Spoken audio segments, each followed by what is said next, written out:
Hello guys, welcome to Nexus Harry. Today we have an incredible story for you.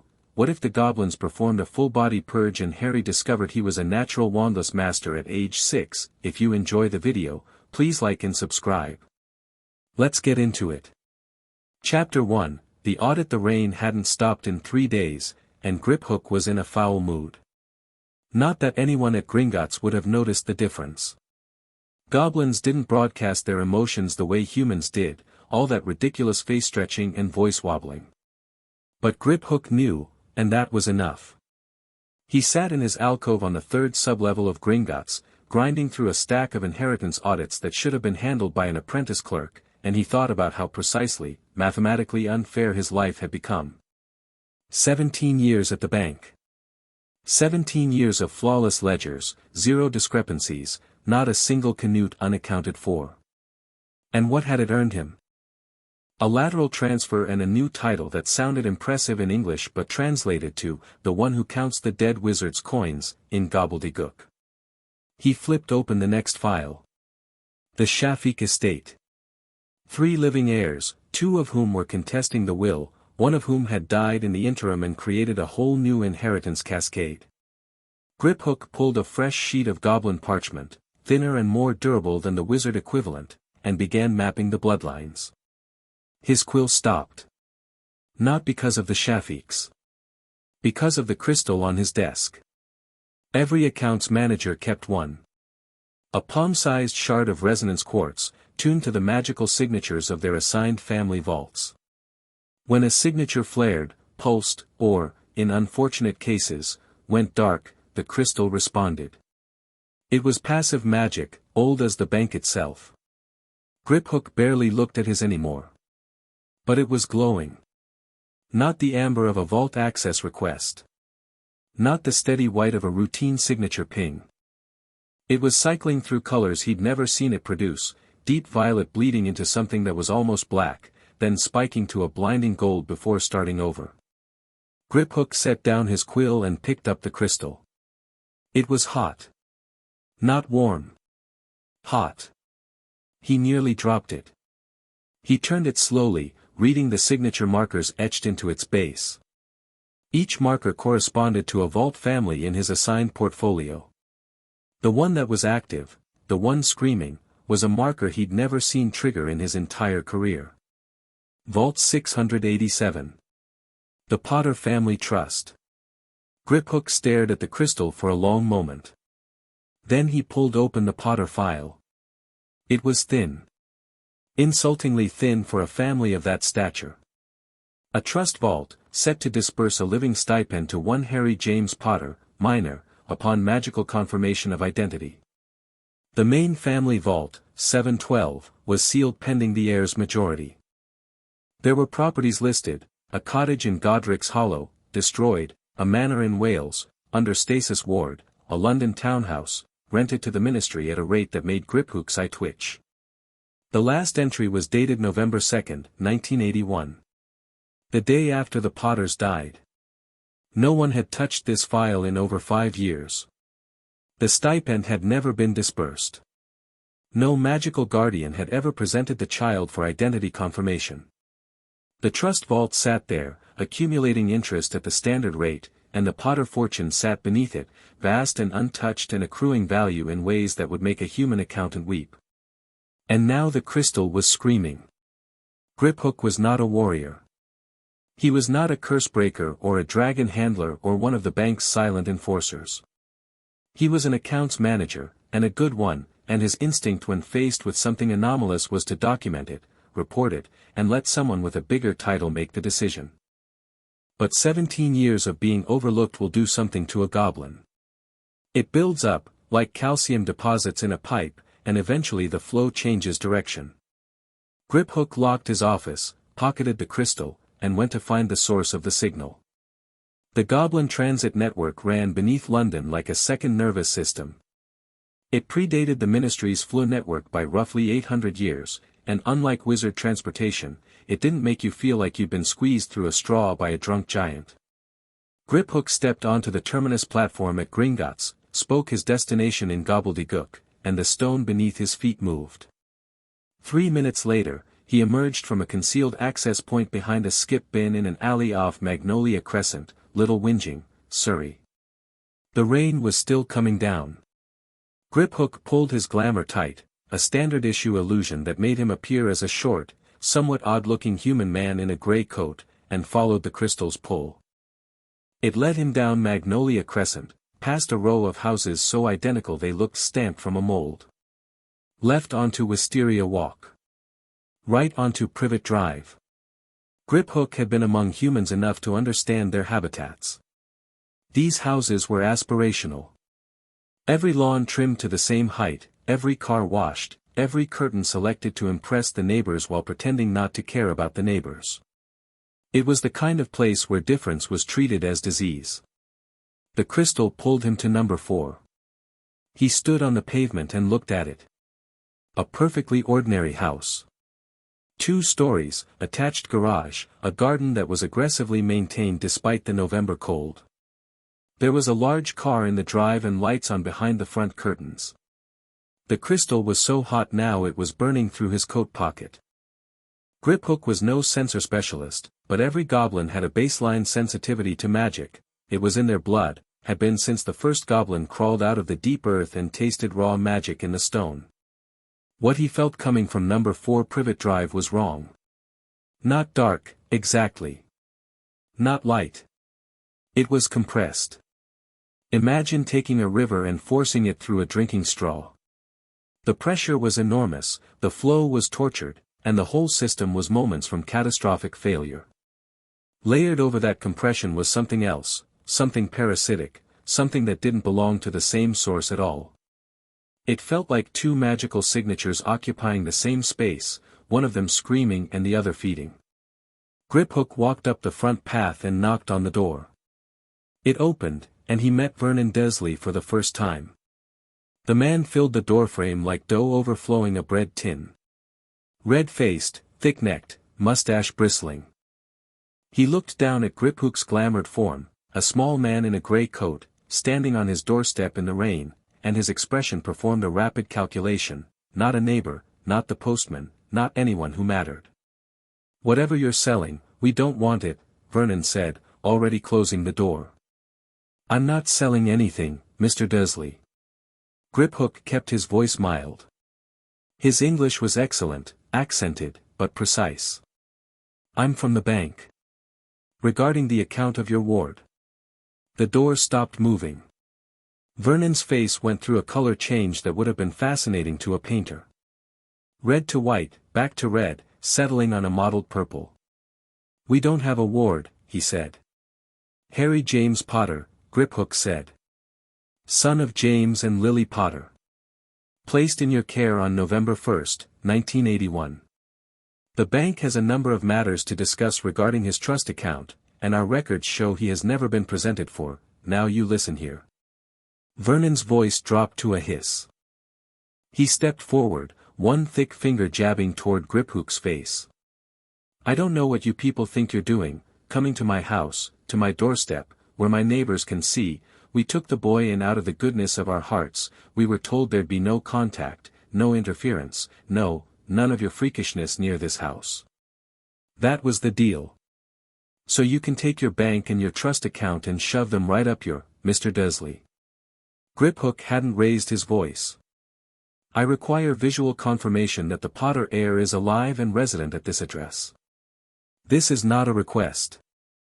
It is a legal obligation under the Treaty of 1066, ratified by both your ministry and the Goblin Nation. You may comply now, or I can return with an enforcement detail. The enforcement detail will not knock." Vernon Desley was a bully. Griphook had known this within the first 3 seconds. Bullies were a universal constant, they existed in every species, and they all operated the same way. They expanded to fill the available space until they met something harder than themselves. Vernon met Griphook's eyes and saw something behind the glamour. Not the goblin's true face, but something in the eyes that the illusion couldn't quite mask. A flatness. A patience that was not kindness. "Fine," Vernon spat. "Boy. Get out here." Griphook heard a sound from inside the house.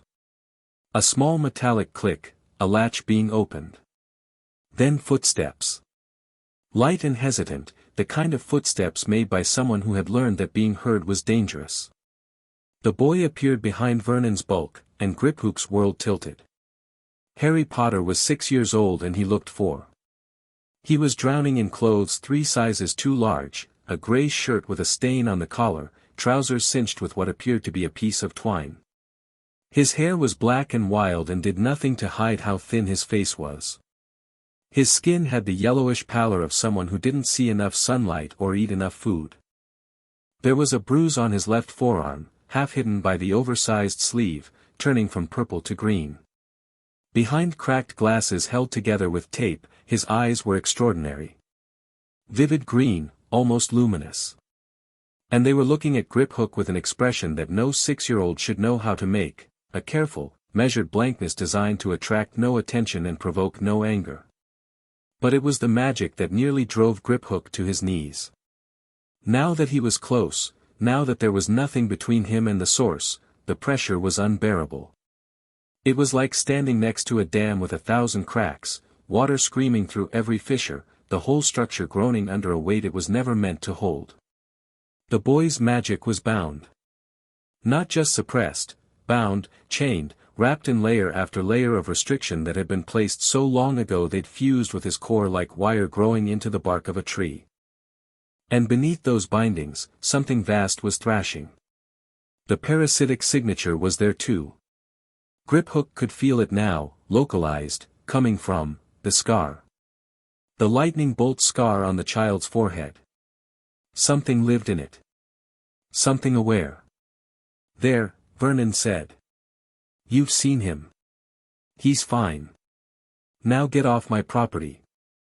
Griphook looked at the boy. The boy looked back. Hello, Harry, Griphook said. The boy blinked. Then, very quietly, as if speaking too loudly might shatter something, hello, sir. Are you well, Harry? A pause. Those green eyes flicked to Vernon, a motion so fast and so practiced it was almost invisible. Checking.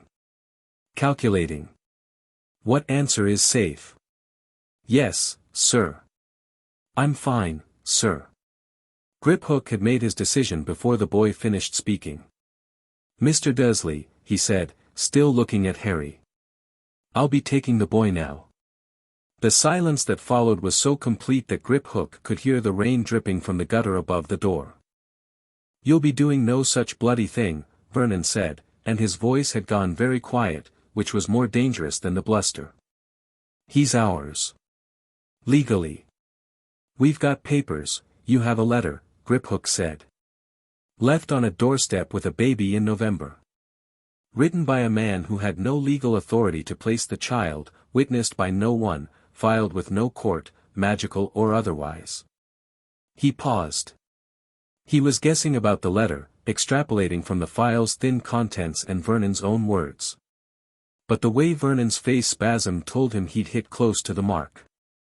The Goblin Nation recognizes blood claims and legal claims. You have neither.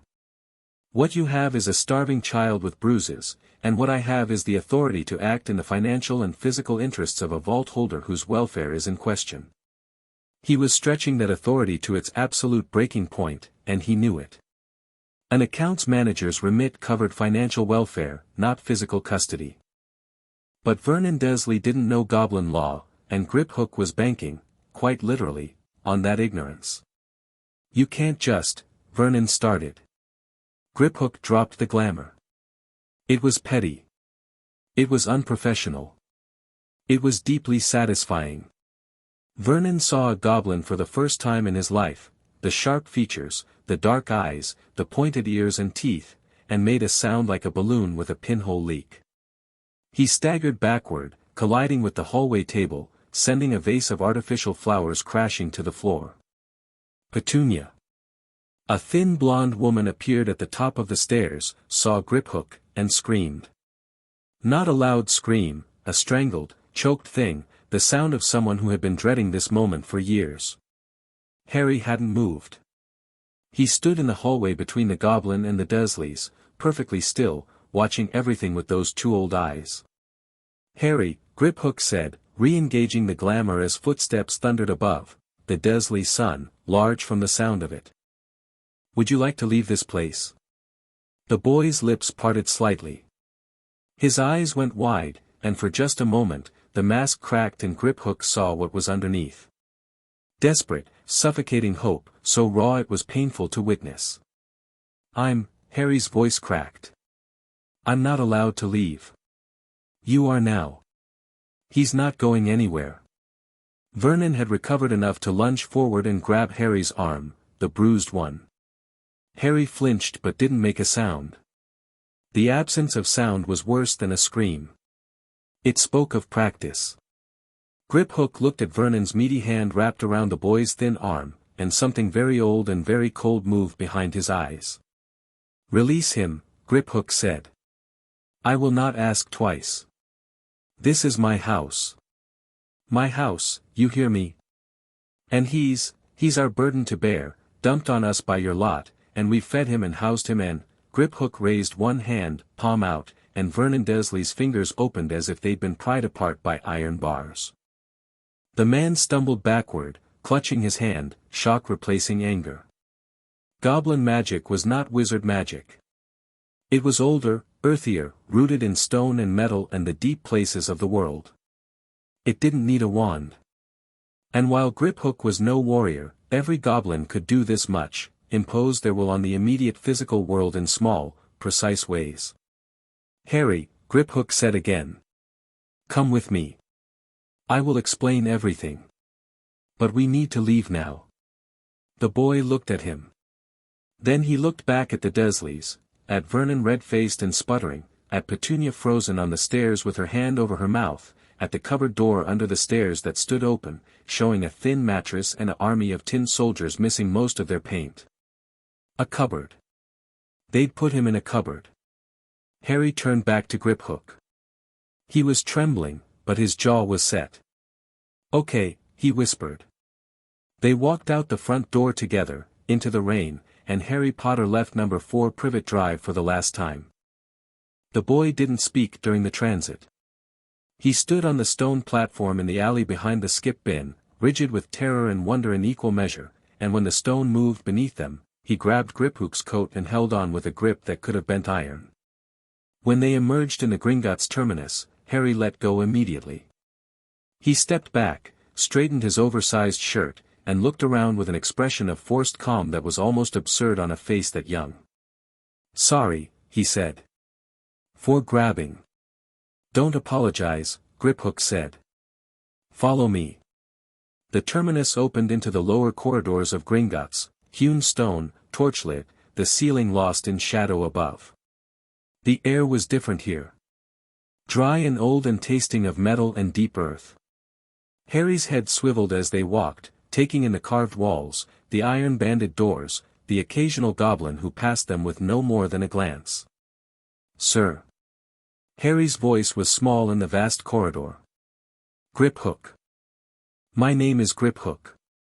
Griphook. Where are we? Gringotts Bank. The safest place in magical Britain, after Hogwarts, and between you and me, Hogwarts is overrated. Griphook glanced back at the boy. You're a wizard, Harry. Do you know that? A long pause. Then, I make things happen sometimes. When I'm scared. Or angry. Uncle Vernon says he stopped. Swallowed. He says it's bad. Freakish. Your Uncle Vernon is a remarkably stupid man, and his opinions on magic carry the same weight as a fish's opinions on mountaineering. Harry made a sound. It took Griphook a moment to identify it as a laugh, short, startled, almost involuntary. As if the boy's body remembered how to do it but his brain hadn't authorized it. They reached the medical wing. Griphook had sent a runner ahead from the terminus, and the doors were already open. The chamber beyond was large, circular, lit by floating orbs of pale blue light. In the center was a stone table covered in runes, and around it, 3 goblins waited. The tallest, still short by human standards, stepped forward. She was old, her face a map of lines and sharp angles, and she wore the silver-trimmed robes of a senior healer. "This is the child?" she asked in gobbledygook. "This is the child," Griphook confirmed in the same language. "He looks half dead." "I know." She switched to English, her voice shifting to something almost gentle. "Almost. Boy. Harry. My name is Healer Silverclaw. I'm going to examine you. It won't hurt. Sit on the table." Harry climbed onto the stone table. His legs dangled, not reaching the floor. He sat with his hands folded in his lap, still and compliant in a way that made Griphook's stomach turn, the practiced obedience of a child who had learned that cooperation minimized pain. Silverclaw began the diagnostic. She moved her hands over the boy without touching him, and as she did, runes on the table's surface began to glow, feeding information into a floating parchment that wrote itself in midair. The first results came through, and Silverclaw went very still. "Griphook," she said in gobbledygook. "Come here." He moved to her side and read the parchment as it wrote. "Magical core, severely compressed. Estimate unbound output, unmeasurable with current instruments. Multiple artificial binding layers detected, minimum 7. Earliest binding dated approximately November 1, 1981. November 1. The night he was left on the doorstep. Physical condition, malnutrition, chronic, minimum 3 years. Healed fractures, left radius, 2 ribs. Vitamin deficiencies, multiple. Growth suppression secondary to magical binding and caloric deficit. Corrective lenses prescription catastrophically outdated. Foreign magical signature detected, cranial region, localized to scar tissue, frontal bone. Classification, soul fragment. Origin, external. Status, active, parasitic. Feeding on host's magical core. Griphook read the last line 3 times. "Silverclaw," he said carefully. "That says soul fragment. I can read my own diagnostic, Griphook. A soul fragment. In a child." Silverclaw's hands had stopped moving. She was staring at the parchment with an expression that Griphook had never seen on her face before, and he realized with a start that it was fear. "It's a Horcrux," she said, very quietly, even though Harry couldn't understand gobbledygook. "Or a piece of one. Someone, and I think we both know who, tore off a piece of their soul, and it embedded itself in this child. It's been there since infancy. It's been feeding on him." The chamber felt colder. "And the bindings?" Griphook asked. "Wizard placed. Deliberate. Someone bound this child's magic intentionally, Griphook. Not a crude suppression, this is layered work, sophisticated, done by someone who knew exactly what they were doing. 7 bindings, each reinforcing the others. It's like," she paused, searching for the analogy. "It's like someone built a prison inside him. Walls within walls. And the Horcrux is in there too, behind the same walls, which means, the bindings aren't just suppressing his magic. They're containing the soul fragment. Both. The bindings do both. Suppress the boy's power and keep the Horcrux from consuming him entirely. Whoever did this knew the fragment was there and chose to wall it in rather than remove it." Griphook looked at Harry. The boy sat on the table, small and still and patient, watching them talk in a language he couldn't understand. He didn't ask what they were saying. He didn't fidget or complain.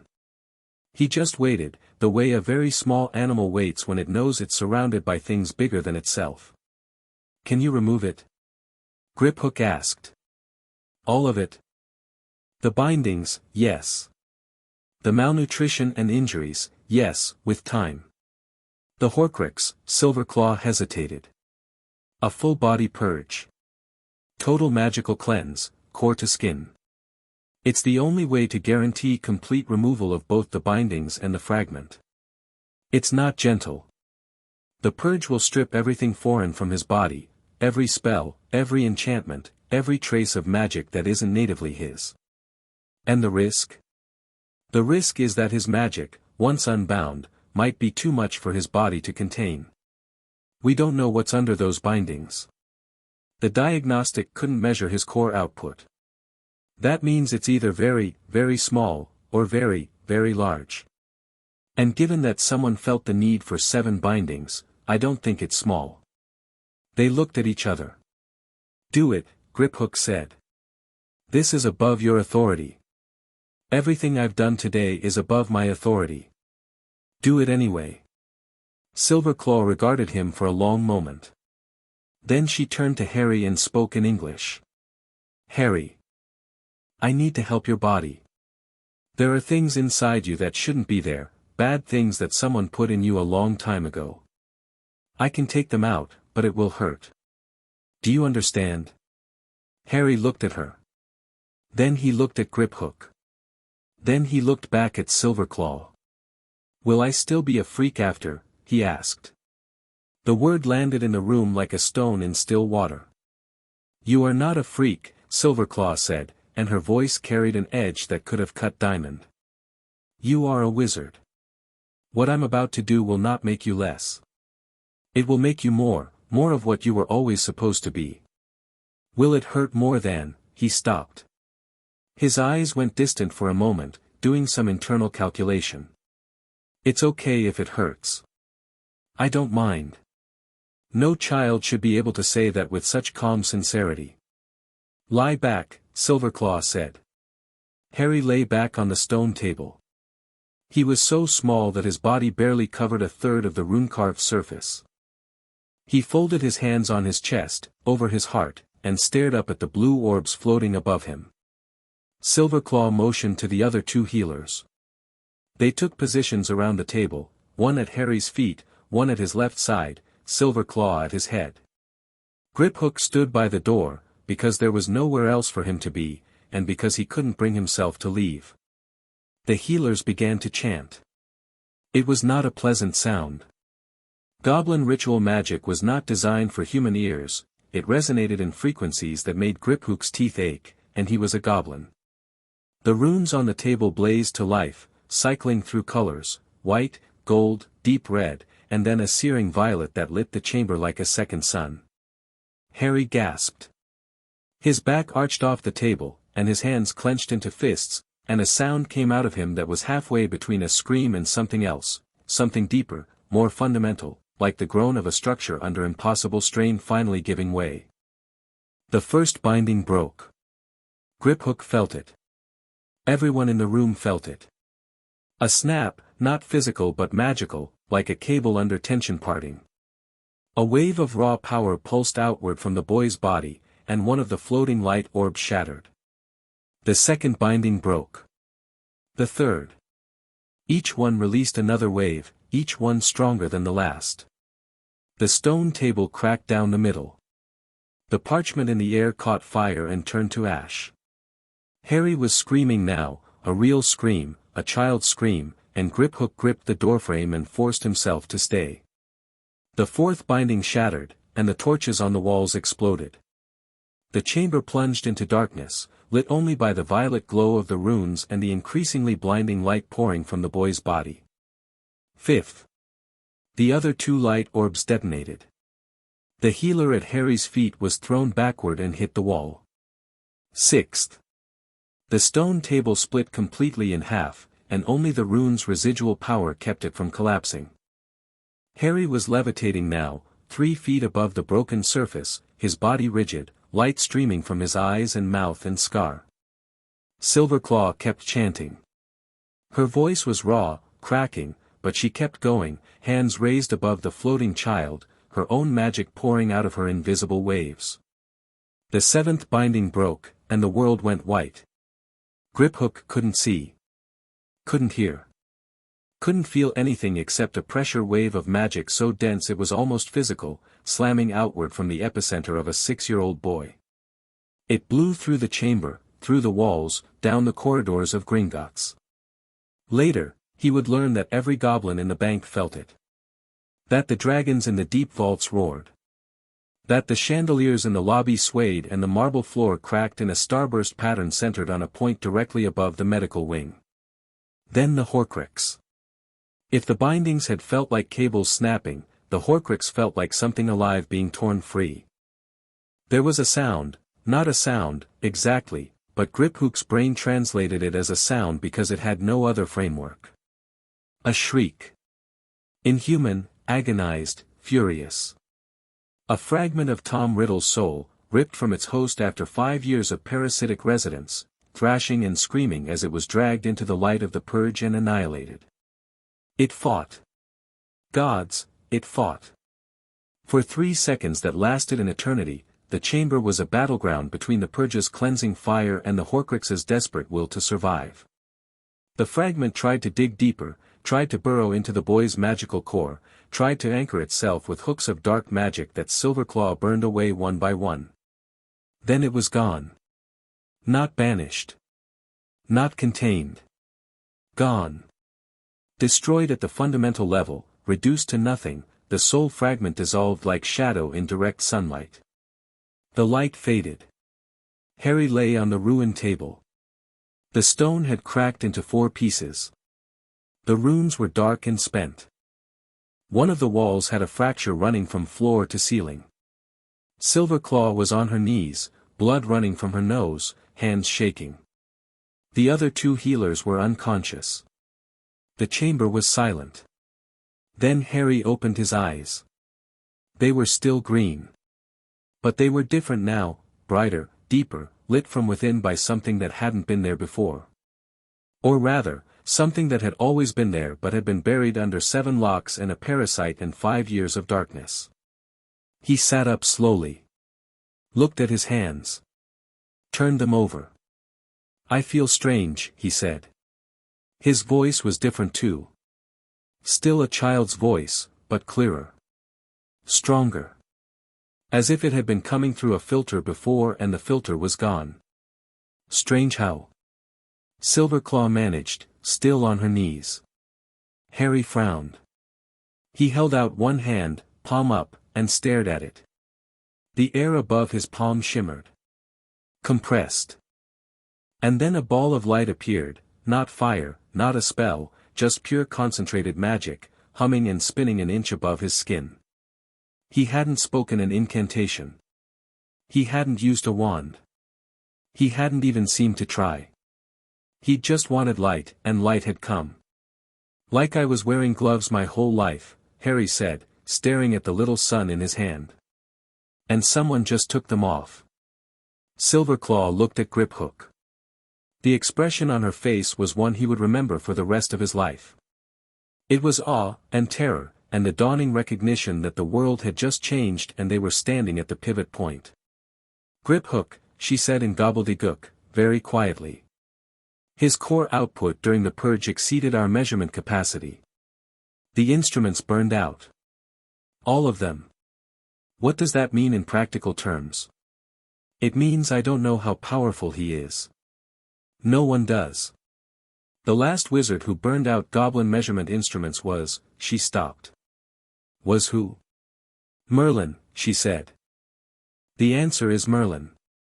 Griphook leaned against the cracked doorframe and looked at the small boy sitting on a ruined stone table, holding a ball of self-created light in his palm, and he thought, "I am either going to be famous or executed.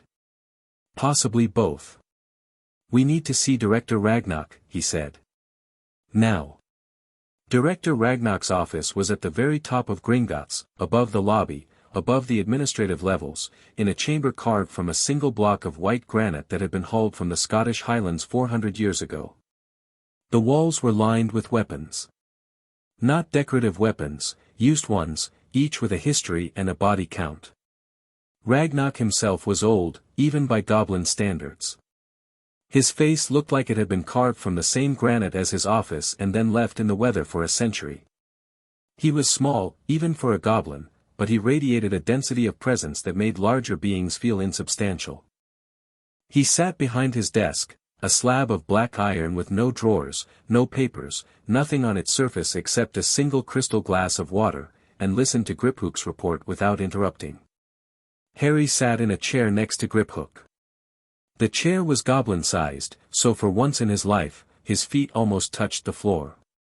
He'd been given a blanket by a junior healer on the way up, and he'd wrapped it around himself with a precision that suggested he'd had practice making do with insufficient covering. His eyes moved around the room, cataloging the weapons, the stone, the goblin behind the desk. Taking everything in. Storing it. Griphook finished his report. The silence that followed was the kind that had weight. 7 bindings, Ragnarok said. Yes, Director. And a Horcrux. Destroyed during the Purge. Healer Silverclaw confirmed. All of this done to a child who was placed with Muggles by Albus Dumbledore. We don't have confirmation that Dumbledore placed the bindings, don't we? Ragnarok's voice was mild, but his eyes were not. Who else had access to the child on November 1st, 1981? Who else had the skill to create 7 interlocking magical bindings?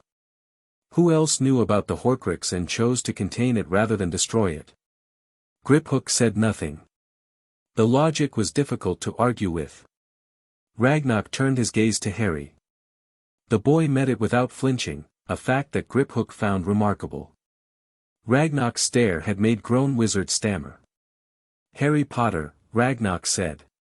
Do you know who I am? No, sir. But you're in charge. How do you know that? Everyone who brought us here was afraid of this room. Not of us. Of the room. That means whoever's in the room is important. Ragnarok's expression didn't change, but something shifted behind his eyes. I am Director Ragnarok. I lead the Goblin Nation's banking operations in Britain. Do you understand what has happened to you tonight? Some of it, Harry said. His voice was steady.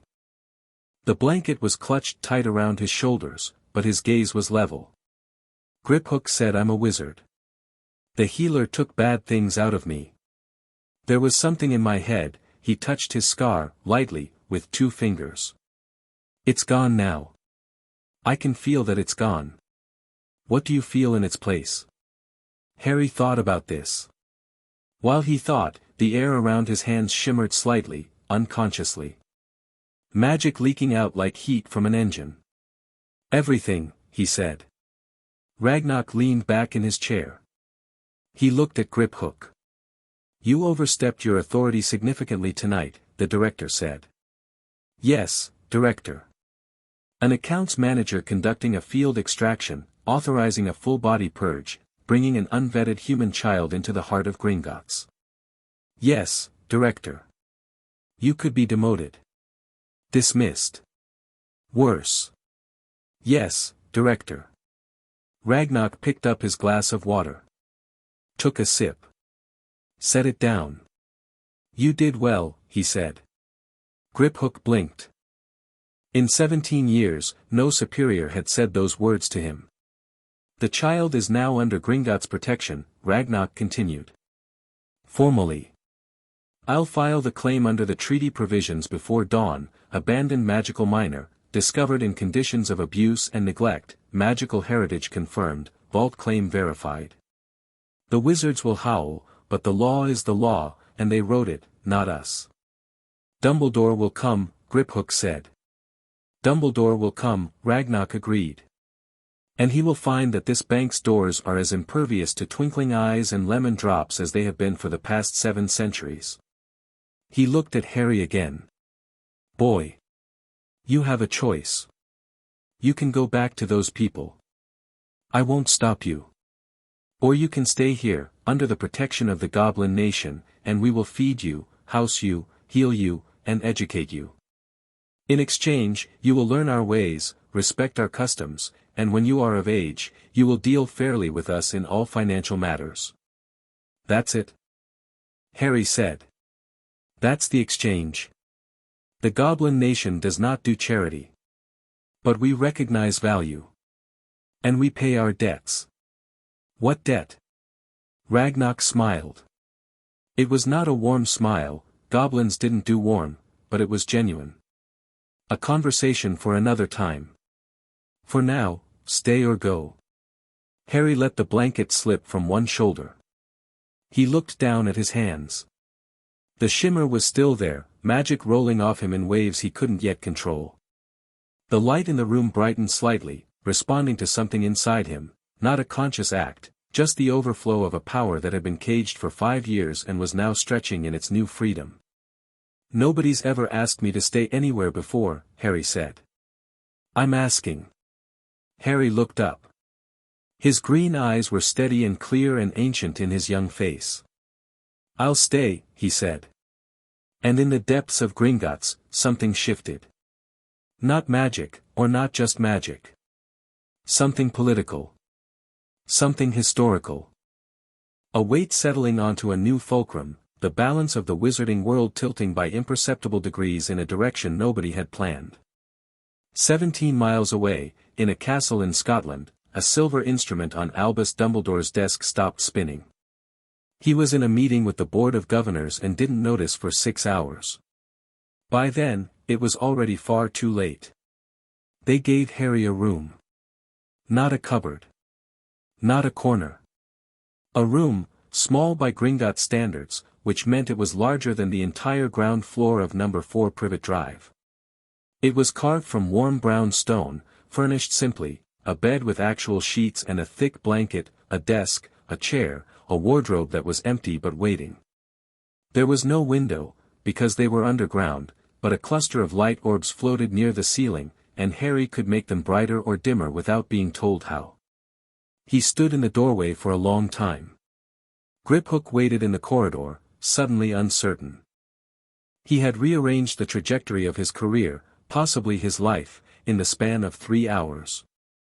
He had stolen a child from a Muggle household, authorized a medical procedure of extraordinary magnitude, and called in favors from Silverclaw that he would be repaying for decades. He should be terrified. He was not terrified.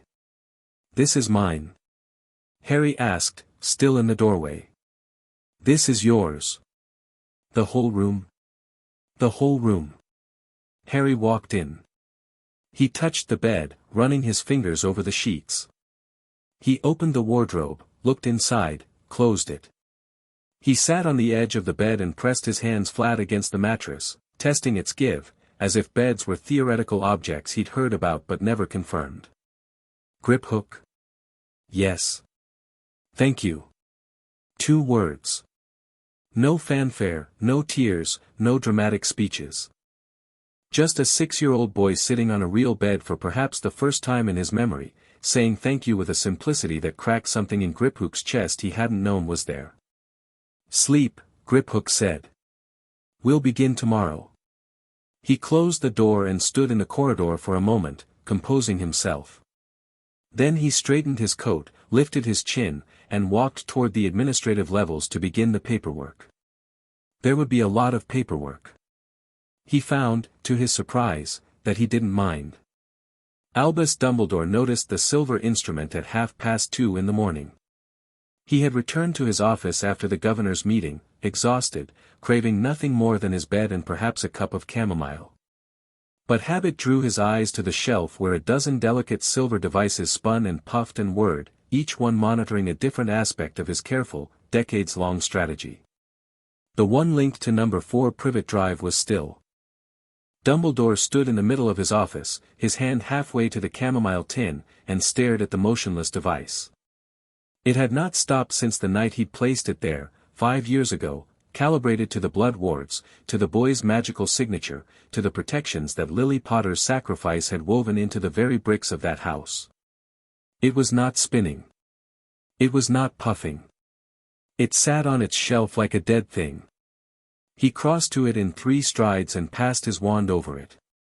The diagnostic came back clean, the instrument was functional. It simply had nothing to monitor. The blood wards at Privet Drive were gone. Not weakened, not fading, gone. As if they had never existed. And Harry Potter's magical signature, which should have been a steady, suppressed pulse, was absent. Dumbledore felt something he had not felt in a very long time. Cold, crawling, irrational fear. He disapparated from his office to the front garden of number 4 Privet Drive in a crack of displaced air that set off 2 car alarms on the street. The wards were gone. He could feel the absence like a missing tooth. The house sat there, dark and ordinary, stripped of every protection he'd spent 5 years maintaining. He strode to the front door and knocked, then knocked again, then abandoned propriety and opened it with a wave of his wand. Vernon Dursley was in the living room, awake, sitting in an armchair with a glass of brandy and the look of a man who had seen things he could not process. "Where is Harry?" Dumbledore asked. Vernon stared at him. "You," he said. "You're one of them. The old one. You left him here." "Where is Harry, Vernon?" "Gone." Vernon took a drink. His hand was shaking. "One of yours came and took him." A creature. "A goblin," it said. "From the bank." Dumbledore's blood went cold in a way that had nothing to do with the November night. "A goblin," he repeated. "Walked right up to my front door. Said the boy was a vault holder, that they had rights, legal whatever. I tried to stop it. It did something to my hand, couldn't hold on, and the boy just left. Walked right out. Didn't even look back." Dumbledore stood in Vernon Dursley's living room, in a house stripped of its wards, and the architecture of his plans, so carefully constructed, so painstakingly maintained, trembled. The goblins had Harry Potter. The goblins, who answered to no wizard authority. Who honored no wizard court. Whose bank was sovereign territory under a treaty that Dumbledore himself had helped uphold because it served his purposes. He closed his eyes. Thought. Calculated. Then he turned and left without another word, disapparating from the front garden into the cold night, already composing the letter he would send to Gringotts at first light. It would be polite. It would be reasonable. It would invoke the child's safety, the importance of the blood protection, the greater good. And it would not work. Some part of Dumbledore knew this already, knew it the way you know a sound you've heard before, the sound of a plan coming apart at the seams. But he would try. Because the prophecy was real, and the Dark Lord would return, and Harry Potter was the only, he stopped. Stood in the darkness outside number 4 Privet Drive, rain soaking through his robes, and allowed himself to think the thought he'd been avoiding. The bindings. If the goblins had performed a medical evaluation, and they would have, they always did, then they knew about the bindings. All 7 of them. And if they'd found the bindings, they'd found what the bindings were containing. And if they'd found what the bindings were containing, Dumbledore's hands were shaking. Not from cold. He disapparated to Hogwarts, and in his office, surrounded by the quiet whirring of the instruments that still worked, he sat down at his desk and did not sleep for the rest of the night. Deep in Gringotts, in a room of warm brown stone, Harry Potter slept in a real bed for the first time in 5 years. He dreamed, but not of the dark. Not of the cupboard, not of Vernon's fists, not of the cold voice that sometimes whispered to him from behind his scar. The whisper was gone. The cold was gone. In its place, warmth, vast and deep and his, entirely his, rising up from somewhere inside him like a sun that had been trapped underground and was only now beginning to burn. In his sleep, Harry smiled. The light orbs above his bed brightened to noon intensity. In the corridor outside, 2 goblin guards exchanged a look as the stone beneath their feet hummed with a power they could feel in their bones. The boy slept on. The magic blazed. And in the morning, everything would be different. Chapter 2, What was buried? Harry woke up and didn't know where he was. That wasn't unusual. He'd spent years waking up in the dark of his cupboard, orienting himself by the smell of dust and cleaning supplies and the thin line of light under the door. But this was different. The air was clean and dry and tasted like stone. The surface beneath him was soft, genuinely soft, not the lumpy mattress he'd folded himself onto every night for as long as he could remember. And there was space. Space above him, around him, a ceiling that wasn't 3 feet from his face. He lay still, breathing, and let the memories reassemble. The goblin at the door. Vernon's hand on his arm. The walk through the rain. The stone that moved. The chamber, the table, the chanting, the pain. Harry touched his scar. It was still there, the lightning bolt ridge of raised tissue on his forehead. But it felt different. Before, it had always carried a faint warmth, a low-grade hum, like a radio left on in another room. Now it was just skin. Just a scar. Whatever had been broadcasting from behind it had gone silent. He sat up. The light orbs near the ceiling responded instantly, brightening to match his wakefulness, and Harry stared at them because he was fairly certain he was doing that. Not on purpose. Not with effort. They just responded to him, the way a shadow responds to the sun, automatically, as a consequence of proximity. He held up his hand and looked at it. Flexed his fingers. There was a shimmer in the air around them, barely visible, like heat rising from summer pavement. He could feel it, a current running through him, warm and vast and constant, like blood but not blood, like breath but not breath. It was in everything.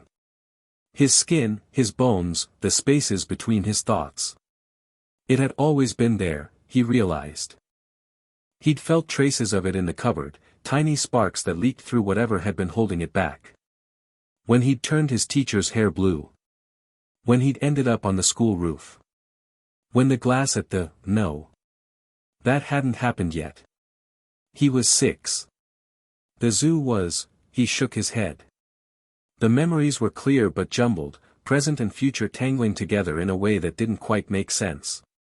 What made sense was the power. It was his, and it was enormous, and it was awake. Harry got out of bed. His feet touched the stone floor and the stone was warm. Not heated, warm in response to him, the way the lights were bright in response to him. He padded to the center of the room and stood there in his oversized clothes, a skinny boy with wild hair in a stone chamber deep underground, and he reached out with the thing inside him, not his hand, the other thing, the current, and pushed. The wardrobe door opened. Not violently, not with a bang. It just swung open, smooth and easy, as if someone had turned the handle. But no one had touched it. Harry pushed again, differently. The chair at the desk slid backward, 2 feet across the floor, with a soft scrape. Again. The blanket on the bed folded itself. Not neatly, it bunched and twisted, more like a first attempt than a finished product, but it folded. Without hands. Without words. Without anything except wanting it to happen. Harry looked at his hands again. The shimmer was stronger now. Okay, he whispered to himself. Then, louder, testing the word in this new room, in this new life, okay. Someone knocked on the door. 3 sharp raps, goblin rhythm. Come in, Harry said, and was surprised by his own voice. It sounded clearer than he remembered. Steadier. Griphook entered, carrying a tray. On it, bread, cheese, a bowl of something thick and steaming that smelled like nothing Harry had ever encountered in the Dursley kitchen, and a cup of water. Eat, Griphook said, setting the tray on the desk. Silverclaw says small portions. Your body isn't used to proper meals, and if you gorge yourself, you'll be sick. Harry sat down and picked up the bread. It was warm and dense and real, and when he bit into it, something behind his eyes prickled dangerously. He blinked it back and chewed. What's in the bowl? Bone broth. Goblin recipe. It has restorative properties for magical beings recovering from extensive procedures. It tastes terrible. Harry tried it. It did taste terrible, thick and mineral and slightly metallic, like drinking a melted penny. He took another spoonful. I moved things, Harry said between bites. The wardrobe. The chair. The blanket. I know. The guards outside your door reported fluctuations in the ambient magic of this section of the bank all night. You were reshaping the temperature of the stone in your sleep. Harry paused with the spoon halfway to his mouth. Is that bad? It is unprecedented. Griphook pulled the chair from the other side of the desk, the one Harry hadn't moved, and sat down. "Harry, I need to explain some things. You need context for what's happening to you, and I don't believe in keeping people ignorant for their own protection. That approach has already been tried with you, and the results were objectively catastrophic." "You mean the things that were done to me? The bindings?" "Yes. And the thing in my scar?" "Yes." Harry set down the spoon. He pushed the tray aside slightly, not with his hands, with a flick of intention, the tray sliding 3 inches to the left on its own, and looked at Griphook with those green eyes that were somehow both 6 years old and ancient. "Tell me everything," he said. Griphook did. He told Harry about James and Lily Potter, about Voldemort, about the war. He told him about the night of October 31st, about the killing curse that should have ended his life and didn't, about the fragment of dark soul that had embedded itself in his infant skull. He told him about Dumbledore, about the doorstep, about the blood wards and the bindings and the deliberate, systematic suppression of Harry's magic. He told it simply and directly, without softening or embellishment, because Harry deserved the truth and Griphook had no patience for the wizard habit of wrapping hard facts in comfortable lies.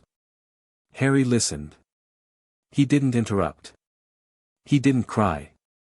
His face went through a series of changes: confusion, anger, something cold and hard that looked wrong on a child's face, and then a strange calm that was worse than any of the other expressions. "So Dumbledore knew," Harry said when Griphook finished. "He knew there was a piece of Voldemort in my head. He knew about the bindings because he put them there. And he left me with the Dursleys on purpose. That is the conclusion the evidence supports. Why?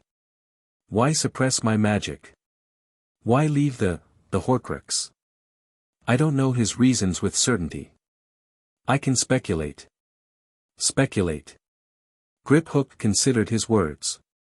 "Dumbledore is a chess player. He thinks in terms of pieces, moves, long-term strategy. A child with uncontrolled power and a Horcrux in his head is an unstable element, dangerous, unpredictable. A child with his magic suppressed, placed with muggles who would keep him humble and ignorant, raised to see the wizarding world as a rescue rather than a birthright, that child is controllable. Grateful. Willing to follow the wise old man who saved him from the cupboard." Harry's hands were flat on the desk. The stone beneath his palms was heating up. "He wanted me weak," Harry said. "He wanted you manageable. There's a difference, but it's a thin one.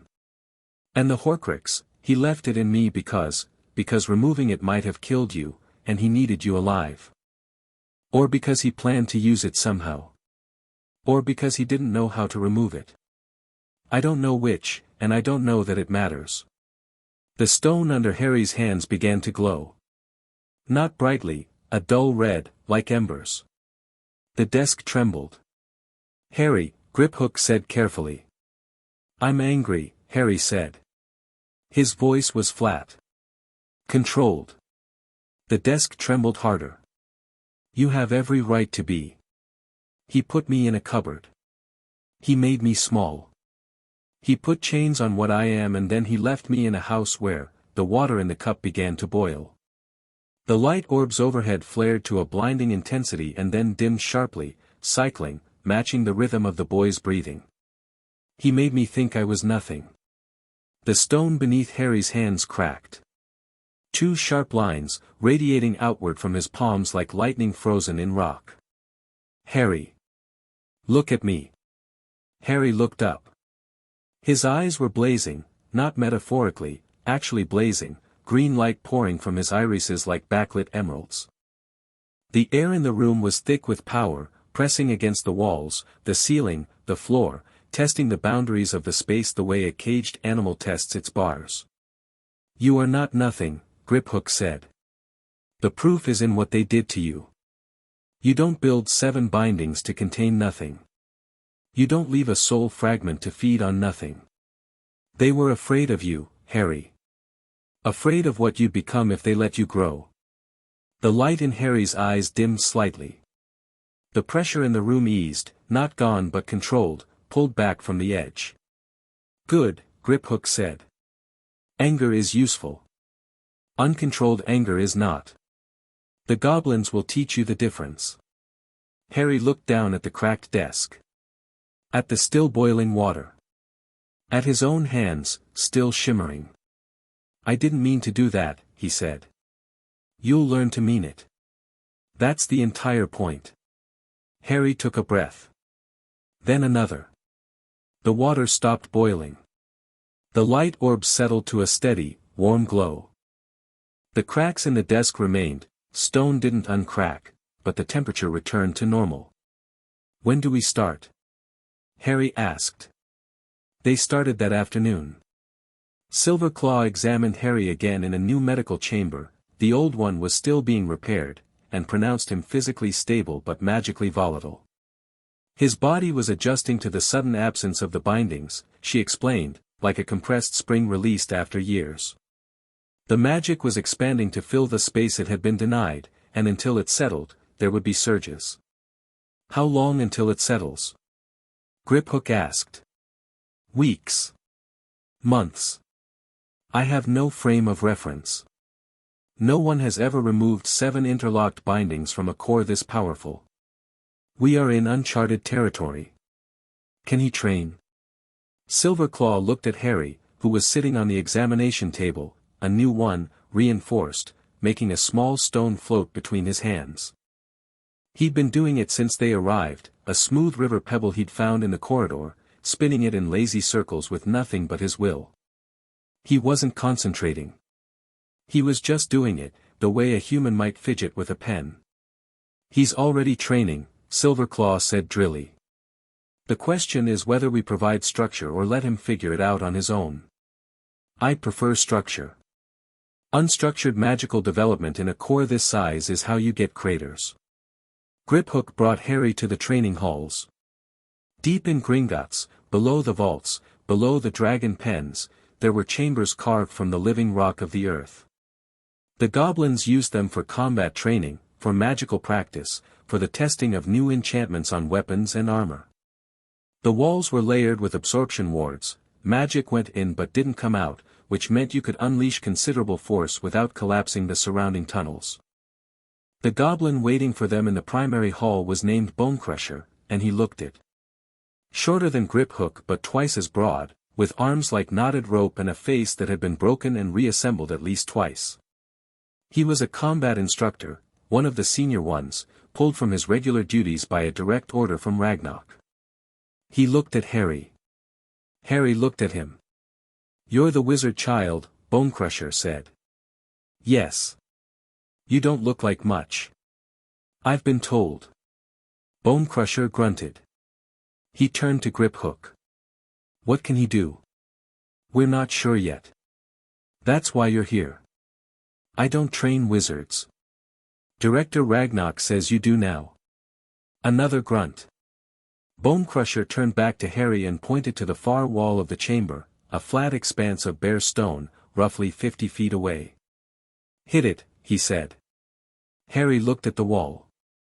With what? With whatever you've got. Harry extended one hand toward the wall. He pushed, the same thing he'd done with the wardrobe, the chair, the blanket. But this time, he didn't hold back. This time, with nothing fragile in the way and permission granted and the anger still hot in his belly, he let the current run. The air between Harry and the wall compressed, visible for a split second as a ripple in the light, and then the wall exploded. Not cracked. Not dented. Exploded. A section of stone 6 feet wide and 4 feet deep blew outward, or rather, inward, because the absorption wards caught the debris and held it, chunks of rock frozen in midair like a photograph of a detonation. The sound was enormous, a crack boom that bounced around the chamber and made Griphook's ears ring. Dust settled. The frozen debris hung in the air for a moment, then the wards released it, and it clattered to the floor in a cascade of broken stone. Harry lowered his hand. His breathing was slightly elevated. That was all. Bonecrusher stared at the wall. Then he stared at Harry. Then he stared at Griphook. I'm going to need a bigger training hall, he said. The days that followed were the strangest, hardest, best days of Harry's life. There was a rhythm to it. Mornings with Silver Claw, checkups, nutrition, the slow and painful process of repairing a body that had been starved and mistreated for years. The goblin healers used a combination of potions and ritual magic that worked differently from wizard healing. It was slower but deeper, rebuilding him from the inside out. His bones were strengthened. His organs were repaired. The subtle damage that chronic malnutrition had done to his brain chemistry was carefully, painstakingly reversed. He grew. Not instantly, magic couldn't override biology entirely, but faster than any Muggle doctor would have believed possible. Within 2 weeks, he'd gained weight and color. Within a month, his eyes were sharper, his reflexes quicker, his stamina doubled. Silverclaw replaced his taped glasses with goblin-crafted lenses that corrected his vision perfectly and wouldn't break if you hit them with a hammer. After the morning healings came training with Bonecrusher. The goblin was a brutal instructor, in the way that a grinding wheel is brutal to a blade. He removed everything that wasn't essential and sharpened what remained. He didn't care about wizard spell theory. He didn't care about incantations or wand movements or any of the framework that magical education was built on. He cared about control. Magic is force, he told Harry on the second day, standing in the training hall while Harry levitated progressively heavier stones. Wizards make it complicated because complication is how they maintain control over who gets to use it. Wands, words, schools, licenses, all barriers. All gates. You don't need gates. You need aim. Aim. Right now, when you push with everything. That's a battering ram. Useful, but limited. I want a scalpel. I want you to hit one stone without disturbing the one next to it. He set 2 river pebbles on the ground, an inch apart. Harry extended his hand. Pushed. Both stones flew across the room. Again. He tried again. Both stones moved. Again. Again. And again.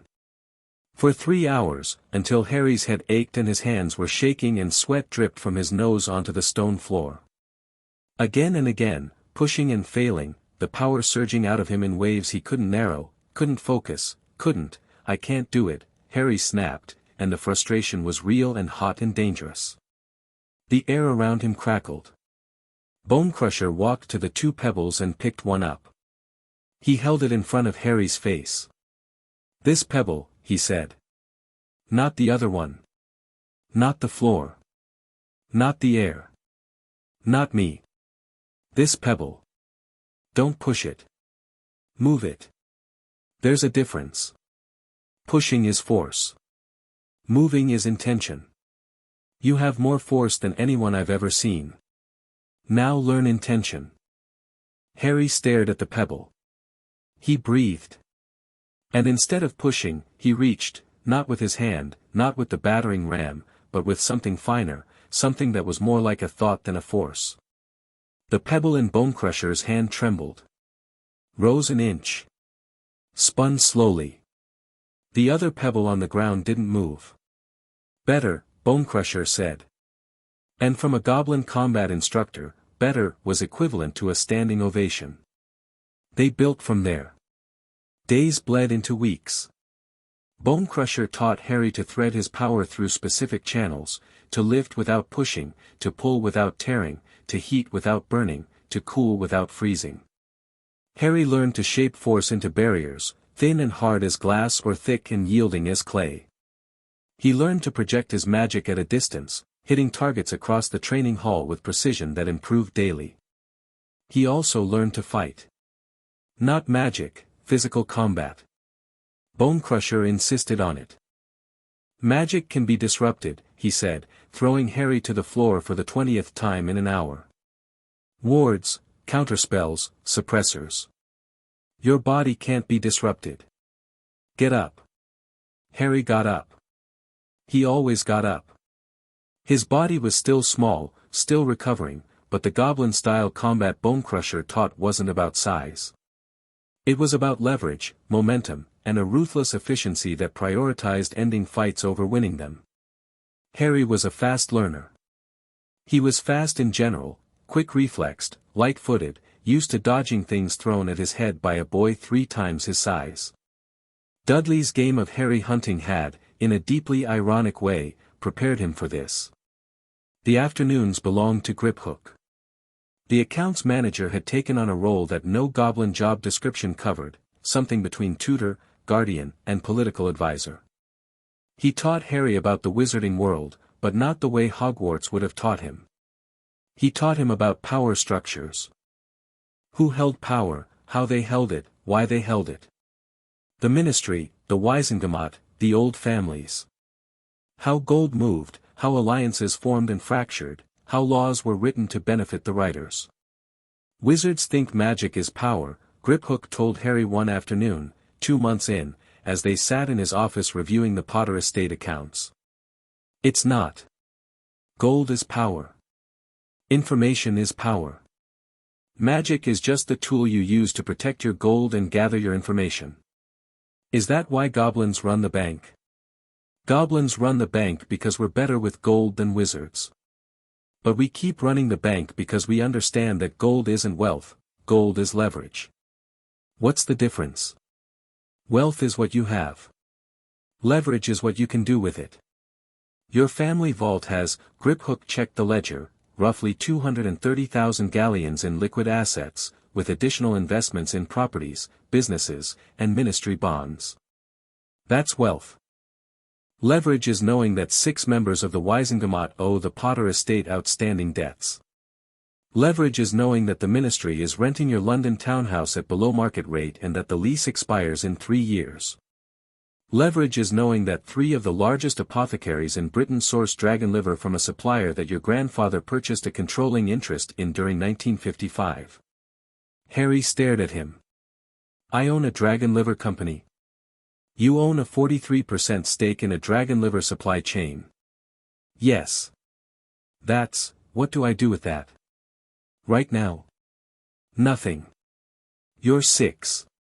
But in 10 years, when Damocles Belby is trying to patent his Wolfsbane potion and needs a reliable dragon liver supplier, you'll be the person he has to talk to. Harry absorbed this. He absorbed everything. It was one of his most remarkable traits, not just intelligence, though he was intelligent, but a capacity for synthesis that bordered on supernatural.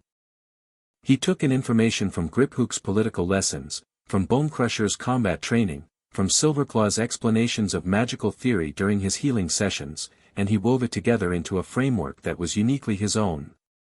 And through it all, the magic grew. Not grew, unfolded. Silverclaw's analogy of a compressed spring had been wrong, she admitted after the first month. It wasn't a spring. It was a seed. The bindings hadn't just suppressed Harry's magic, they'd frozen it in infancy. Now, released, it was developing at a rate that should have been impossible, racing through years of growth in weeks. Things happened around Harry. Involuntary things, at first. He dreamed, and the stone of his room reshaped itself, subtle changes, smoothing rough spots, widening the doorway by ½ an inch, the bed adjusting its firmness to his preference. He got angry during a training session and the temperature in the hall dropped 40 degrees in a second, ice crystallizing on the walls. He laughed at something Griphook said, actually laughed, a real laugh that shook his whole body, and every light orb in the corridor outside flared to blinding intensity. But the involuntary surges decreased as his control improved. By the end of the 3rd month, Harry could do things that made Bonecrusher swear in gobbledygook. He could levitate himself. Not fly, hover, about 3 feet off the ground, moving in any direction with a fluidity that suggested he wasn't fighting gravity so much as politely asking it to look the other way. He could manipulate temperature with surgical precision, heating a cup of water to boiling while the air 6 inches away remained cold. He could project barriers that Bonecrusher's enchanted training axes couldn't penetrate. He could move objects at a distance with fine motor control, threading a needle from across the room. He did all of this without a wand. Without words. Without anything except his will and the vast, still-growing ocean of power that lived inside him. He's a natural, Bonecrusher told Griphook one evening, after a training session that had ended with Harry simultaneously levitating 6 boulders while maintaining a barrier against Bonecrusher's attacks and heating the floor under the goblin's feet until he danced. Not a prodigy, prodigies are talented within the existing system. He's outside the system. Wands, incantations, the entire framework wizard magic is built on, their training wheels, grip hook. He doesn't need them. He never did. Can he learn wizard magic as well? Formal spells. Why would he? It'd be like teaching a bird to use a ladder. Griphook understood. But he also understood something Bonecrusher didn't, that Harry would eventually enter the wizard world, and the wizard world had expectations. A boy who did magic without wands or words wasn't impressive to wizards. He was terrifying. And terrified people did dangerous things. He didn't share this concern with Harry. He didn't need to. Harry figured it out himself. It was a Tuesday, 4 months after the Purge, when Director Ragnarok summoned them. Harry walked through the corridors of Gringotts with the ease of someone who belonged there. He'd filled out significantly, still small for his age, but no longer gaunt. His skin had color. His eyes were clear and sharp behind their goblin-crafted lenses. He wore clothes that fit, provided by the bank, simple, well-made, dark fabric that moved easily. His hair was still wild, because some things magic couldn't fix, but it suited him now. It looked deliberate rather than neglected. He nodded to the goblins they passed, and they nodded back. Not warmly, goblins didn't do warmth casually, but with acknowledgement. In 4 months, Harry had earned something unusual. The Gringotts goblins didn't resent his presence. He'd done this by being polite without being obsequious, curious without being intrusive, and by demonstrating something they respected above all else, he worked. Every day, without complaint, he trained and studied and pushed himself until he dropped. Ragnarok's office was the same as before, white granite, weapons on the walls, the black iron desk with nothing on it. But there was an addition. A file, thin and crisp, centered on the desk's surface. Harry and Griphook sat. Ragnarok looked at them for a long moment, his ancient face unreadable. Dumbledore has written 7 letters in 4 months, Ragnarok said. The first was polite. The second was concerned. The third invoked the child's safety. The fourth cited the prophecy. Harry said. We'll get to that. The 5th letter threatened legal action through the Wizengamot. The 6th withdrew the threat after his solicitors explained the treaty implications. The 7th arrived this morning and requests a meeting. What kind of meeting? The kind where he attempts to reclaim you through persuasion, having failed with authority. Ragnarok opened the file. He's also made inquiries through back channels. He sent Minerva McGonagall to our public lobby twice, requesting information about your welfare. He sent Severus Snape, a former Death Eater bound to his service, to attempt to leverage a debt Snape owed the Potter family. And he activated a network of informants in an attempt to determine your location within the bank. Did any of that work? Harry asked. Ragnarok's expression suggested that Harry might as well have asked if water flowed uphill. No, the director said. But his persistence tells us something. He wants you back very badly. The question is why? The prophecy you mentioned. A prophecy was made before your birth. It named you, or possibly another child, as the one with the power to defeat the Dark Lord. Dumbledore witnessed it. He has based his entire strategy on it. Harry sat with this for a moment. The air around him didn't shimmer. The stone didn't crack. He'd learned to hold the power still when he needed to think. What does the prophecy actually say? Ragnarok read it. The words hung in the air of the granite office, and Harry listened with the same careful attention he brought to everything. Born to those who have thrice defied him, born as the 7th month dies, Harry repeated. That's me. Or Neville Longbottom. The prophecy is ambiguous. But Voldemort chose me. Came after me. Which means he interpreted it as me. Correct. And in doing so, he may have fulfilled it. The prophecy is self-referential, it exists because the actors believe in it and act on that belief. Does the prophecy say I have to die? Silence. Griphook shifted in his chair. Ragnarok looked at Harry with something approaching respect. The prophecy says either must die at the hand of the other, for neither can live while the other survives. Dumbledore's interpretation, and I stress that this is his interpretation, is that you must ultimately face the Dark Lord. The Horcrux in your scar complicated this, because it suggested a link between you that might require your death to sever. But the Horcrux is gone. The Horcrux is gone. Harry's lips curved. It wasn't quite a smile. So Dumbledore's plan, whatever it was, it needed the Horcrux. He kept it in me on purpose. He bound my magic so I wouldn't accidentally destroy it. He kept me weak and ignorant so I'd be grateful when he finally rescued me. And at the end of it all, he'd point me at Voldemort and, what? Hope for the best. That is a reasonable analysis. And now the Horcrux is gone, my magic is unbound, and I'm not in his control. Correct. Harry looked at the file on Ragnarok's desk. You said he wants a meeting. Yes. Set it up. Griphook turned sharply. Harry, not here. Somewhere neutral.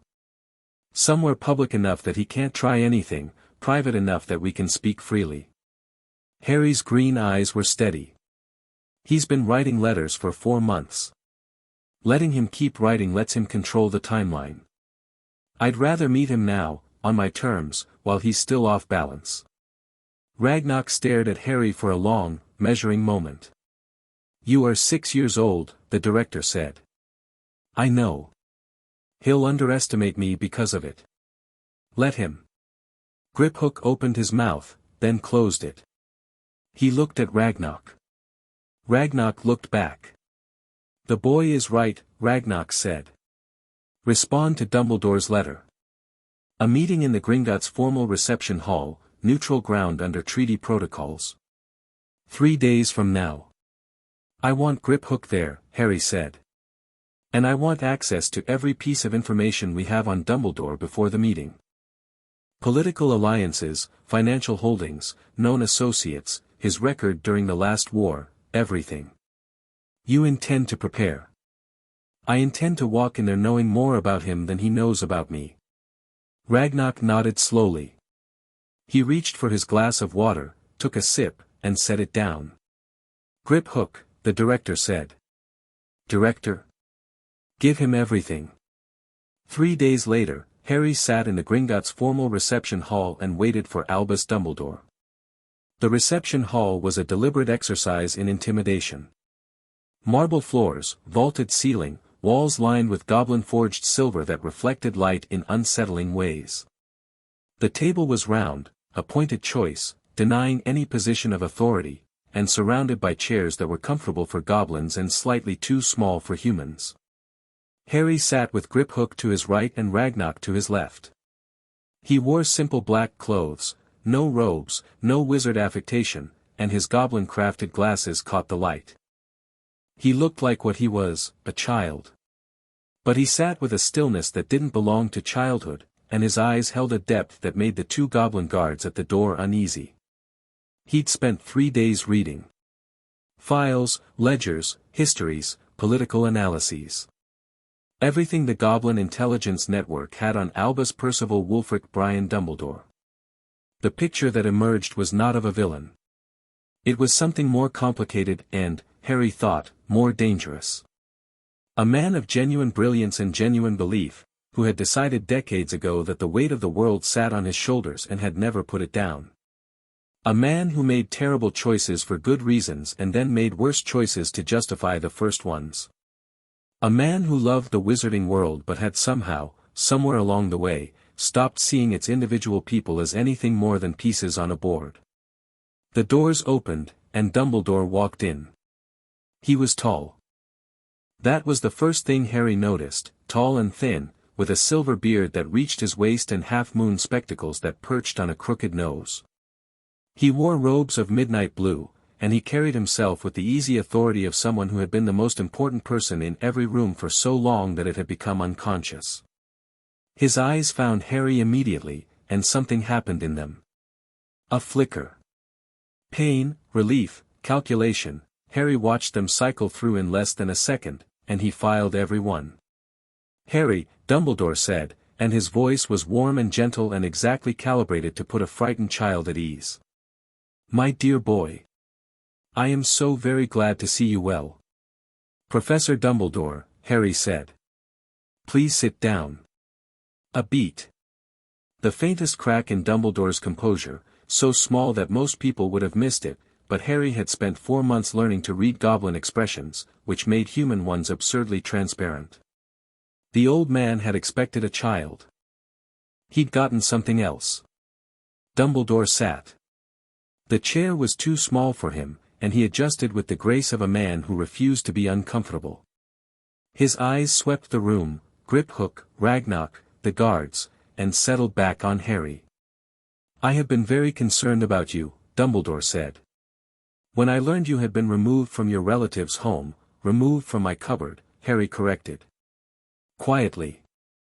Without inflection. Another flicker. Dumbledore's expression shifted to one of deep sorrow. "Harry, Professor, may I save us some time?" Harry folded his hands on the table. "I know about the prophecy. I know about the bindings, all 7 of them. I know about the Horcrux that was in my scar and that you chose to leave it there. I know you placed me with the Dursleys despite having no legal authority to do so and that you never once checked on my welfare in 5 years. I know these things because the goblins told me, and the goblins told me because they found me half-starved with a Dark Lord's soul feeding on my magic and 7 chains wrapped around my core." The silence that followed was absolute. Dumbledore's face underwent a transformation. The warm, grandfatherly mask slipped, not entirely, but enough. Beneath it was something older, harder, and infinitely more tired. "You are remarkably well informed for a 6-year-old, Dumbledore said. "I've had good teachers." "Indeed." His eyes flicked to Griphook and Ragnarok. "The Goblin Nation has been very thorough in its education." "Don't do that," Harry said. "Do what, my boy?" "Imply that I've been manipulated. You're looking at Griphook like he's the puppet master and I'm the puppet. I'm not anyone's puppet, Professor. Not theirs. Not yours." Dumbledore regarded Harry for a long moment. When he spoke again, the warmth was gone. Not replaced by hostility, by honesty, or something closer to it. "You are right," he said. "You deserve a candid conversation, and I have perhaps fallen into old habits. May I explain my actions?" "I'm listening." "The night your parents died, I made decisions under extraordinary pressure. Voldemort was gone but not destroyed, I knew this. The Horcrux," he paused. "I suspected a soul fragment. I could not confirm it, and I could not remove it without risking your life. The bindings were intended to protect you, to contain both your own magic, which was wildly unstable after the attack, and the fragment, which I feared might overwhelm you as you grew. And the Dursleys? The Blood Wards. Your mother's sacrifice created a protection tied to her bloodline. As long as you lived with her blood, with Petunia, that protection held. It made you invisible to Voldemort's followers, to dark magic, to anyone who meant you harm. It didn't make me invisible to Vernon Dursley's fists." Dumbledore flinched. Actually flinched, a full body twitch that he couldn't suppress. "I did not know," he said, and his voice cracked. "Harry, I swear to you, you didn't check. In 5 years, you didn't check once. You left a baby on a doorstep in November with a letter and walked away and didn't check. I had Arabella Figg, a squib neighbor who saw me from across the street and never once intervened. Don't." Dumbledore's hands, resting on the table, were not entirely steady. Harry noticed. He did not soften. "Here is what's going to happen, Professor," Harry said. "I am staying under the protection of the Goblin Nation. This is not negotiable. The Treaty of 1066 grants them custodial rights over abandoned magical minors, and a battery of goblin solicitors have confirmed that my case qualifies. Harry, the blood wards, are gone. Destroyed during the purge along with everything else you put in me. Whatever protection they offered is irrelevant now. That protection was the only thing standing between you and a dead Dark Lord. He's gone, Professor. The Horcrux is gone. The war is over.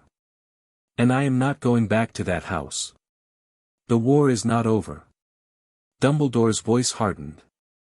For the first time, the steel beneath the velvet showed. Voldemort will return. The prophecy says one of us has to kill the other. It doesn't say I have to be your weapon to do it. The word landed like a blade. Weapon. Dumbledore's eyes closed briefly. That was never my intention, he said. Wasn't it? The question hung in the air. Around the table, Griphook and Ragnarok sat in silence, letting Harry lead, because this was his conversation, his confrontation, his right. Dumbledore opened his eyes. He looked at Harry, really looked, for the first time, not at the child he'd placed on a doorstep or the weapon he'd been shaping from a distance, but at the person sitting across from him. A 6-year-old boy with his mother's eyes and his father's jaw and a presence that filled the room like something elemental. What do you want, Harry? Dumbledore asked, and for the first time, the question sounded genuine. I want to be left alone to grow up. I want to learn magic on my own terms. I want to make my own choices about my own life. And when Voldemort comes back, if he comes back, I will deal with him. Not because a prophecy says so. Because he killed my parents and put a piece of his soul in my head, and I am going to make sure he never does anything like that to anyone ever again. Harry's voice didn't rise. His magic didn't surge. He sat in his chair, too small, goblin-sized, and spoke with a conviction so quiet and so total that it was more convincing than any display of power could have been. But I will do it my way, Harry continued. Not yours. You don't get to plan my life. You don't get to decide what I know or don't know, what I can or can't do, who I live with or how I'm raised. You lost that right when you left me in a cupboard. Dumbledore stared at him. Then, slowly, something shifted in the old man's expression. Not defeat, Dumbledore didn't do defeat. But a recalibration. A recognition that the board had changed, the pieces had moved, and the strategy he'd built over 5 years was rubble. I see, Dumbledore said quietly. He was silent for a long time, his blue eyes distant, processing. Then, I have made terrible mistakes, Harry. I see that now. I told myself they were necessary. I told myself the greater good required. He stopped. Swallowed. I am sorry. That is inadequate, and I know it, but it is the truth. Harry studied him. He looked for the lie, the manipulation, the subtle turn of phrase designed to rebuild trust. He found, instead, something that might have been genuine regret. Or might have been a very good performance. He couldn't tell. I believe you're sorry, Harry said. I don't believe you've changed. You'll go back to Hogwarts and start planning again. You'll find a way to justify it. You always have. Dumbledore didn't deny it. That, more than anything, told Harry what he needed to know. This meeting is over, Ragnarok said, speaking for the first time. The Goblin Nation's position is clear. Harry Potter is under our protection. Any attempt to circumvent this, legal, political, or otherwise, will be treated as an act of aggression against the nation. Dumbledore rose. He looked old, suddenly, not the vigorous, commanding figure who had entered, but a tired man carrying more weight than his frame could bear. Harry, he said at the door. If you ever need me, for anything, I will come. I know, Harry said. But I won't need you. Dumbledore left. The door closed behind him with a sound like a period at the end of a sentence. Harry sat in his chair and breathed. His hands were shaking under the table where no one could see. He pressed them flat against his knees and held them still. Griphook looked at him. "Are you all right?" "He meant it," Harry said. "The apology. He actually meant it." "Does that matter?" Harry thought about it. About the cupboard. About the dark. About the whisper in his scar that was gone now but had been there for 5 years, feeding on him, and the man who had known and chosen to let it stay. "No," Harry said. "It doesn't." He stood up, and the shaking stopped. The power settled around him like a cloak, steady and warm and enormous, and he walked out of the reception hall with Griphook beside him and the future ahead of him, his future, chosen and shaped and fought for. Behind them, in the empty hall, the round table's surface bore a perfect handprint, scorched into the wood where Harry's palm had rested. He hadn't even noticed. That night, in his room of warm brown stone, Harry couldn't sleep. He lay on his back and stared at the ceiling and thought about Dumbledore's face when he'd said cupboard. The flinch. The crack in the mask. The old man had looked, for just a moment, like someone waking up from a dream and finding the house on fire. Harry wondered if that was real. He wondered if it mattered. He raised one hand above his face, palm up, and let the magic flow.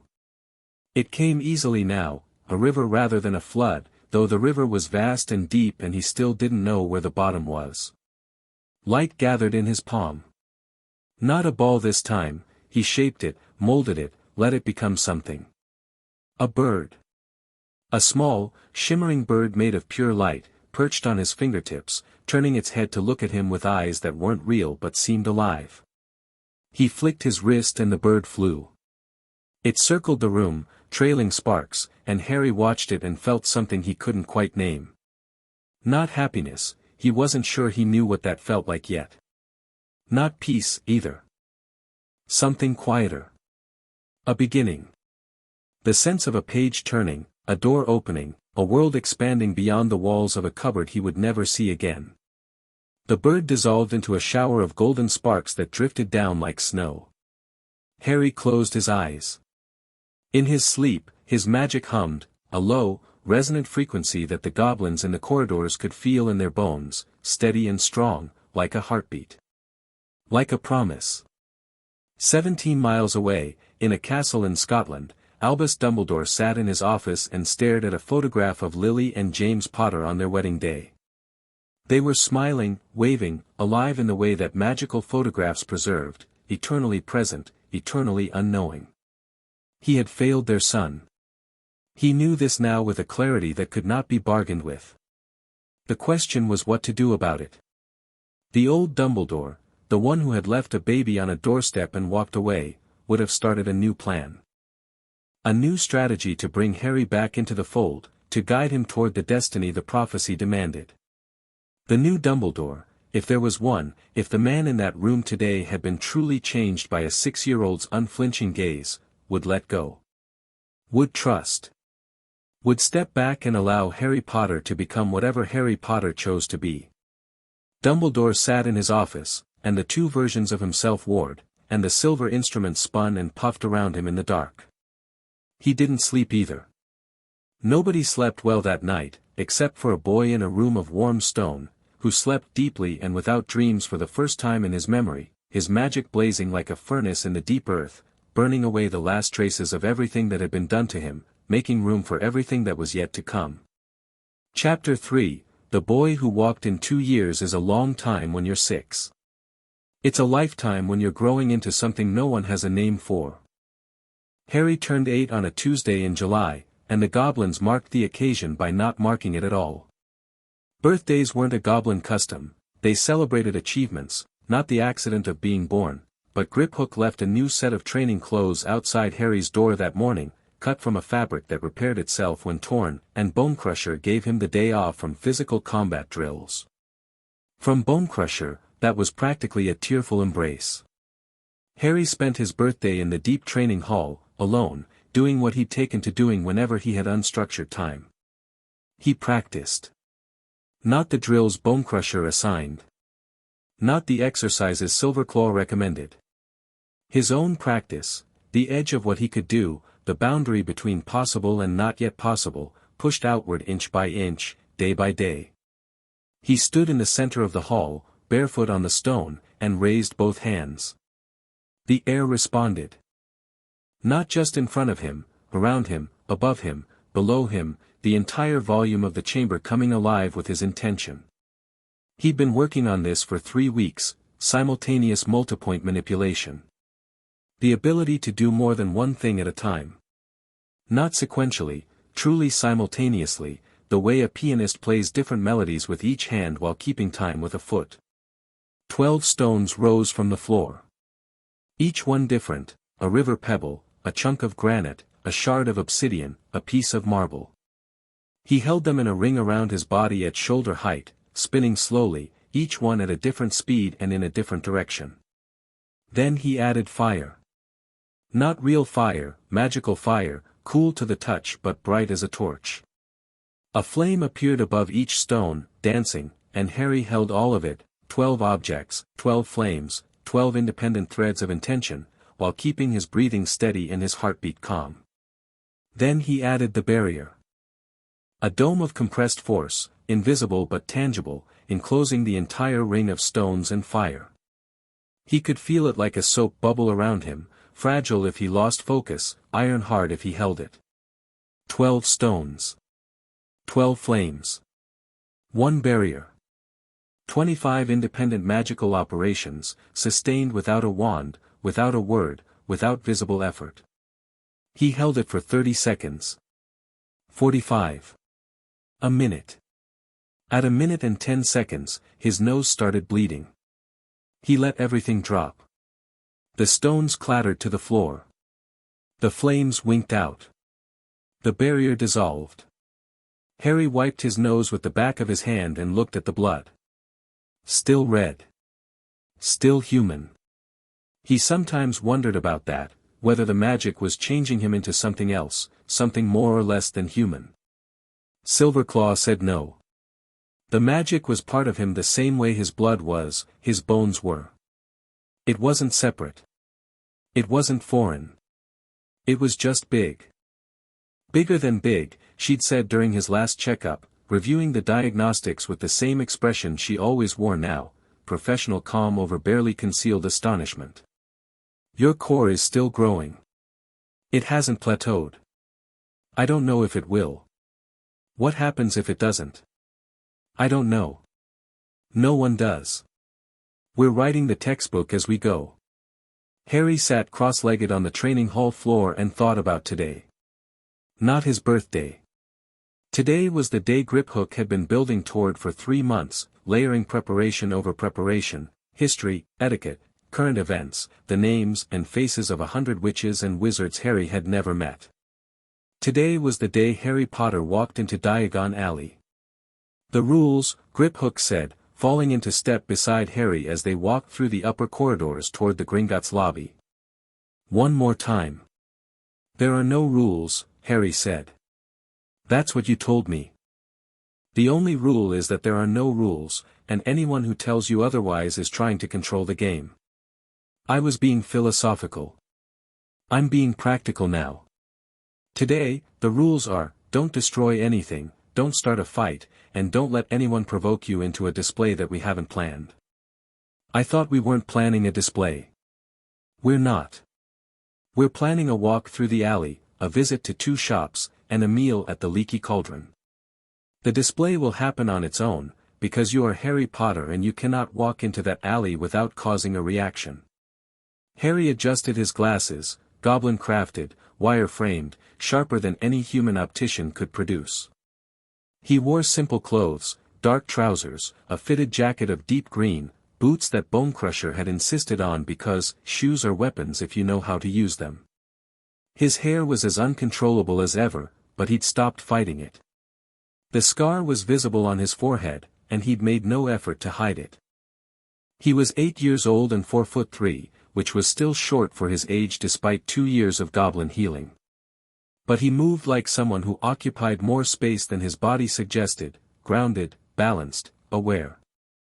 Bonecrusher's training had given him a physical confidence that read as older. 2 years, Harry said. I've been underground for 2 years. You've been above ground. You've walked through Muggle London, visited 3 magical libraries, and accompanied me to the Goblin Nation's annual summit in Geneva. I've been out of sight for 2 years. The wizarding world doesn't know where I am. They don't know what I am. They know rumors. Dumbledore has been discreet, his meeting with you is not public knowledge, but word has leaked. The Prophet ran a piece 6 months ago speculating about your location. The Ministry has asked Gringotts 4 separate times for confirmation that you're alive. The conspiracy theories range from mildly inaccurate to spectacularly insane. And today we answer them. Today we show them, which is different from answering. Answers invite follow-up questions. Showing invites interpretation, and we control the interpretation by controlling the showing. Harry grinned. It was a real grin, something that had taken months to develop, the facial muscles having been so long unused. You sound like Ragnarok. I'll take that as a compliment. Griphook paused at the final door. Beyond it was the Gringotts lobby, marble floors, towering counters, the vast bronze doors that opened onto Diagon Alley. Ready? Harry reached out with his magic, just lightly, just enough to feel the space beyond the door. He could sense the lobby, the signatures of 24 goblins, the ambient magic of the wards, the hum of the enchantments on the walls. And beyond that, through the bronze doors, the chaotic, colorful, swarming magical cacophony of Diagon Alley on a summer afternoon. He pulled his senses back. Took a breath. Let's go. The lobby was busy. Witches and wizards in robes of every color queued at the counters, conducted business in alcoves, hurried toward the cart platforms that led to the vaults below.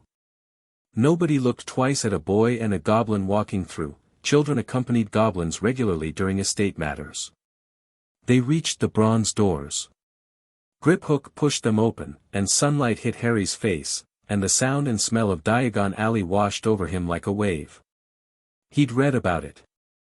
Studied maps. Seen illustrations in the books Griphook had given him. None of it compared.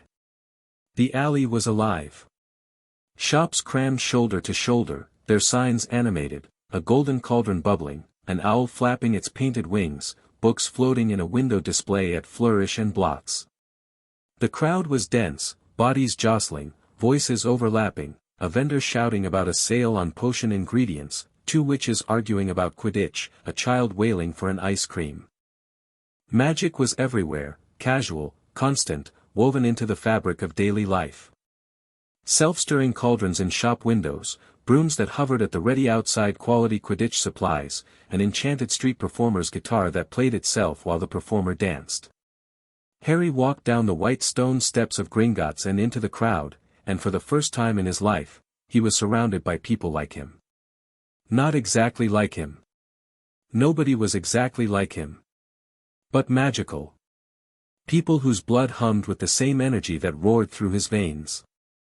He could feel them, each wizard and witch a small candle flame of magic, flickering and individual and alive. He could feel himself, too. Compared to the candles around him, he was a bonfire. A furnace. A star, burning quietly behind the mask of an 8-year-old boy in a green jacket. Nobody recognized him. Not at first. He was just a boy, walking with a goblin, moving through the crowd with a purpose that parted bodies like a prow parts water. They passed Potage's cauldron shop, past the apothecary with its barrels of dried herbs and jars of things floating in murky liquid, past Madame Malkin's where a witch was being fitted for robes in the window. He was halfway down the alley when the first person saw his scar. It was a middle-aged wizard buying a newspaper from a stand. His eyes swept over Harry casually, snagged on the forehead, and went wide. His mouth opened. His newspaper dropped.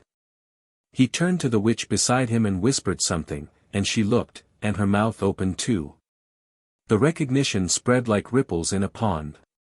Whispers jumped from person to person, heads turned, conversations died mid-sentence. Within 30 seconds, a sphere of silence had expanded around Harry, the normal bustle of the alley replaced by a charged, breathless attention. Harry kept walking. Griphook kept pace. "Harry Potter," someone said. Not a whisper, a declaration, half shouted by a young wizard who had stopped dead in the middle of the alley. "That's Harry Potter." The dam broke. The whispers became voices, the voices became a crowd, and suddenly Harry was at the center of a swarm of people pressing forward, reaching out, faces full of emotions he didn't want: worship, hunger, curiosity, tears. "Mr. Potter. Mr. Potter, where have you been, blessed child, the boy who lived, just want to shake your hand, just a moment, saved us all, my cousin was killed by Death Eaters and you," a hand grabbed his shoulder. Harry didn't flinch, Bonecrusher had trained that out of him. Instead, he turned, looked at the hand, looked at its owner, a plump witch with tears streaming down her face, and said, clearly, "Please don't touch me." She pulled her hand back as if burned. Not because of his tone was polite, even gentle. Because of his eyes. There was something in them that didn't belong to an 8-year-old, a depth and a steadiness that created distance more effectively than any wall. "I appreciate the sentiment," Harry said, raising his voice enough to carry to the crowd that now numbered over 50 and was growing. "But I'm just here to shop. Same as everyone else." A nervous laugh rippled through the crowd. Some people stepped back. Others pressed forward. "But where have you been?" called a wizard from the back. "The prophet said you'd vanished." Dumbledore wouldn't say, "I've been with friends," Harry said. "I'm fine. I'd like to continue my afternoon, if you don't mind." He turned and walked on. The crowd hesitated, then parted, not because he'd asked them to, but because his magic was leaking. Not deliberately, not as a display, but the sheer pressure of being surrounded by grasping strangers had elevated his emotional state, and his magic responded by pushing outward in a slow, steady wave that made people instinctively step back. They wouldn't know why they moved. They'd feel a sudden urge to give the boy some space, a prickle of unease, a sense that proximity was inadvisable. Griphook noticed. His eyes narrowed, but he said nothing. Their first stop was Flourish and Blocks. The bookshop was Harry's idea. Griphook had provided an extensive education, but Goblin libraries were heavy on financial theory, political history, and metallurgy, and light on wizard-specific magical knowledge. Harry wanted to see what the other side was teaching. He pushed open the door and walked into a cathedral of books. Floor to ceiling, wall to wall, stacked and shelved and piled in towering columns that defied gravity, some of them literally, the upper shelves floating at angles that would give an architect nightmares. The smell hit him first: old paper, ink, leather, dust, magic. The magic was thick here, layered into the books themselves, each one a small container of preserved knowledge humming with its own energy. Harry moved through the shop like a man dying of thirst moves through a lake.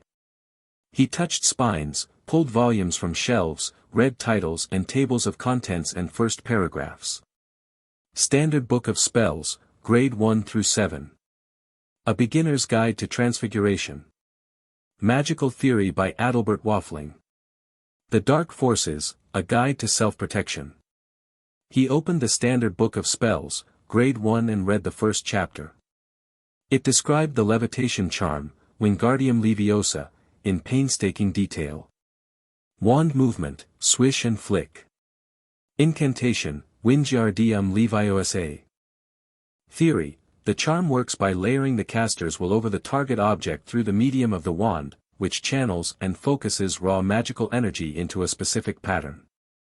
Harry looked at the book. He held out his free hand and the book next to it on the shelf rose smoothly into the air, hovered for a moment, then returned to its place. No swish. No flick. No incantation. No wand. He kept reading. Transfiguration. The art of changing one thing into another. According to Emmerich Switch's introductory text, it required precise visualization, mathematical understanding of the target form, and significant wand work to channel the transformative impulse through the proper magical frequencies. Harry picked up a quill from a display near the counter. He held it in his palm and looked at it. He thought about what it was: feather, keratin, hollow shaft, and what he wanted it to be. A needle. Simple. Thin, metallic, pointed. He felt the magic move. Not through a wand, not through a channel, not through any intermediary. Directly. From his mind to the object, his will rewriting reality at the most fundamental level. The quill shimmered. Compressed. Hardened. In 2 seconds, a silver needle sat in his palm, perfect and gleaming.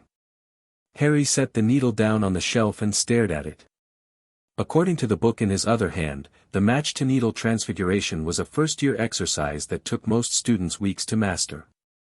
It required a specific incantation, a precise wand movement, and a visualization technique that the textbook devoted 3 pages to explaining. He'd done it without any of that. With a quill instead of a match. In 2 seconds. He wasn't showing off. There was no one watching, the shop was busy, but the other customers were absorbed in their own browsing.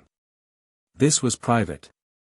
This was Harry, alone with the evidence of what he was, measuring himself against the yardstick of normal magical education and finding that the yardstick didn't reach. "Find anything interesting?" Griphook asked, appearing at his elbow.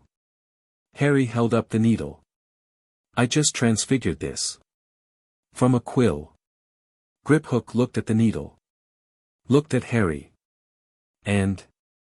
The book says it should take weeks. With a wand. And an incantation. The book was written for normal wizards. You're not a normal wizard." Griphook took the needle, examined it, and set it back down. "Buy the books if you want. Knowledge is never wasted, even if you've already surpassed what they teach." Harry bought 17 books. Griphook paid from the Potter Trust Vault, the stipend that had been accumulating for 7 years and was, by now, substantial. The shopkeeper, a thin man named Mr. Flourish, or possibly Mr. Blotz, the signage was ambiguous, stared at Harry's scar as he wrapped the books but was too professional to comment. The staring had become constant since they'd entered the alley. People followed at a distance. Conversation stopped when Harry passed. Shop windows suddenly became fascinating to witches and wizards who positioned themselves for a better look. A few people had the nerve to approach, but Harry's polite deflection and the subtle magical pressure that surrounded him like a heat shimmer kept them at arm's length. They were leaving the bookshop, Harry carrying a shrunken bag of purchases. Griphook had done the shrinking, since Harry hadn't mastered that particular trick yet, though he suspected he could if he tried, when a voice cut through the ambient noise of the alley. "Well, well. Harry Potter." The man who stepped into their path was tall, blond, and expensive.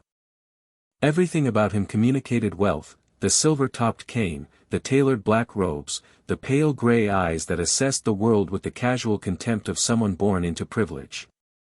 He moved with the fluid grace of a duelist, and his magic was, Harry blinked. He could feel the man's magic, and it was dark. Not evil, not necessarily, but dark in the way a deep well is dark. It went down a long way and there were things at the bottom you didn't want to see. "Mr. Malfoy," Griphook said, and his tone shifted to something harder and more formal. The goblin had briefed Harry on Lucius Malfoy extensively. Former Death Eater, current political power broker, claimed imperious defense, Major Gringotts' client.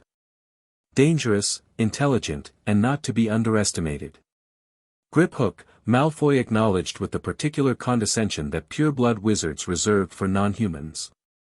His attention returned to Harry immediately. "I must say, young man, your disappearance has caused quite the stir. The minister himself has been beside himself with worry." "The minister doesn't know me," Harry said. "Seems like a lot of worry for a stranger." Malfoy's lips thinned into something that might have been amusement. "You are no stranger, Mr. Potter. You are the savior of our world. Your name is known in every magical household in Britain. I was 1 year old. I didn't save anything. I survived, and even that wasn't my doing. Modest. How refreshing. Malfoy's grey eyes were doing calculations. Harry could almost see the numbers running behind them. Assessing, categorizing, filing. I knew your father, you know. James and I were not close, but I respected the Potter family's position in our society.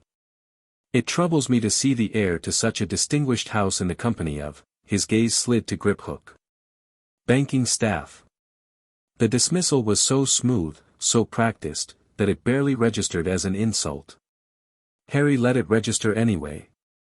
Griphook is my guardian, Harry said. And my friend. I'd be careful about the next words out of your mouth, Mr. Malfoy. Something shifted in the air between them. Not magic, not yet. Something more primal. Malfoy's eyes narrowed fractionally, reassessing. He'd expected a child, a famous child, certainly, but a child nonetheless. The voice that had just spoken to him carried weight that didn't match the small frame it came from. No offense intended, Malfoy said, recovering smoothly. I merely wish to introduce myself and extend an invitation. The Malfoy family has long been an ally of the Potters. My son, Draco, is close to your age. I'm sure you'll meet at Hogwarts in a few years, but in the meantime, you would be most welcome at Malfoy Manor. A boy of your stature should have proper connections. A boy of my stature, Harry repeated. You mean a boy whose name carries political currency? Malfoy's composure cracked for just a fraction of a second. Surprise, quickly smothered, but Harry caught it. 8-year-olds weren't supposed to speak like that. You're direct, Malfoy said. I can appreciate that. Then let me be more direct. I know who you are, Mr. Malfoy. I know what you were. I know the imperious defense that kept you out of Azkaban was a legal fiction paid for with a very large donation to the minister's discretionary fund. And I know that you're standing in front of me right now not because you respected my father, you didn't, he fought against everything you stood for, but because you want to get close to the boy who lived before anyone else does. The silence around them had expanded. People were watching, of course they were. Harry Potter and Lucius Malfoy in the middle of Diagon Alley was the kind of scene that sold newspapers. Malfoy's face went through a transformation. The smooth mask held, but behind the eyes, something cold and hard surfaced. Not anger, recalculation.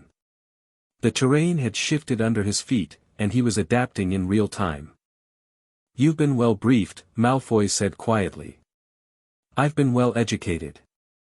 There's a difference. Indeed there is. Malfoy's grip on his cane tightened, silver serpent head pressing into his palm. A word of advice, Mr. Potter, since we're being direct. The wizarding world has eagerly awaited your return. You are a symbol, of hope, of victory, of the triumph of light over darkness. Symbols are powerful, but they are also fragile. The wrong alliances, the wrong associations, another glance at Griphook, laden with meaning, can tarnish a symbol beyond repair. I'm not a symbol, Harry said. I'm a person. And I choose my own associations. Of course you do. You're 8. Malfoy smiled, a thin, precise expression that didn't reach his eyes. But you won't be 8 forever. When you're ready for allies who understand how the world actually works, you know where to find me. He inclined his head in a gesture that was technically polite and functionally dismissive, and swept away through the crowd, which parted for him the way it had parted for Harry, though for different reasons. Harry watched him go. His heart was beating faster than he'd like, not from fear, from the adrenaline of confrontation, the high-wire act of saying the right thing at the right time with the right tone. Griphook had drilled this into him. Political encounters were combat. Different weapons, same stakes. That went well, Griphook said. He'll be a problem. He's already a problem. He's been a problem since before you were born. But you just told the most politically connected man in Wizarding Britain that you know exactly what he is, and you did it in front of 50 witnesses. By tomorrow, the entire alley will know that Harry Potter isn't a pawn. Is that good? Griphook showed his teeth. On a goblin, it was closer to a smile than a grin. It's excellent. Pawns get sacrificed. Kings get protected. You just told everyone which one you are. They continued down the alley. The crowd's energy had shifted after the Malfoy encounter, less worshipful, more wary, tinged with a respect that hadn't been there before. Harry Potter wasn't just back. Harry Potter had teeth. Their second stop was Ollivander's. This was Harry's idea too, and Griphook had argued against it. You don't need a wand. You've never needed a wand. Buying one now sends the message that you're conforming to wizard expectations. Buying one now tells me something I need to know, Harry had countered. I want to understand how wands work. I want to know what they feel like. And I want to know why I don't need one. He pushed open the door to the narrow, dusty shop on the corner, and the bell above it chimed in a tone that resonated with something deep in his chest. The shop was small and cluttered and ancient. Thousands of narrow boxes lined the walls from floor to ceiling, stacked in rows that seemed to extend further back than the building's exterior should have allowed. The air was thick with magic, not individual spells but the accumulated resonance of thousands of wands, each one humming at its own frequency, a choir of potential waiting to be claimed. An old man emerged from the shadows between the shelves. Silver eyes, wide and luminous in a lined face. He moved quietly, as if the air parted for him. "Ah," Garrick Ollivander said, and his voice was soft and wondering. "I wondered when I'd be seeing you, Mr. Potter. You know who I am. I know every customer who walks through my door, Mr. Potter. Your mother came to me in 1971. Willow, 10¼ inches, swishy. Excellent for charm work. Your father, mahogany, 11 inches, pliable. A powerful wand for transfiguration." Ollivander's silver eyes fixed on Harry's scar. "And the wand that gave you that mark. You, 13½ inches. I sold that wand to Tom Riddle in 1938. I remember every wand I've ever sold, Mr. Potter, and I remember being sorry about that one." "I'm not here to buy a wand," Harry said. Ollivander's eyebrows rose. "No. I don't use a wand. I don't need one. But I want to understand them. I want to know what happens when a wand chooses a wizard." Ollivander studied him for a long, silent moment. Then he did something unexpected, he smiled. It was a genuine smile, full of delight, the expression of a craftsman meeting someone who asks the right questions. "You don't need a wand," Ollivander repeated, tasting the words. "May I?" He held out a hand, not to shake, but palm up, an invitation. Harry placed his hand over Ollivander's without touching it. He let his magic flow, just a trickle, a fraction of what he carried. Ollivander's eyes went very wide. His hand trembled. He pulled it back slowly, reverently, the way you pull your hand away from a fire that's beautiful but dangerous. "Remarkable," he whispered. "Your magic, it's completely unmediated. No wand has ever touched it. It's raw. Pure. I've never felt anything like it." He paused, those silver eyes distant, processing. "You're right. A wand would constrain you. It would channel your power, yes, but channel implies narrowing, and you don't need narrowing. Your control is native. The wand would be a bottleneck. Then why do most wizards need them?"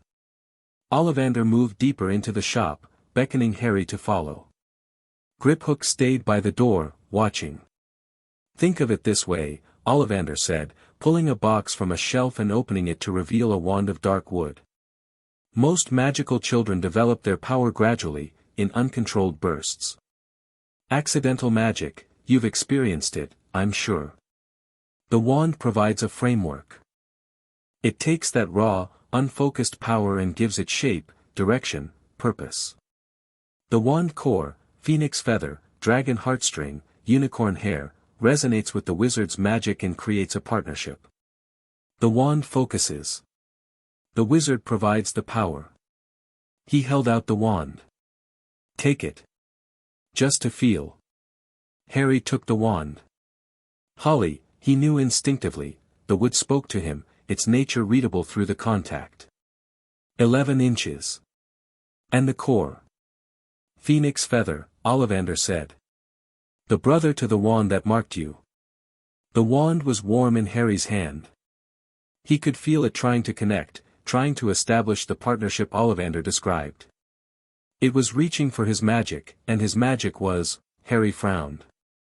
His magic was ignoring it. Not rejecting it, that would have been a reaction. It was simply uninterested, the way an ocean is uninterested in a cup. The wand could hold a fraction of what he carried, could channel a thin stream of the river that ran through him, and his magic recognized that and found it unnecessary. But there was something else. A resonance, not with the wand itself but with its brother. A connection, faint but real, a thread that stretched through the holly wand and the phoenix feather to another wand somewhere in the world, a wand of you that had once belonged to Tom Riddle. I can feel the other one, Harry said. Ollivander went still. The brother wand? The you wand. Voldemort's. There's a connection through the core.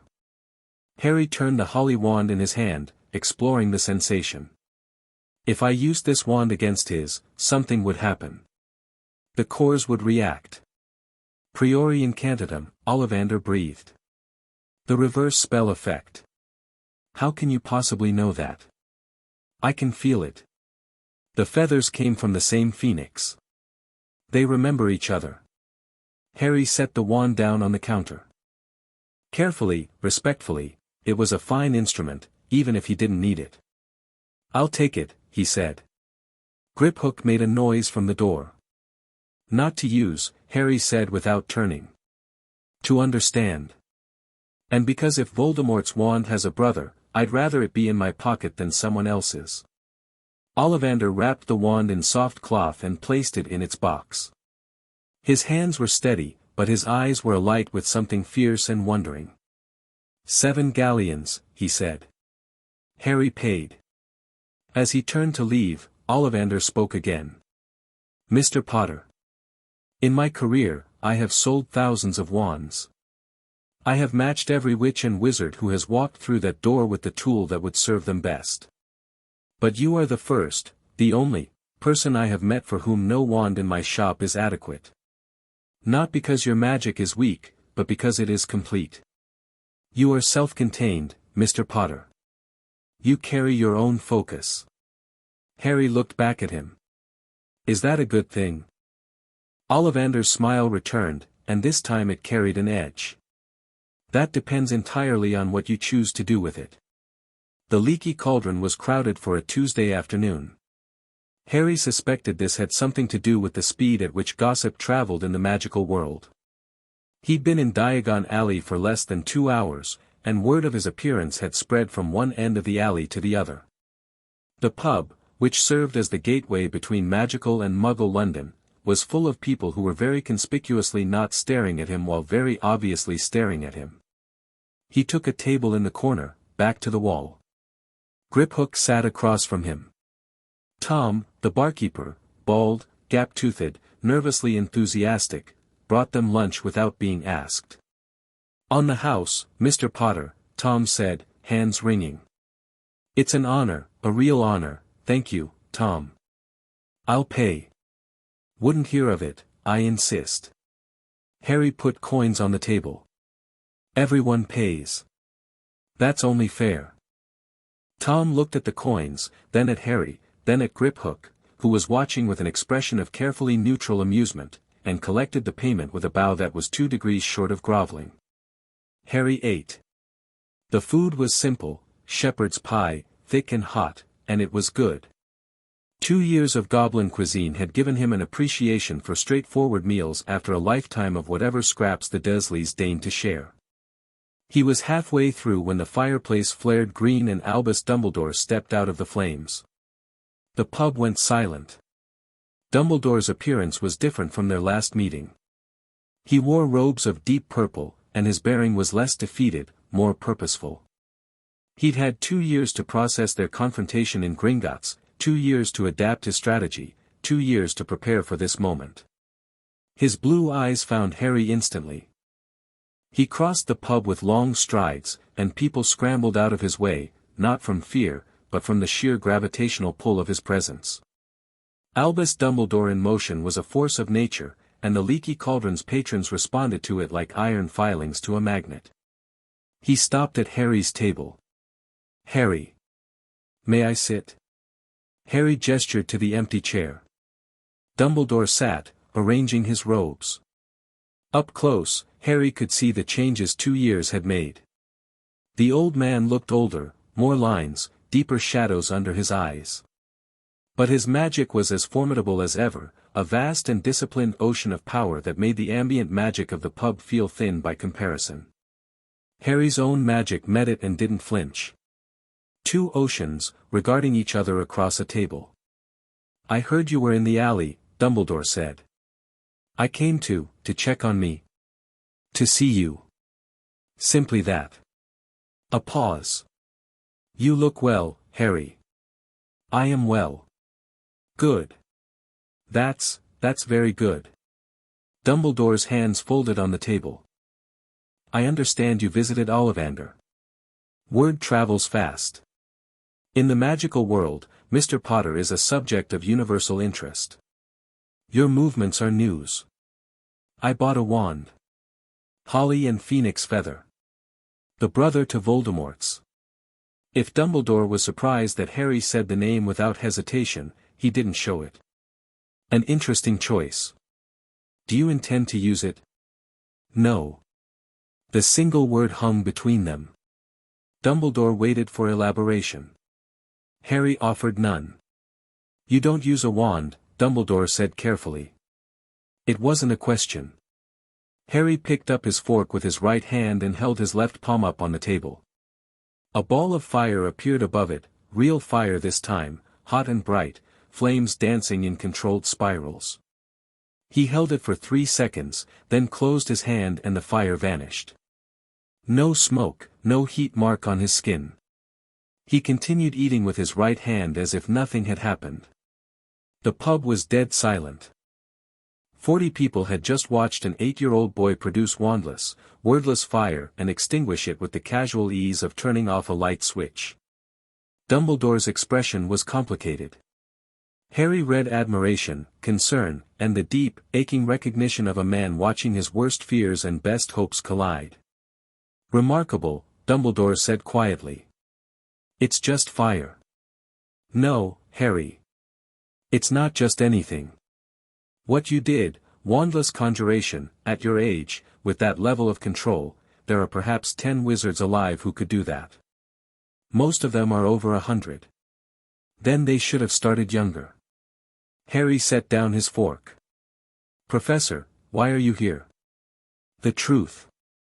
Dumbledore studied him. 2 years ago, in the Gringotts reception hall, Harry had been a precocious child with a script. Now he was something else, still a child in body, but the eyes that looked at Dumbledore held a weight that most adults never developed. The truth, Dumbledore said. I'm here because you frighten me. The honesty of it was startling. Around them, the pub's patrons leaned in, straining to hear.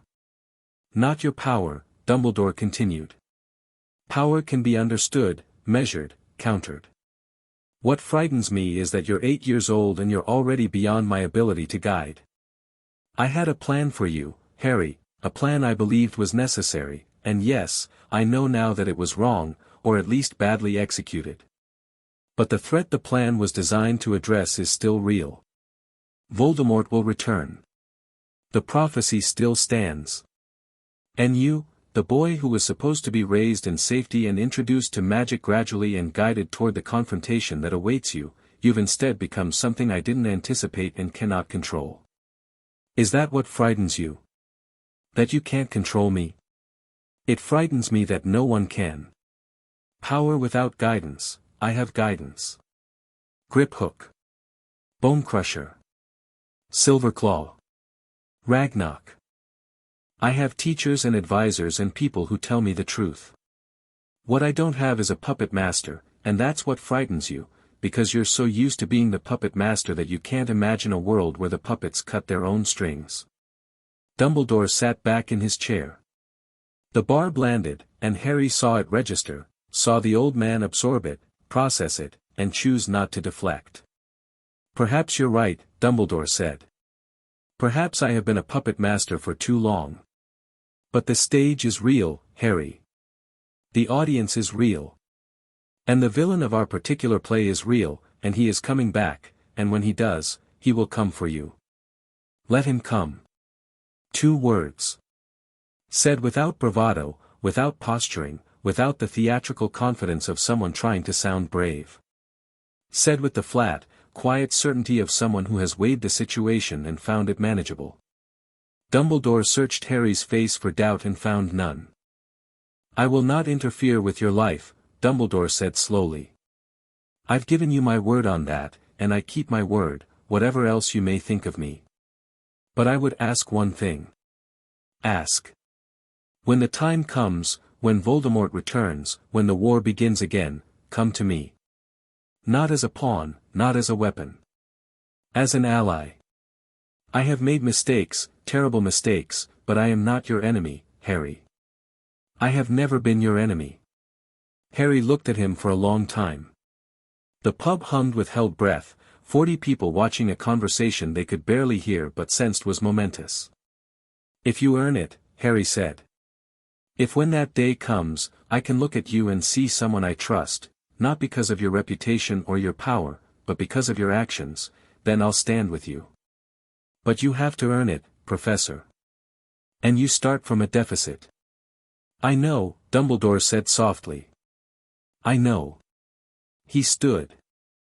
He looked down at Harry, the boy in the corner booth, the child who shouldn't exist, the living proof that Albus Dumbledore's grand design was fallible. "Happy birthday, Harry," Dumbledore said. "Your mother would be proud." He walked back to the fireplace, threw a handful of Floo powder into the flames, and was gone. Harry stared at the place where he'd stood. His throat was tight. He took a breath, took a drink of water, and the tightness eased. "You didn't have to offer him that," Griphook said quietly. "I know. He doesn't deserve the chance." "Maybe not.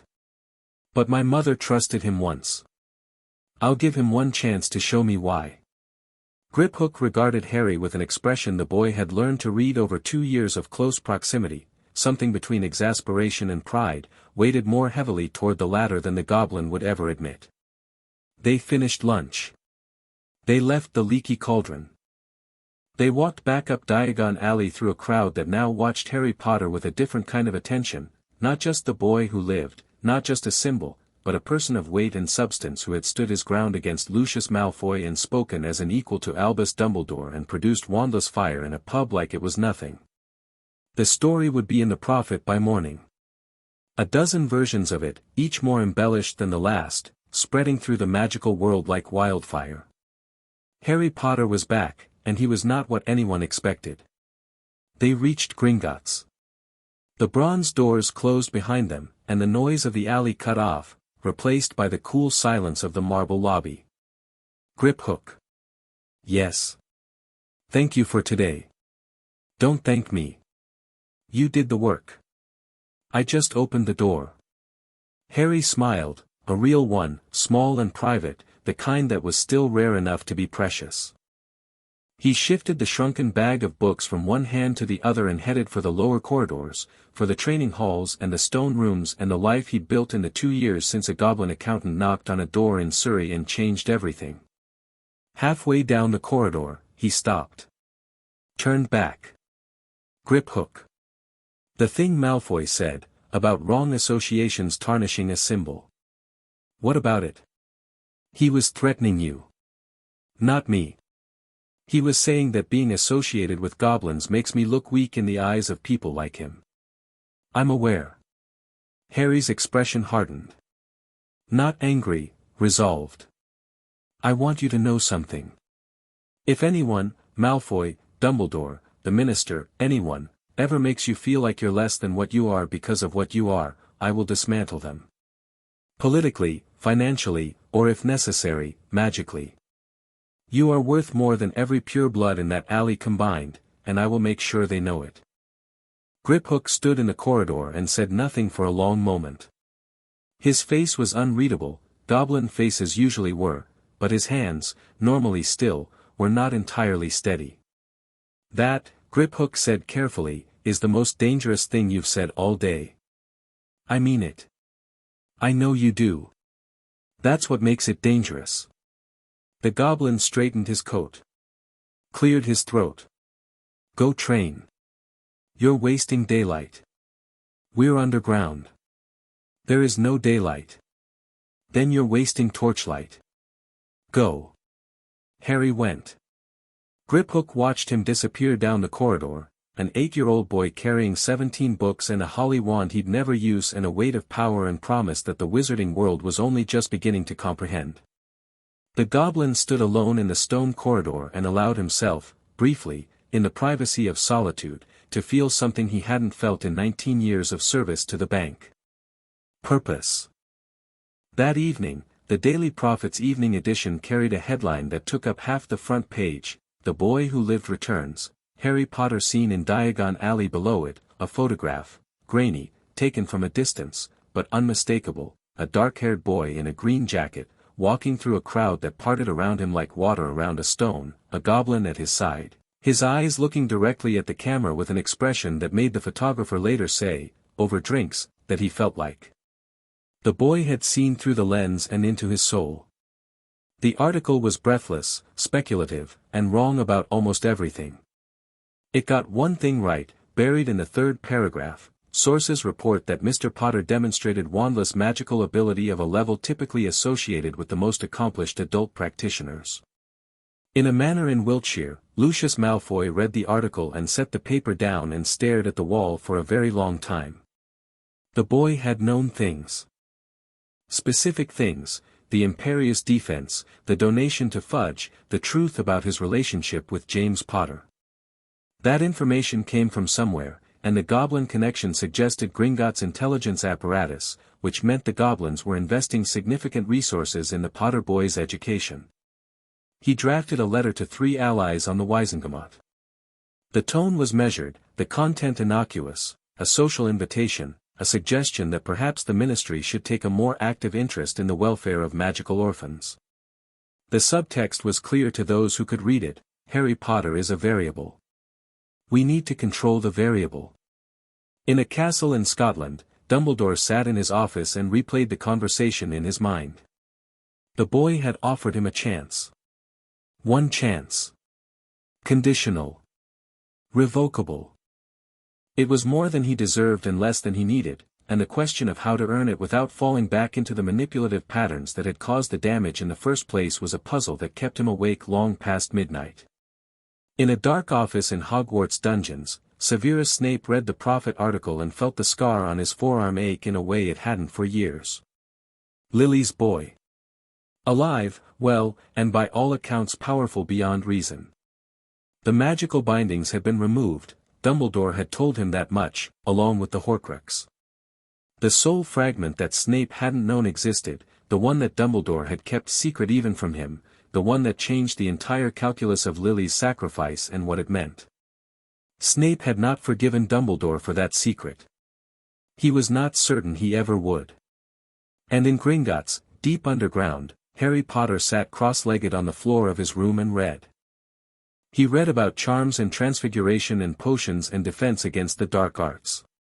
He read about the history of magic and the theory of magical development and the principles that governed wand-based casting. As he read, he practiced. Each spell described in the textbooks, he tried wandlessly. Most of them worked on the first or second attempt. Some required a moment of adjustment, translating the wand-mediated framework into his own direct contact approach. A few resisted entirely, their mechanics so deeply intertwined with the wand-channeling model that wandless execution required a fundamentally different technique. He figured out the different techniques. It took hours, not weeks. The magic responded to his will with an eagerness that would have been terrifying if it hadn't been so natural, like flexing a muscle he'd always had but never used. By midnight, he'd worked through the first 3 years of Hogwarts curriculum. By 2 in the morning, he'd started on the 4th. By dawn, when Griphook knocked on his door with the morning bone broth, Harry was asleep on the floor surrounded by open books, his glasses askew, one hand outstretched with a small golden bird of light perched on his finger, the same light bird he'd made months ago, but now it was detailed enough to show individual feathers, and it was singing. In his sleep, Harry smiled. The bird sang on. The magic hummed in the stone and the air and the bones of the earth, vast and deep and growing, and Gringotts held its breath around the boy who had walked into the world and changed its shape just by being seen. Chapter 4, Weight of the Crown. The letter from the ministry arrived on a Monday, which Harry had learned was when bureaucracies preferred to deliver bad news. Something about starting the week with an assertion of authority. Griphook brought it to the training hall, where Harry was in the middle of a session that had already destroyed 2 reinforced practice dummies and scorched a trench into the stone floor. At 10 years old, Harry had outgrown the basic training exercises months ago. What Bonecrusher had him doing now was closer to controlled demolition than practice, stress testing the limits of his power in environments designed to absorb catastrophic force. Harry caught the letter out of the air without looking. Griphook had tossed it from the doorway, and cracked the seal with his thumb while simultaneously maintaining a levitation exercise with his other hand, 3 iron spheres orbiting each other in a complex figure-8 pattern 6 feet to his left. He read. His expression didn't change, but the iron spheres accelerated slightly. The Ministerial Committee for the Welfare of Magical Youth, Harry read aloud. Requests the honor of Mr. Potter's attendance at a preliminary consultation regarding the implementation of the Young Wizards Mentorship Initiative, a program designed to ensure that magically gifted minors receive appropriate guidance and support as they develop their extraordinary talents. He looked at Griphook. How long did it take them to write this without using the word control? Several drafts, I'd imagine. Griphook entered the hall and took his customary position, leaning against the wall near the door, close enough to observe, far enough to avoid debris. The mentorship initiative was proposed to the Wisengamot 3 months ago by Dolores Umbridge, senior undersecretary to the minister. It passed committee review last week. Umbridge. The one who sponsored the anti-werewolf legislation. And the Half-Breed Registration Act, and the Goblin Financial Oversight Amendment that Ragnarok spent 4 months killing. She's Fudge's enforcer, does the work that's too ugly for the minister to touch directly. Harry folded the letter and slipped it into his jacket pocket. The iron spheres continued their orbit, steady as planets. What does the initiative actually do? On paper, it assigns ministry-approved mentors to magically talented children who lack traditional family structures. In practice, it gives the ministry legal authority to oversee the magical education of any child they designate as exceptional, which, by a remarkable coincidence, describes exactly one child in magical Britain. Me. You. Harry stopped the iron spheres. They froze in midair, then lowered gently to the floor, settling without a sound. They can't compel me, Harry said. The treaty protects your custodial arrangement with the Goblin Nation. It does not explicitly address educational oversight. Umbridge found the gap. The initiative is framed as educational, not custodial, which means it operates in a gray area the treaty doesn't cover. So they want to assign me a mentor. Someone who reports to the ministry. Someone who monitors what I learn and how I learn it and makes sure I'm developing in ministry-approved directions. That's the polite interpretation.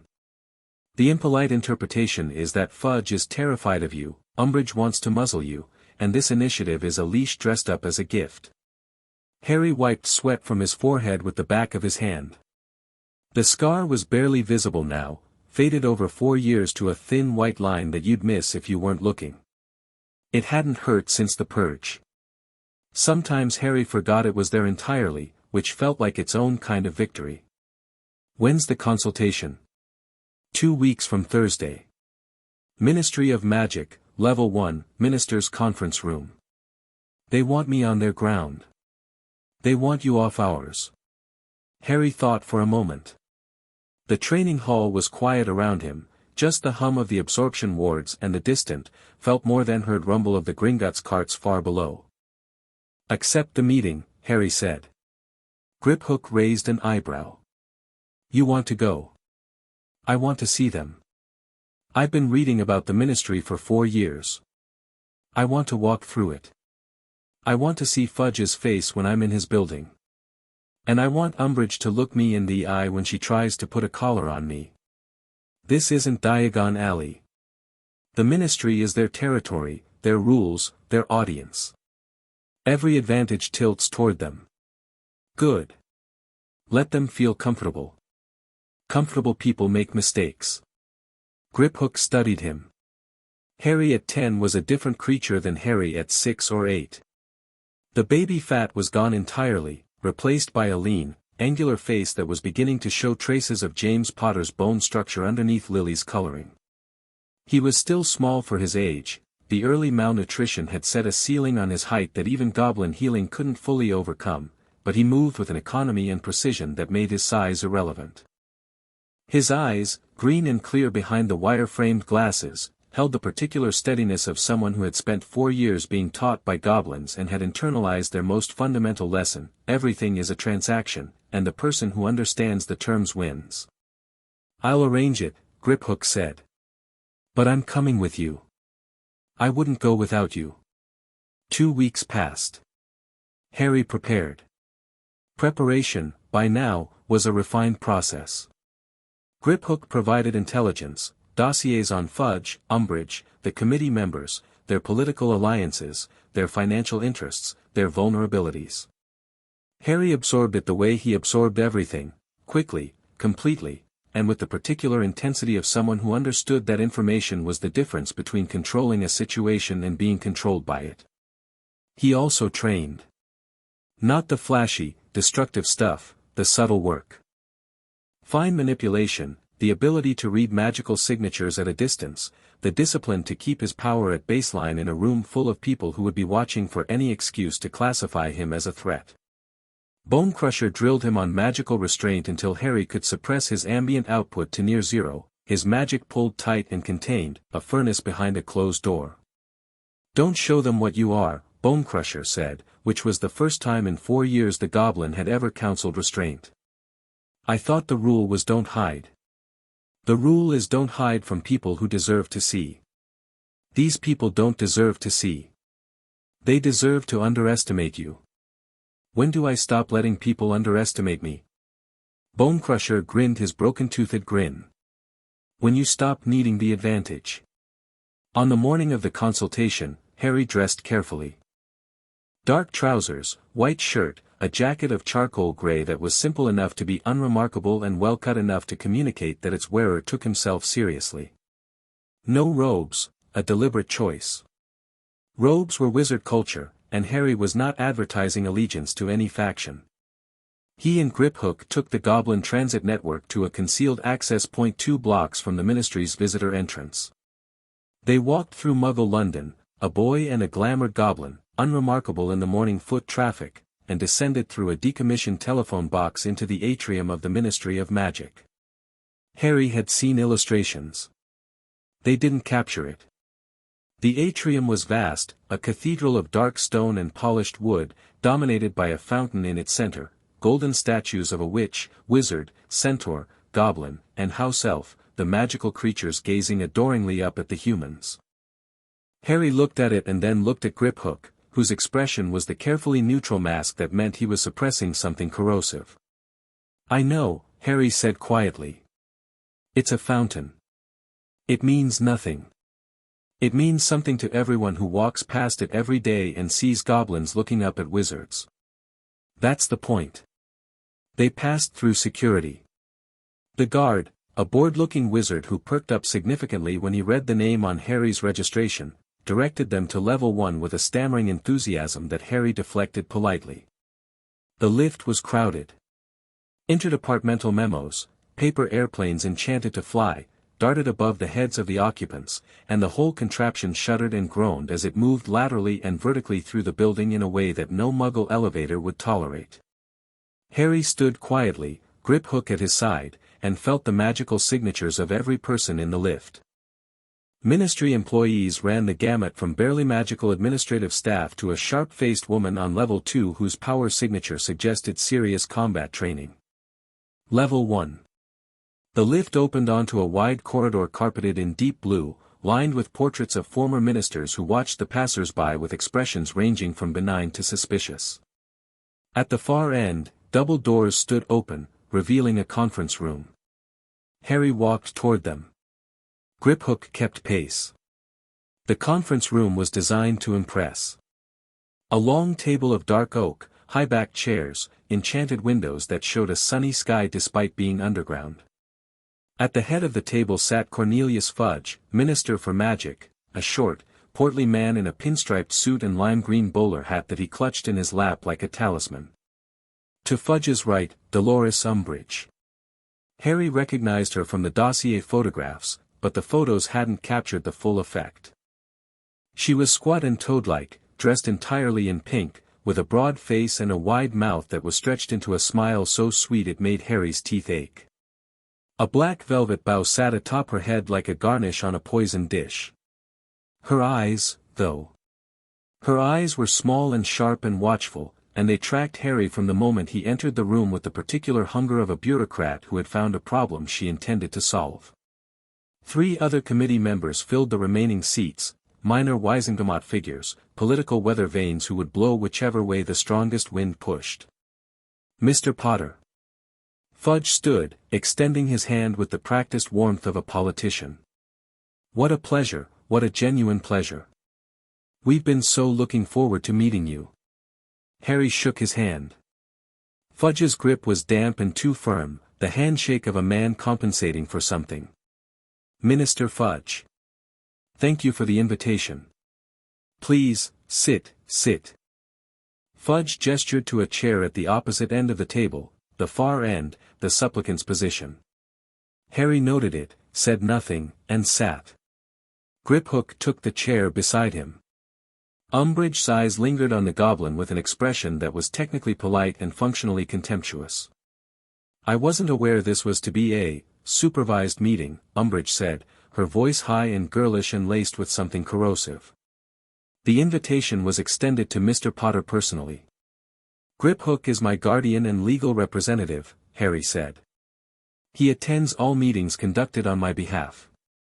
This is standard practice under the Treaty of 1066, Article 14, which guarantees goblin-custodied minors the right to representation in any official proceeding.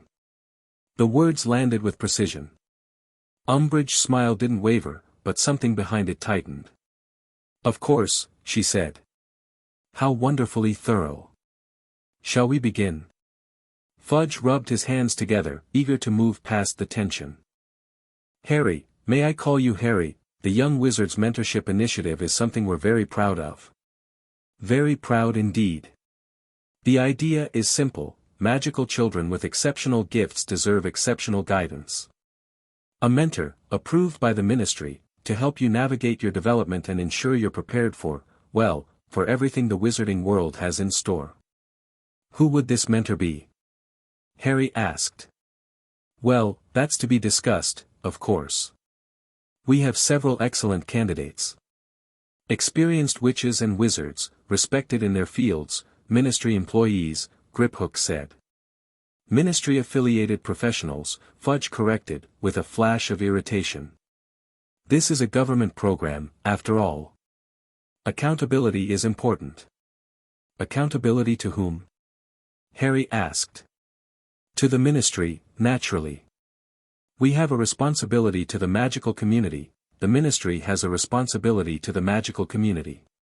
The ministry doesn't have a responsibility to me. I'm a private citizen, minister. I'm not a ministry ward, I'm not enrolled in a ministry school, and I'm not subject to ministry educational oversight. The Treaty of 1066 establishes the Goblin Nation's sole custodial authority over my person and education. The initiative isn't custodial, Umbridge interjected smoothly. It's educational. A supplementary program, entirely voluntary. If it's voluntary, I decline. Silence. Umbridge's smile widened. It was remarkable, the more dangerous she became, the sweeter she looked. Harry found it fascinating in a clinical way, the way one might find a venomous snake's coloring fascinating. "I'm afraid it's not quite that simple, Mr. Potter," she said. The initiative was passed by committee vote of the Wisengamot. While participation is technically voluntary, the committee retains the authority to mandate participation in cases where a minor's magical development is deemed to pose a potential risk to public safety. The word risk hung in the air like a blade. "A potential risk," Harry repeated. "Based on what assessment?" "Based on the extraordinary reports we've received about your abilities. Wandless magic, Mr. Potter. At your age. Surely you understand that this raises concerns." "Concerns about what, specifically?" "About safety. About control. About the potential consequences of unsupervised power in the hands of a child." Umbridge folded her hands on the table, pink nails gleaming. "We've all heard the stories, Mr. Potter. The display in Diagon Alley 2 years ago. The fire you produced in the leaky cauldron. Witnesses describe abilities that would be exceptional in an adult wizard and are frankly alarming in a 10-year-old boy." "Alarming. Concerning. Let's say concerning." The smile again, saccharine, relentless. "The Ministry has a duty to ensure that magical power is developed responsibly. Surely the Goblin Nation, with all its wisdom, can appreciate that." Harry looked at her. He held the look for 3 seconds, for 5, long enough that Umbridge's smile flickered, just barely, a candle in a draught. "Madam Umbridge," Harry said. "You authored the anti-werewolf employment legislation of 1988, which effectively barred an entire population from legal work. You co-sponsored the Half-Breed Registration Act of 1989, which required centaurs, merpeople, and other beings to submit to Ministry cataloging. You proposed, and lost, an amendment to the Goblin Financial Oversight Act that would have given the Ministry audit authority over Gringotts' internal accounts." Umbridge's smile was frozen. Beside her, Fudge shifted uncomfortably. "In each case," Harry continued, "the pattern was the same. Identify a group. Frame them as a risk. Propose oversight as a solution. Expand that oversight until it becomes control." He paused. "I've read your legislative record, Madam Umbridge. All of it. It's very instructive." The temperature in the room hadn't changed. Harry's magic was locked down tight, contained, invisible. But something in his voice carried a weight that had nothing to do with magic, the weight of a mind that had been sharpened for 4 years by the best political educators in the magical world. Umbridge recovered. She was good, Harry had to give her that. The smile returned, warmer than ever, as if he'd paid her a compliment. "I appreciate your thoroughness, Mr. Potter. But comparing the mentorship of a talented young wizard to anti-werewolf legislation is rather a stretch, don't you think? The mechanism is identical. You're using public safety as a justification for surveillance. The target is different. The structure is the same." Fudge cleared his throat. "Now, Harry, I'm sure Dolores didn't mean, the initiative really is about your well-being, my boy. We want to help you. The wizarding world cares about you, then the wizarding world can demonstrate that care by respecting my autonomy." Harry's voice was level. Calm. The iron spheres in the training hall. The pebble in Bonecrusher's hand. Intention, not force. I don't need a mentor. I have teachers. I don't need oversight. I have a guardian. And I don't need the Ministry's protection. With respect, Minister, the Ministry didn't protect me when I was a baby in a cupboard being starved and beaten by muggles. The Goblins did. You'll understand if I'm skeptical about the Ministry's commitment to my welfare."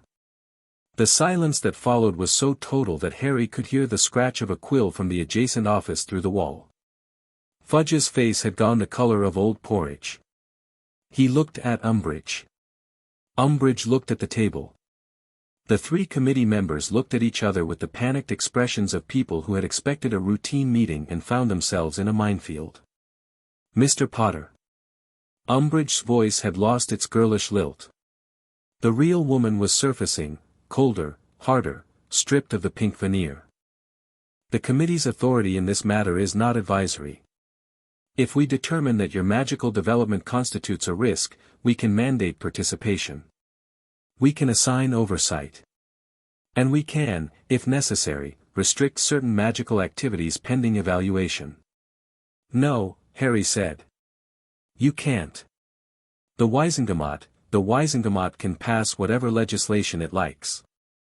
Enforcing it against a goblin-custodied minor on goblin sovereign territory requires treaty renegotiation, which requires a 2/3 vote of both the Wisengamot and the Goblin High Council, which has not been achieved in any dispute since 1743. Harry tilted his head slightly. I've done my research, Madam Umbridge. Have you done yours? Griphook, beside him, said nothing. His face was stone. But his eyes, dark and sharp and ancient, moved between Umbridge and Harry with something that might have been satisfaction. This meeting is unproductive, Umbridge said, standing. The sweetness was gone entirely now, replaced by a brittleness that suggested barely contained fury. The committee will reconvene to discuss further options. Good day, Mr. Potter. Good day, Madam Umbridge. She swept out. Fudge scrambled after her, bowler hat jammed on his head, muttering something about schedules and follow-ups. The three committee members fled like startled birds. Harry sat in his chair and breathed. That, Griphook said after a moment, was everything I taught you, executed flawlessly. She'll come back. She's not the type to quit. No. She'll regroup, find a different angle, try again. Umbridge is patient and vindictive, which is a dangerous combination. I know. Harry stood. He straightened his jacket. Let her come. Every time she tries, she exposes more of what she is. Eventually, even Fudge won't be able to pretend she's acting in good faith. They left the conference room. The corridor was empty. The ministry staff who had been lingering nearby had evaporated during the meeting, either through discretion or because the ambient tension had driven them away. Harry walked toward the lifts. As he passed the portraits of former ministers, one of them, a severe-looking witch in 17th-century robes, caught his eye and gave him a nod. He nodded back. The lift arrived. They stepped in. The doors closed. Griphook. Yes. She mentioned restricting magical activities. Can the ministry actually suppress someone's magic? Griphook was quiet for a moment. There are artifacts. Old ones. Suppression cuffs, dampening wards. The ministry confiscated several during the last war from Death Eaters who used them on prisoners. Officially, they were destroyed. Unofficially, Umbridge has access to things that could bind a wizard's power. It's possible. Harry's jaw tightened. Bindings. Again. Chains wrapped around what he was, disguised as safety, justified as necessity. Different hands, same intent. That won't happen, Harry said. His voice was very quiet, and the air in the lift grew dense, the magical pressure spiking for just a moment before he pulled it back. Not again. Not ever. Griphook said nothing. There was nothing to say. 3 days after the ministry meeting, a letter arrived at Gringotts bearing a seal Harry didn't recognize, a serpent twined around an ornate M. Malfoy. The letter was addressed to Harry personally, written in an elegant hand on cream-colored parchment that probably cost more per sheet than the Dursleys' monthly grocery bill. It was brief, courteous, and razor-sharp. Dear Mr. Potter, I trust your visit to the ministry was illuminating. Bureaucracies so often mistake motion for progress, don't you find? I write to renew my invitation to Malfoy Manor. My son Draco has expressed a keen interest in meeting you, and I believe a conversation between us, informal, private, between equals, might prove mutually beneficial. The Ministry's recent interest in your affairs is, I suspect, merely the opening move in a longer game. I have some experience with such games, and I find that forewarned is forearmed. Yours sincerely, Lucius Malfoy. Harry read it twice. He set it on his desk and stared at it. He knows about the Ministry meeting, Harry said. Griphook was in the chair across from him, reviewing ledgers, the daily rhythm of their shared space, Harry's room doubling as an informal office. Of course he knows. Malfoy has informants in every department. He probably knew the outcome before we left the building. He's positioning himself as an alternative. The Ministry tries the stick, Malfoy offers the carrot. The carrot with a hook inside it, yes. Harry picked up the letter again. What does he actually want? Griphook set down his ledger. Lucius Malfoy wants what he has always wanted, influence. He was Voldemort's right hand, and when Voldemort fell, he pivoted to Fudge. He spent 9 years building a power base through the Ministry, donations, favors, strategic friendships. But you represent something he can't buy, legitimacy. The boy who lived, allied with the Malfoy family, would rehabilitate his reputation in ways that gold alone cannot achieve. And if Voldemort returns? Then Malfoy wants to be positioned on whichever side you're standing on. He's hedging his bets. He always has. Harry thought about this. The letter sat between them on the desk, innocuous and deadly. I'll go, Harry said. Griphook's expression shifted. Harry, not as an ally. Not as a friend. As someone who wants to look Lucius Malfoy in the eye, in his own home, and take his measure. You've given me files and dossiers and political analyses. I want to see the man. I want to see his house, his family, his life. I want to know what I'm dealing with. It could be a trap. It won't be. Not yet.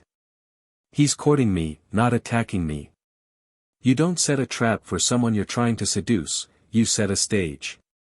Griphook looked at Harry for a long time. The boy, no, the young man, because something about Harry at 10 made the word, boy, feel inadequate, looked back with steady green eyes. I'll arrange it, Griphook said. But I'm coming with you. Every time. Malfoy Manor was exactly what Harry expected and nothing like what he expected. The grounds were vast, rolling green parkland, manicured gardens, peacocks strutting along gravel paths with the self-important air of creatures who knew they were decorative. The manor itself was a sprawling Elizabethan pile of pale stone and dark windows, beautiful in the way that a serpent is beautiful, elegance concealing something cold-blooded. Harry felt the wards as they approached. Layers of them, old and powerful, keyed to the Malfoy bloodline and reinforced over centuries. They scanned him as he passed through the gate, he felt them slide over his magical signature like fingers testing the edge of a blade, and he let them. Let them read him. Let the wards report back to Lucius exactly what was walking into his home. The front doors opened before they reached them.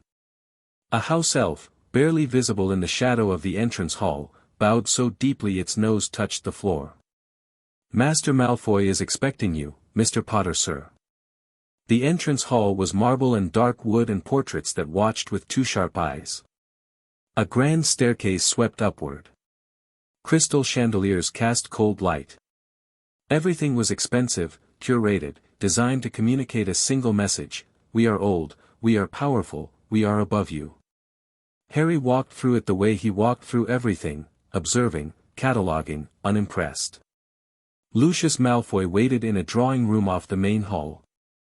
He stood by a fireplace of carved black marble, a glass of wine in one hand, and he looked exactly as he had in Diagon Alley 2 years ago, blonde, elegant, predatory.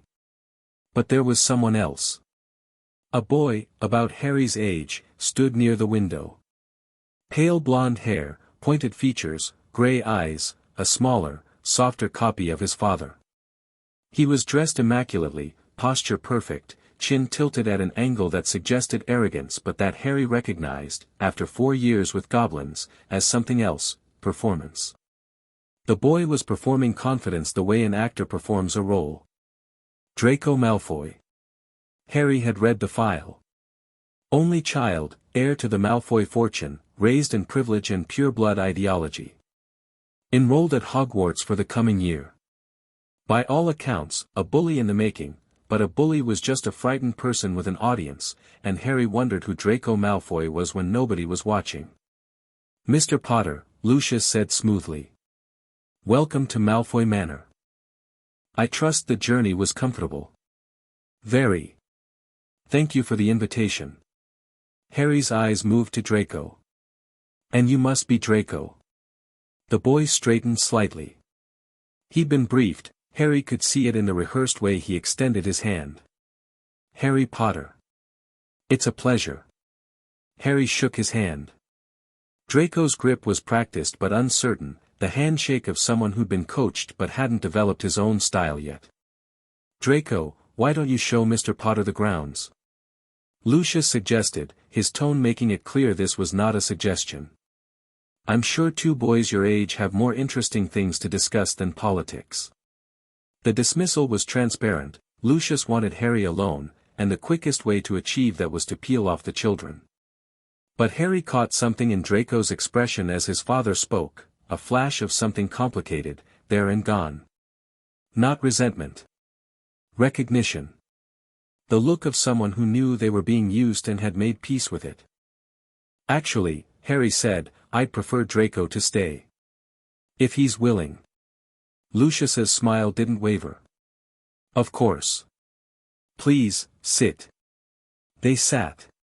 Tea appeared on a low table between them, the house elf again, silent and invisible. Harry took a cup, sipped, and waited. Lucius opened the conversation the way Harry expected, wide, pleasant, exploratory. He talked about the Potter family's history, their place in pure-blood society, the importance of tradition. He talked about Hogwarts, about the sorting, about how certain houses had certain reputations and how a young man of Harry's standing would want to choose carefully. He talked about the Ministry.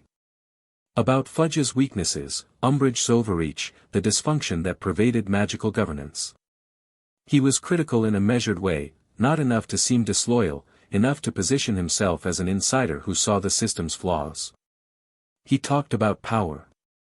Not directly, Lucius Malfoy never said anything directly. But the subtext was clear, the wizarding world is run by people who don't deserve to run it, and the right alliances could change that. Through all of it, Harry listened. He asked questions at precisely the right intervals, enough to show engagement, not enough to reveal his own position. He let Lucius talk, and as the man talked, Harry read him. Not his words. His magic. His body. The micro-expressions that flickered across his face between the polished sentences. The way his left hand occasionally drifted toward his right forearm, unconscious, habitual, the ghost of a mark that Harry knew was there under the sleeve. Lucius Malfoy was afraid. Not of Harry. Not of the Ministry. Of something deeper, something old, something that lived in the dark space between his public performance and his private reality. He was a man who had bet everything on a master who had fallen, and he had spent 9 years building a new life on the ruins of the old one, and somewhere in the foundations, something was shifting. Voldemort. Lucius was afraid Voldemort would return. Not because he feared punishment, because he feared what he would become again. The man who knelt. The servant. The branded soldier who did things that still lived in the shadows behind his eyes. Harry saw all of this, and he said nothing about any of it, and when Lucius paused for breath, Harry turned to Draco. "What house do you want to be in?" Draco blinked. He'd been sitting quietly through his father's monologue, the perfect prop, and the sudden direct address caught him off guard. "Slytherin," he said immediately. Then, a beat too late, "Of course." "Why, of course? Every Malfoy has been in Slytherin. It's tradition. Do you want to be in Slytherin, or do you want to continue a tradition?" Draco's mouth opened, closed. His eyes flicked to his father, the same motion Harry had made a lifetime ago, in a doorway in Surrey, checking for danger. Different context, different kind of danger, but the same reflex. "I want Slytherin," Draco said, and his voice was steady enough that most people would have believed him. Harry didn't, but that wasn't the point. The point was the flicker. The hesitation. The possibility, however small, that Draco Malfoy was more than the role he'd been cast in. "Mr. Potter," Lucius said, smoothly reclaiming the conversation. "I understand you've had some difficulty with the Ministry's mentorship initiative." "I wouldn't call it difficulty. I declined." "And they accepted your declination?" "Not gracefully." Lucius smiled. A real one this time, thin, amused, the smile of someone watching an amateur competitor make familiar mistakes. "They won't stop. Fudge is weak, but Umbridge is persistent. She'll find another angle. She always does. I'm aware. I could help." A word in the right ears, a motion in the Wizengamot. The initiative could be tabled indefinitely. In exchange for what? Lucius spread his hands, a gesture of openness that was anything but goodwill. Future consideration. The knowledge that the Malfoy family stood with the Potters when the Ministry overreached. Harry set down his teacup. He looked at Lucius Malfoy, and then he looked at Draco, and then he looked back at Lucius. "Mr. Malfoy, I'll be honest with you. I don't trust you. You know why. But I'm also not naive enough to think I can navigate this world without allies, or that allies have to be friends. If you can kill the initiative in the Wizengamot, I'll owe you a favor. One favor, defined in advance, with clear boundaries. That's a goblin-style arrangement, and it's the only kind I make." Lucius's eyes narrowed fractionally. He hadn't expected this. He'd expected either acceptance or rejection, a child's binary response. Instead, Harry was negotiating, and the terms he was proposing were sophisticated enough to make a veteran politician recalibrate. "A single favor," Lucius said slowly. "Defined in advance. You tell me what you want. I tell you if I can live with it. We agree before anything happens. No open-ended debts, no implied obligations, no gentlemen's agreements that somehow expand over time." Lucius was silent for a long moment. Then he laughed, a genuine laugh, surprised out of him, the sound of a man encountering something unexpected. "You are remarkable, Mr. Potter. Truly remarkable." He picked up his wine glass. "I accept your terms. I'll have a proposal drafted and sent to Gringotts for your review. Send it to Griphook. He handles my legal correspondence." "Of course." The slightest tightening around Lucius's mouth, the ongoing indignity of conducting serious business through a goblin. He smoothed it instantly, but Harry filed it away. The visit continued for another hour. Lucius showed them the Manor's library, impressive, extensive, heavy on dark arts theory that Harry noted but didn't comment on. Draco walked beside Harry through the corridors and gradually, in the way of 10-year-olds, abandoned the formal performance. "Is it true you can do magic without a wand?" Draco asked, as they passed through a gallery lined with portraits of Malfoy ancestors. "Yes." "How?" "I just do it. The same way you breathe, you don't think about the mechanics, you just do it. Father says that's impossible. That all magic requires a focus." "Your father is wrong." Harry said it without malice, without challenge. A simple statement of fact. Draco's eyes went wide. "Can you show me?" Harry held up his hand. A small flame appeared above his palm, blue-white, dancing, casting shadows that moved independently of the light. He compressed it, shaped it, turned it into a miniature dragon that opened its jaws and breathed a puff of fire before dissolving into sparks. Draco stared. The performance was gone. The pose, the posture, the chin tilt, all stripped away, leaving a 10-year-old boy looking at something magical with genuine, unguarded wonder. "That's brilliant," Draco whispered. "It's practice," Harry said. "For years of it. Could I learn?" "I don't know. Maybe. Wandless magic isn't common, most people need the focus, the way your father said. But I think the reason it's uncommon is that nobody teaches it. Everyone gets a wand at 11 and never learns to work without one. Draco looked at his own hand, fingers splayed, as if expecting fire to bloom from his palm. Nothing happened. It's not about the hand, Harry said. It's about the intent. The magic is inside you. The hand is just where you point it. He watched Draco process this, watched the boy's face work through frustration and fascination in something that might have been the first stirrings of a thought he'd never been allowed to think, that the way his father said things wasn't the way things had to be. They left the manor an hour later. Lucius saw them to the gate with impeccable courtesy and a handshake that lingered a beat too long.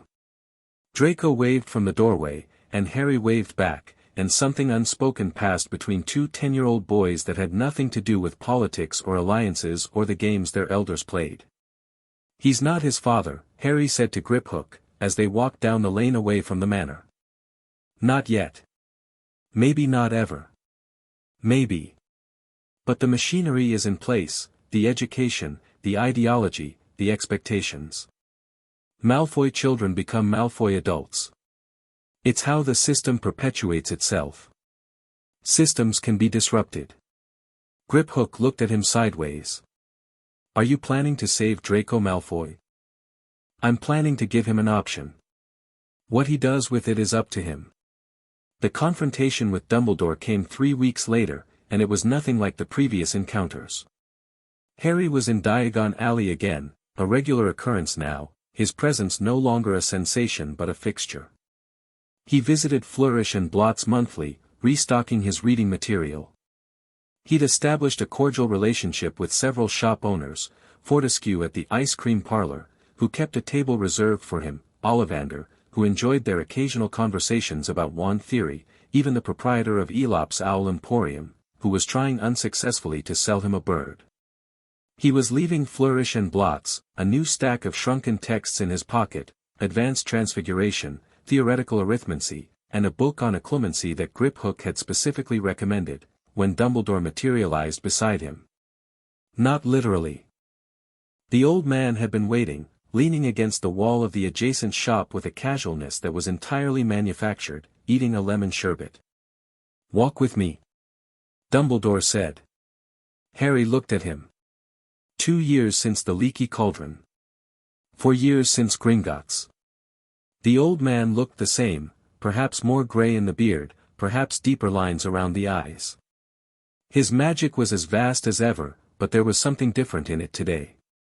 An agitation. A current beneath the surface. Griphook, alone, if possible. What I have to say is, sensitive. Harry met Griphook's eyes. The goblin's expression was flat, disapproval battling with pragmatism. Harry gave him a small nod. "I'll be at Fortescue's," Griphook said. It wasn't agreement. It was positioning, close enough to reach Harry in seconds if something went wrong. Harry and Dumbledore walked. The alley was busy, but people gave them space. The combined presence of the boy who lived and the greatest wizard alive created a natural buffer zone. "Something's happened," Harry said. It wasn't a question. He could feel it, the agitation in Dumbledore's magic, the tension in his shoulders, the way his eyes moved over the crowd with a vigilance that wasn't his usual serene omniscience. "Quirinus Quirrell has been appointed Defense Against the Dark Arts Professor at Hogwarts," Dumbledore said. "I don't know who that is." "A former Muggle Studies professor. He took a sabbatical 2 years ago to gain practical experience against the dark arts. He traveled to Albania." The word Albania landed with weight. Harry had read extensively about Voldemort's history. Albania was where the shade of the Dark Lord was believed to have fled after his defeat. "And?" Harry said. "And he returned, changed. I can't prove anything. But there is something wrong with Quirrell. Something behind his eyes that wasn't there before." Harry stopped walking. They were near the entrance to Nocturne Alley, the crowd thinner here, the shadows deeper. "You think Voldemort got to him?" I think something did. Whether it's possession, imperius, or something else, I'm not certain. But I've placed a particular artifact at Hogwarts this year, a lure, if you will. If Quirrell, or whatever is driving him, attempts to reach it, I'll have my answer. What artifact? The Philosopher's Stone. Nicholas Flamel's creation. It produces the elixir of life. If Voldemort exists in any form, he would need something like this to restore himself. Harry stared at Dumbledore. You're using a school as bait. I'm using a school as a trap. There are protections, there are children. Hundreds of them. And you're putting the most powerful alchemical artifact in history under the same roof as a potentially possessed professor and hoping your protections hold. Dumbledore's jaw tightened. I am doing what I believe is necessary. You always are. Harry's voice was cold. This is exactly what I told you 4 years ago. You make terrible decisions for good reasons and then double down when anyone questions them. What would you have me do? If Quirrell is compromised, removing him from Hogwarts tells Voldemort, or whoever is behind this, that I know. They'll go underground. I lose my chance to identify the threat and neutralize it. And if your trap fails? If Quirrell gets the stone? If students get hurt? They won't. You said that about me. You said I was safe at Privet Drive. The words hung between them. Dumbledore's face went through a sequence of expressions, each one painful, each one honest. I deserve that, he said quietly. You did. Harry turned and faced him fully. Professor, I'm not going to pretend I have a better plan. I'm 10. I don't have the intelligence network you have, the experience, he stopped. Breathed. But I'm telling you this, if students get hurt because you turned a school into a battlefield, I will hold you responsible. Publicly. Loudly. In front of the entire Wisengamot if necessary. Fair enough. And I want information. Going forward. If Voldemort is making moves, if anything changes, I want to know. Not after the fact. Not when it's convenient. In real time. Dumbledore studied him. The lemon sherbet was forgotten in his hand, melting in the afternoon warmth. You're asking me to trust you, Dumbledore said. I'm asking you to treat me as what I am, someone who has a stake in this. The prophecy may be self-fulfilling nonsense or it may be ironclad destiny. Either way, Voldemort killed my parents and tried to kill me. I deserve to know what he's doing. A long pause. The crowd moved around them, a river parting around 2 stones. All right, Dumbledore said. You'll have information. My word on it. Your word. Harry let that sit for a moment. I'll take it. Don't make me regret it. Dumbledore nodded. He looked old again, not defeated, but burdened, the weight of the world pressing down on shoulders that had carried it for too long. Harry, he said. For what it's worth, and I know it may not be worth much, I'm glad you exist. Not as a weapon. Not as a prophecy child. As a person. The world is better for having you in it, and I'm sorry it took me so long to see you clearly. Harry said nothing for a moment. Then, thank you, Professor. I'll see you around.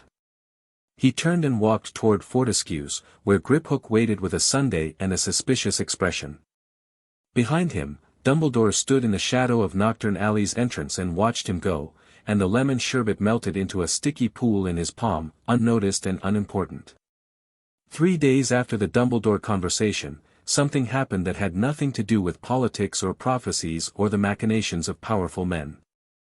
Harry was in Diagon Alley again, this time at Fortescue's, reading an advanced charms theory text that he was finding disappointingly simplistic, when a boy his age tripped over a cobblestone, crashed into his table, and sent Harry's sundae directly into his lap. The boy was round-faced, slightly pudgy, and radiating mortification so intense it was almost visible. Oh no. Oh no, oh no, oh no, I'm so sorry, the boy was scrambling, grabbing napkins, trying to mop ice cream off Harry's jacket and only succeeding in spreading it further. "I'm the worst, I'm so clumsy, Gran says I trip over my own shadow, she's right, I always, oh." He'd seen the scar.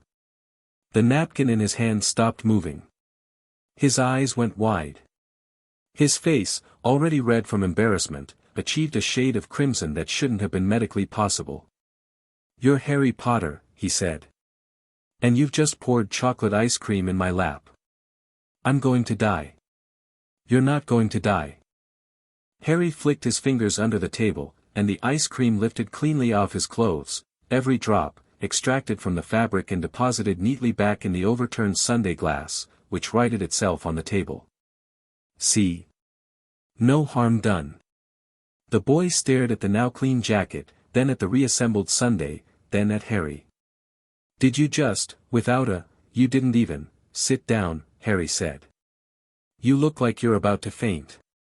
The boy sat. He was still clutching a wad of napkins, forgotten in his hand. Up close, Harry could see details: a round, honest face, brown hair that was slightly too long, the slightly rumpled look of someone who fought a daily battle with tidiness and lost consistently. His magic was, Harry blinked. The boy's magic was interesting. Not powerful in the flashy, obvious way that some witches and wizards broadcast their strength. But deep. Rooted. Like an old tree that didn't look impressive until you realized the roots went down further than the trunk went up. "What's your name?" Harry asked. "Neville. Neville Longbottom." The name hit Harry like a bell. Longbottom. The other boy the prophecy could have named. Born at the end of July, parents who defied Voldemort 3 times. Frank and Alice Longbottom, tortured into insanity by Bellatrix Lestrange. Harry had read the file, and it was one of the few things in Griphook's archives that had made him physically sick. "Longbottom," Harry said, keeping his voice normal. "Your grandmother is Augusta Longbottom. You know my gran." "I know of her. She's on the Wisengamot. Votes independently. Doesn't take bribes, which apparently makes her unusual." Neville's surprise momentarily overtook his embarrassment. "You know about Wisengamot voting records?" "I've had an unusual education." Harry signaled Fortescue for another sundae. "Do you want one?" "My treat. Call it compensation for the emotional distress I've clearly caused you." Neville laughed. It was a startled, involuntary sound, the laugh of someone who wasn't used to being put at ease. "I caused the distress. I'm the one who, I'm always breaking things. Or tripping over things. Or losing things.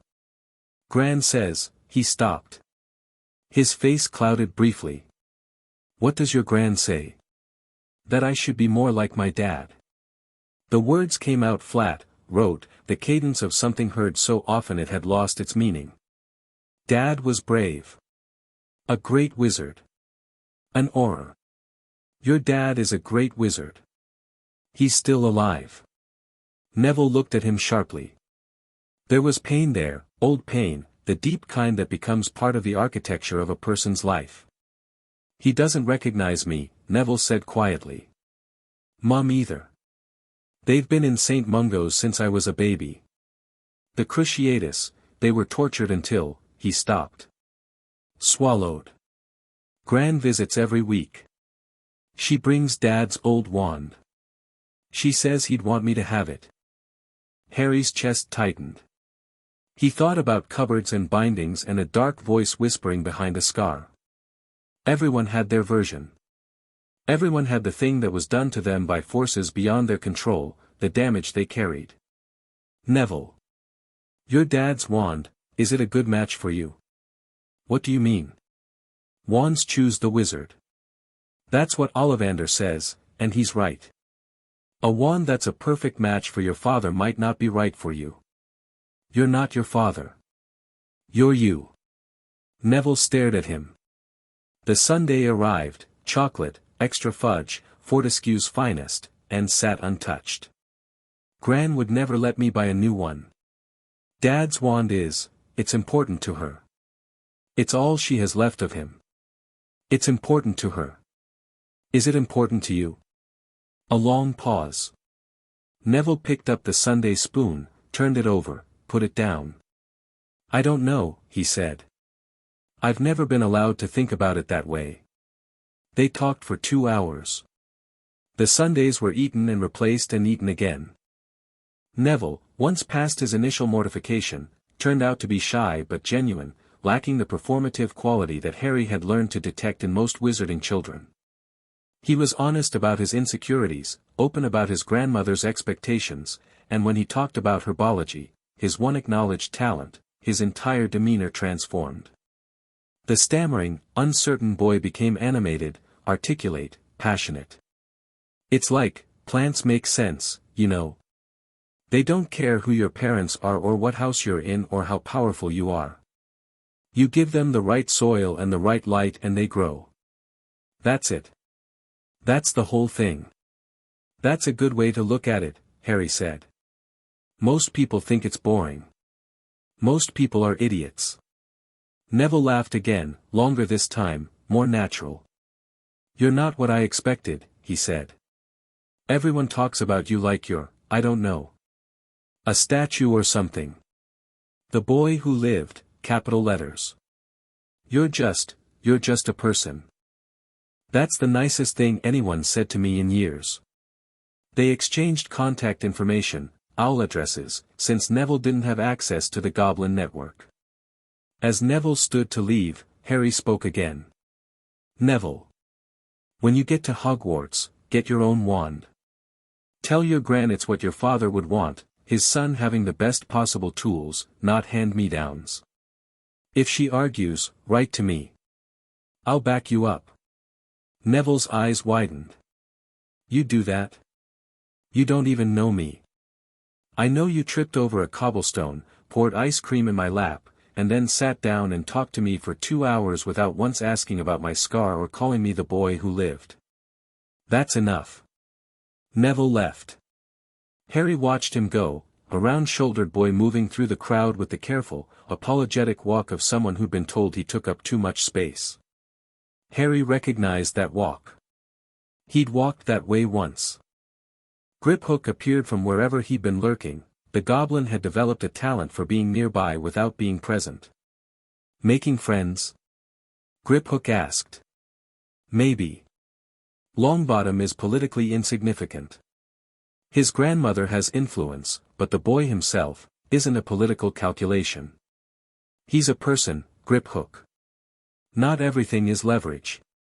Griphook opened his mouth, closed it, and performed the goblin equivalent of a concession, a slight tilt of the head and a redirected gaze. Fair enough, the goblin said. They walked back toward Gringotts as the afternoon light slanted gold through the alley. Harry thought about Neville. About Draco.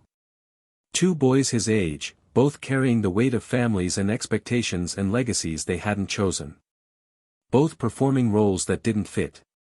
He thought about himself, and how close he'd come to the same thing, performing the role of Dumbledore's weapon, the grateful savior, the obedient sacrifice. How close a cupboard had come to breaking him into the shape someone else needed. The shape they needed. Never the shape he was. Harry looked down at his hands. The shimmer was barely visible now, he kept it contained without effort, the furnace banked but never extinguished. Beneath the surface, his magic hummed, vast and patient, waiting for whatever came next. Whatever it was, he'd face it standing up. That was the only shape that mattered. Chapter 5, No One's Weapon. The Hogwarts letter arrived on July 24th, 1 week before Harry's 11th birthday, carried by a tawny owl that had clearly never navigated the interior of Gringotts before. It bounced off 2 walls, startled a security goblin into drawing a blade, and finally crashed onto Harry's desk in a shower of loose feathers and indignation. Harry untangled the envelope from the owl's talons, gave the bird a piece of bread and a pat that seemed to offend it, and opened the letter. Dear Mr. Potter, we are pleased to inform you that you have been accepted at Hogwarts School of Witchcraft and Wizardry. He read it through. Supply list, uniform requirements, term dates. A second page, handwritten in green ink, added beneath the standard letter, "Harry, I hope you will consider attending. Whatever has passed between us, Hogwarts has much to offer you. The doors are always open." Harry set the letter on his desk and looked at it for a long time. Griphook found him there 20 minutes later, still staring. "It came," Griphook said. "Not a question. It came." The goblin sat in what had become his chair. They'd been sharing this space for 5 years, and the furniture had arranged itself around their habits like sediment around stone. Griphook said nothing. He'd learned, over 5 years, that Harry processed decisions in silence and that interrupting the silence produced worse decisions. Harry picked up the letter again. "Read Dumbledore's note. Set it down." "Arguments 4, he said. Griphook ticked them off. "Access to the Hogwarts Library, which is the largest collection of magical knowledge in Britain. Socialization with magical peers. Formal credentials, OWLS and NEWTS are still the standard qualifications for most magical careers. Direct observation of Dumbledore and whatever he's planning with the Philosopher's Stone. And the political optics. Harry Potter attending Hogwarts normalizes your presence in wizarding society in a way that living in a goblin bank does not. Arguments against. You'd be on Dumbledore's territory. 7 years of institutional influence, even if he keeps his word about non-interference. The curriculum is designed for wand users, which means you'd be performing below your capability in every class. The social environment is stratified by house and blood status, neither of which serves you. And there's the matter of your safety. If Quirrell is compromised, Hogwarts is an active threat zone. You left one out. Which? Leaving Gringotts. Leaving you. Griphook was quiet for a moment. When he spoke, his voice carried the careful neutrality that meant he was feeling something he'd rather not. That's not an argument against. That's a consequence. Consequences are managed, not avoided. Harry looked at the goblin, this sharp-featured, sharp-minded creature who had knocked on a door in Surrey and pulled a starving child out of the dark and spent 5 years turning that child into something the world wasn't ready for. 5 years of bone broth and political theory and combat training and late nights reviewing ledgers and early mornings arguing about strategy. 5 years during which Griphook had become the closest thing Harry had to a father, though neither of them would ever use that word because some things were too important to cheapen with labels. "I'll go," Harry said. Griphook nodded. His face didn't change. "But I'm not going as a student," Harry continued. "Not entirely. I'm going as myself, with everything that means. I won't sit through classes that teach me things I mastered 3 years ago and pretend to struggle. I won't hide what I can do to make the other students comfortable. And I won't play Dumbledore's game with the stone." "What will you do about the stone?" "I'll watch. If Quirrell makes a move, I'll handle it. Not because Dumbledore wants me to, because there are children in that castle and I won't let them be collateral damage in someone else's chess match." Griphook studied him. Harry at 11 was lean, sharp-featured, and radiated a quiet intensity that made adults instinctively give him space. He'd grown into his face, the angles of James Potter's bone structure softened by Lily's features, the green eyes vivid and watchful behind wire-framed glasses. His hair remained stubbornly wild, and his scar had faded to a thin line that was visible only in certain light. He was also, by any reasonable measure, the most powerful magical being in Britain under the age of 150. "I'll make the arrangements," Griphook said. "You'll need school supplies. The mundane kind, robes, cauldrons, that sort of thing. I already have a wand. The holly wand. You'll carry it. I'll carry it. I won't use it." A thin smile from the goblin. "The look on the professors' faces alone will be worth the tuition." September 1st arrived the way consequential days always do, too quickly and not quickly enough. Harry stood on platform 9 3/4 at King's Cross Station and took in the controlled chaos of 100 magical families saying goodbye to their children. The Hogwarts Express sat along the platform, scarlet and gleaming, steam billowing from its stack in theatrical clouds. Trunks were loaded, owls hooted, mothers cried, fathers dispensed last-minute advice that would be forgotten before the train cleared London. He'd come alone. Griphook had offered to accompany him, but Harry had declined, not from pride, but from a clear-eyed understanding that a goblin on platform 9 3/4 would create a spectacle that would overshadow everything else. This was about Harry entering the wizarding world's most important institution on his own feet, under his own power. His trunk was shrunken in his pocket.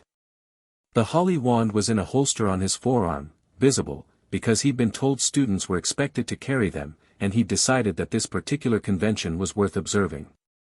He wore the Hogwarts robes, plain black, no house markings yet, over his usual dark clothes. He looked like a student. He felt like something else. The recognition began almost immediately. A girl with bushy brown hair and slightly too large front teeth nudged her parents and pointed. A red-haired family, numerous, loud, freckled, went collectively silent as Harry passed. 2 older students on the train leaned out of a window and stared. Harry boarded without acknowledging any of it. He found a compartment near the middle of the train, neither the front, where the prefects sat, nor the back, where the troublemakers gathered, and sat down by the window. The platform was clearing. Last embraces, last waves. A plump red-haired woman was kissing the youngest of her sons, there seemed to be an endless supply, while a girl even younger tugged at her sleeve, pointing at the train with undisguised longing. The compartment door slid open. Anyone sitting here? Everywhere else is full. The youngest red-haired boy. Tall for 11, freckled, with a smudge of dirt on his nose and an expression of determined casualness that suggested he knew exactly who Harry was and was trying very hard to seem like he didn't. Go ahead, Harry said. The boy sat. Extended his hand. Ron Weasley. Harry Potter. Ron's ears went red. Yeah, I know. I mean, I figured. The scar. Does it bother you? The scar. No, it's wicked actually, I mean, not wicked that you got cursed, that's awful, I just meant, Ron's ears achieved a deeper shade. I'm going to stop talking now. Don't. Tell me about your family. I saw them on the platform, there are a lot of you. Ron launched into a description of the Weasley clan with the enthusiasm of someone who had never been asked to talk about his favorite subject. 5 older brothers, Bill, Charlie, Percy, and the twins Fred and George, and a younger sister, Ginny. Parents Arthur and Molly. Not rich, we're basically skint, but don't tell Mum I said that, not prestigious, Dad works at the Ministry, misuse of Muggle artifacts, it's exactly as boring as it sounds, but close. Happy. Chaotic. Harry listened, and the thing he felt wasn't envy exactly, it was older than envy, deeper than it. It was the recognition of something he'd never had, described by someone who had it so completely he didn't know it was remarkable. What about you? Ron asked, his initial nervousness fading into genuine curiosity. Everyone says you grew up with goblins. Is that true? For the last 5 years, yes. What's that like? Intense. Goblins don't do small talk. They don't do coddling. They tell you the truth whether you want to hear it or not, they expect you to work harder than you think you can, and they don't care about your feelings when they're teaching you something important. Sounds like my mum, actually. Harry laughed. A real laugh, surprised out of him. Ron grinned, pleased with himself. The compartment door opened again. This time, a round face peered in, familiar, anxious, scanning the compartment with the desperation of the perpetually lost. Sorry, have either of you seen a toad? I keep losing him, his name's Trevor, Neville. Neville Longbottom's face transformed. Harry. You're here. You're going to Hogwarts. Apparently. Harry stood and clasped Neville's hand. The other boy had changed in the year since their ice cream encounter, taller, slightly less round, with a confidence in his movements that hadn't been there before. "Sit down. Ron, this is Neville Longbottom." "Neville, Ron Weasley." "Longbottom?" Ron said. "My mum knows your gran. Says she's terrifying." "She is terrifying," Neville confirmed, taking a seat. "But she means well." He looked at Harry with bright eyes. "I got my own wand. Cherry and unicorn hair, 13 inches. Wrote Gran a letter like you said. She argued for 3 days, but I held firm. How does it feel?" Neville pulled the wand from his pocket, new, gleaming, the wood a rich reddish-brown that seemed to glow faintly. He held it up, and Harry could feel the resonance from across the compartment, a clean, harmonious vibration, the wand and its wizard in perfect alignment. "It feels like mine," Neville said simply. "Good. It should." Ron was looking between them with the expression of someone who'd missed the first act of a play. "You two know each other?" "He poured ice cream in my lap last year," Harry said. "That's," Ron paused. "Actually, that sounds like a great way to meet someone." The train rolled north. The countryside changed, flattening, then rising, suburbs giving way to fields giving way to hills. The three boys talked the way 11-year-olds talk when the world is expanding and everything is possible, about Hogwarts, about houses, about what they expected and feared and hoped. The compartment door opened a third time, and this time it was Draco Malfoy. He stood in the doorway with two larger boys flanking him, Crabbe and Goyle. Harry knew from the dossiers, the Malfoy family's equivalent of decorative bodyguards. Draco's hair was slicked back, his robes impeccable, his chin at the precise angle Harry remembered from the manor. The performance was on. Harry could see it, the mask clicking into place, the Malfoy heir assembling himself for public consumption. "Potter," Draco said. "So the rumors are true. You're coming to Hogwarts." "Draco." Harry's voice was easy, relaxed. "Good to see you." The easy familiarity threw Draco off balance, just slightly. He'd prepared for formality, the choreographed introduction, the establishment of social hierarchy. Harry's warmth disrupted the script. "You'll find that some wizarding families are better than others, Potter," Draco said, falling back on the prepared lines. His eyes flicked to Ron and dismissed him with the casual brutality of inherited prejudice. "I can help you there." "You already have," Harry said. "Sit down." Draco blinked. "What?" "Sit down.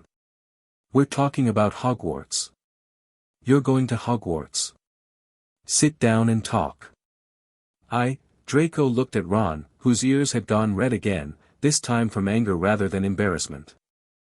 He looked at Neville, who was shrinking slightly into his seat. He looked at Crabbe and Goyle, who were waiting for instructions like large, confused dogs. "Your friends can find another compartment," Harry added. "It's a bit crowded."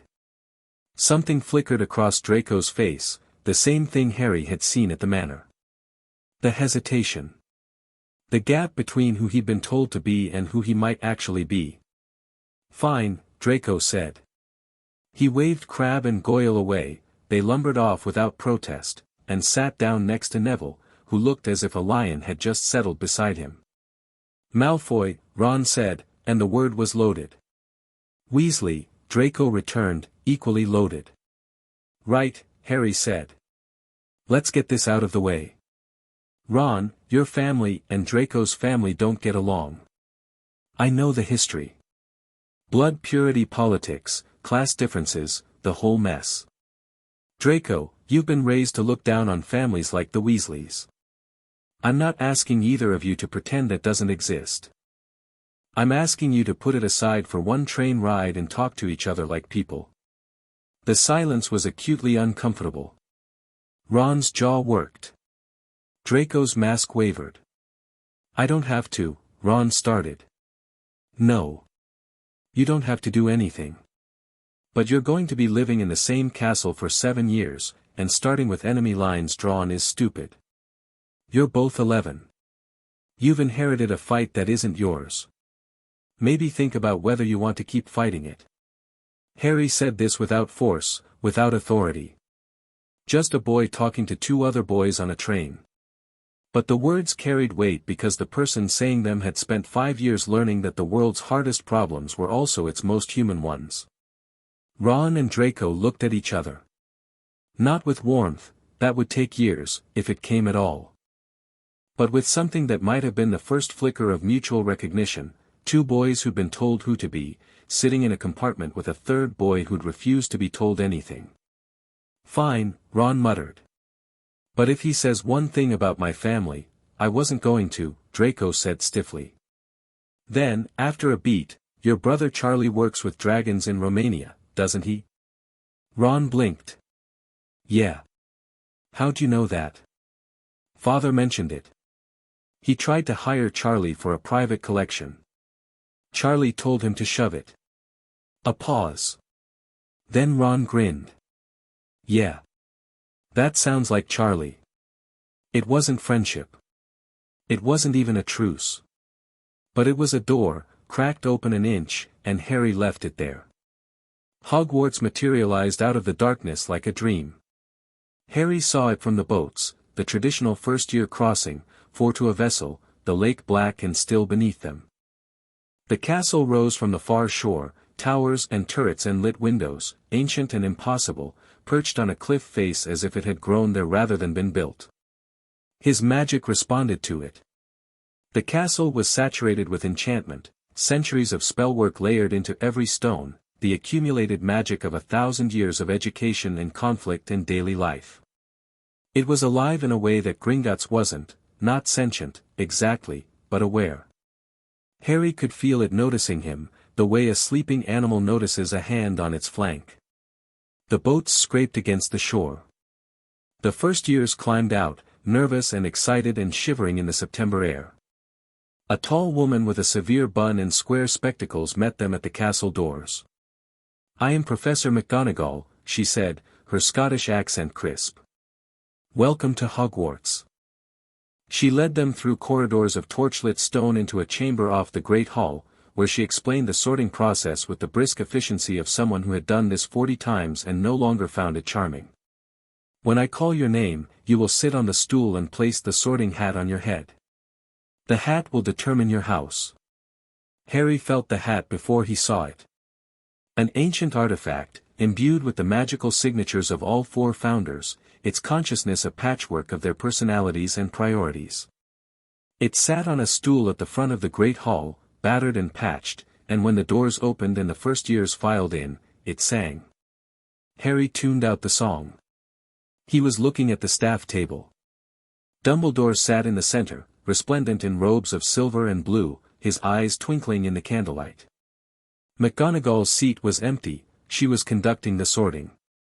A tiny wizard who must be Flitwick sat on a stack of cushions. A large woman with dirt under her nails, Sprout, herbology. A greasy-haired man in black robes whose dark eyes swept the first years with undisguised disdain. Snape. Harry had read the file. Death Eater turned spy, bound to Dumbledore by guilt over Lily Potter's death. Potions Master, a Clumans, thoroughly unpleasant by all accounts. His magical signature was complex, dark and light intertwined, like a rope braided from 2 different materials. And at the far end of the table, a man in a purple turban who smelled wrong. Not literally. Magically.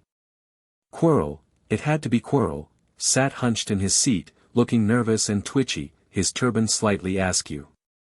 But beneath the nervous exterior, Harry's senses detected something else. A second magical signature, layered beneath Quirrell's own like a shadow beneath a body. It was dark. It was cold. And it was malevolent in a way that made the hair on Harry's neck rise. Harry knew that signature. He'd carried it in his skull for 5 years. Voldemort. Not a shade, not a whisper, not a maybe. Voldemort, reduced and parasitic but undeniably present, riding Quirrell like a passenger in a stolen car.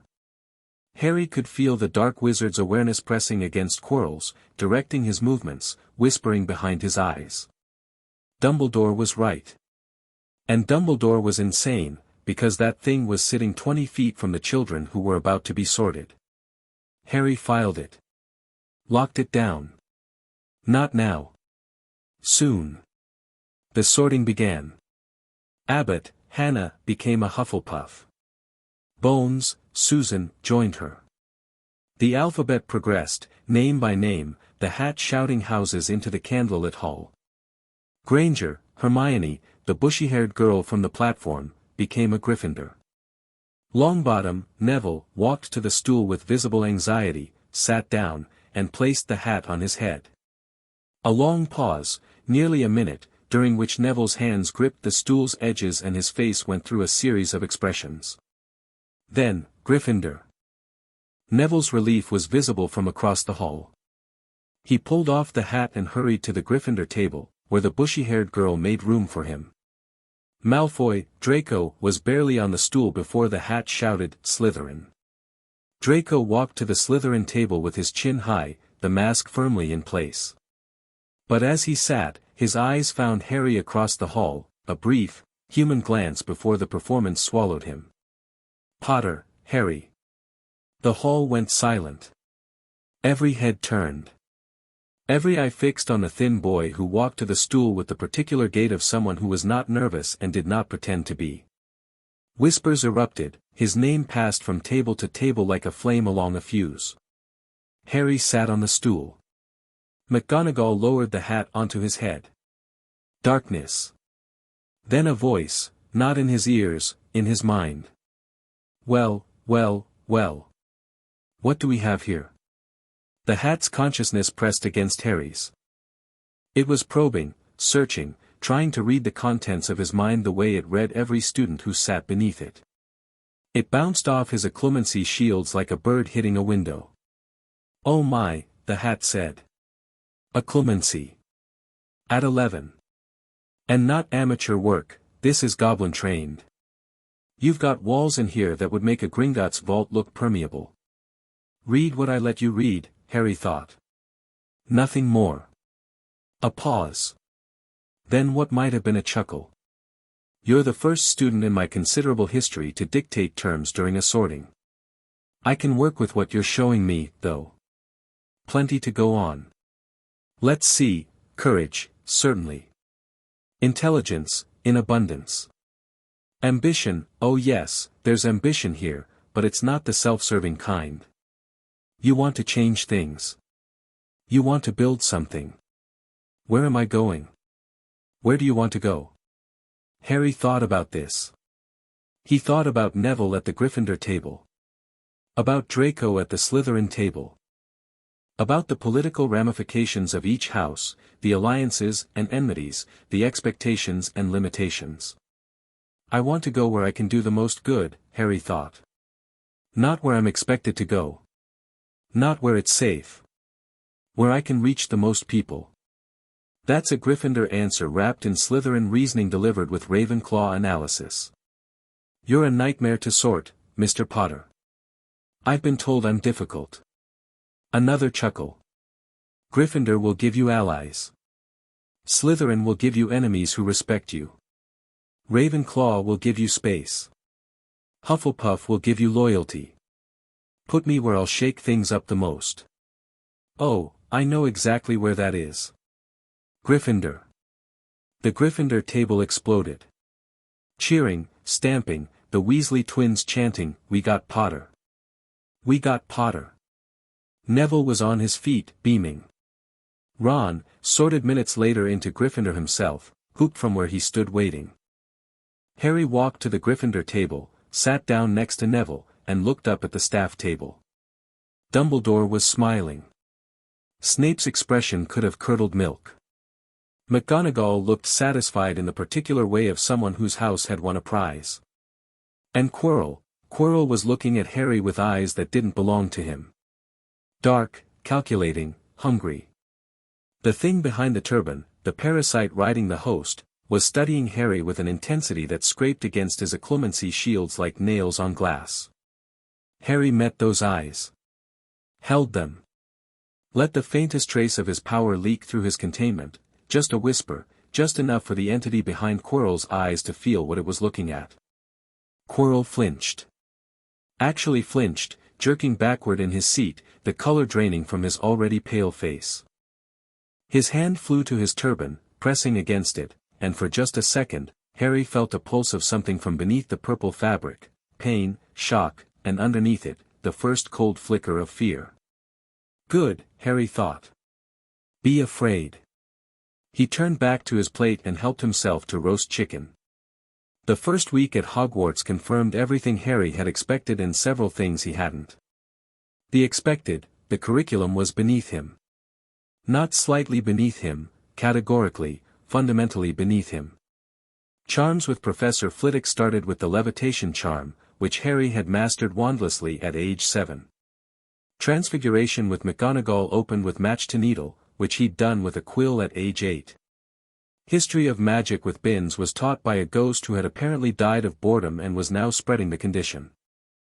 Potions with Snape was the only subject that offered something genuinely new. The precise, meticulous art of ingredient preparation and combination was different from raw magical manipulation, and Harry found it intellectually engaging even if the teacher was determined to make him miserable.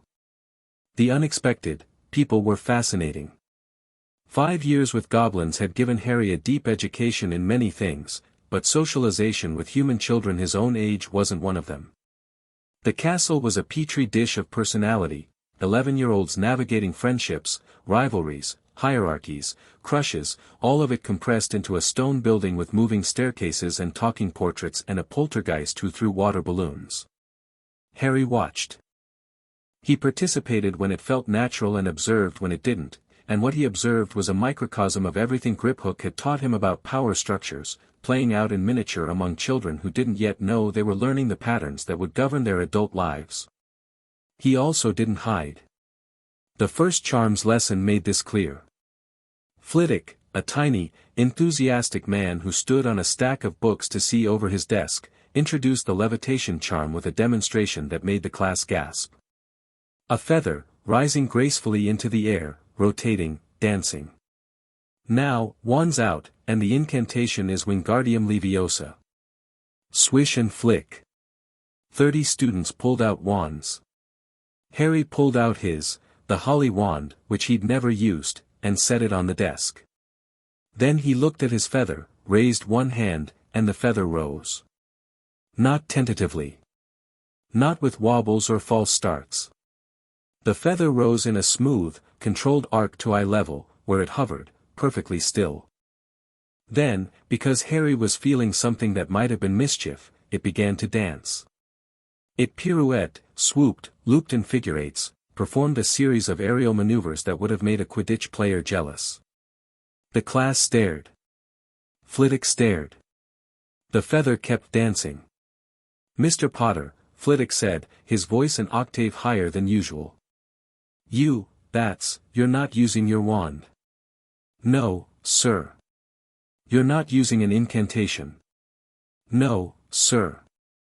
That feather is performing aerobatic maneuvers that exceed the capability of a standard levitation charm. Yes, sir. Flitwick descended from his book stack, walked to Harry's desk, and peered up at the dancing feather with an expression of pure, undiluted academic joy.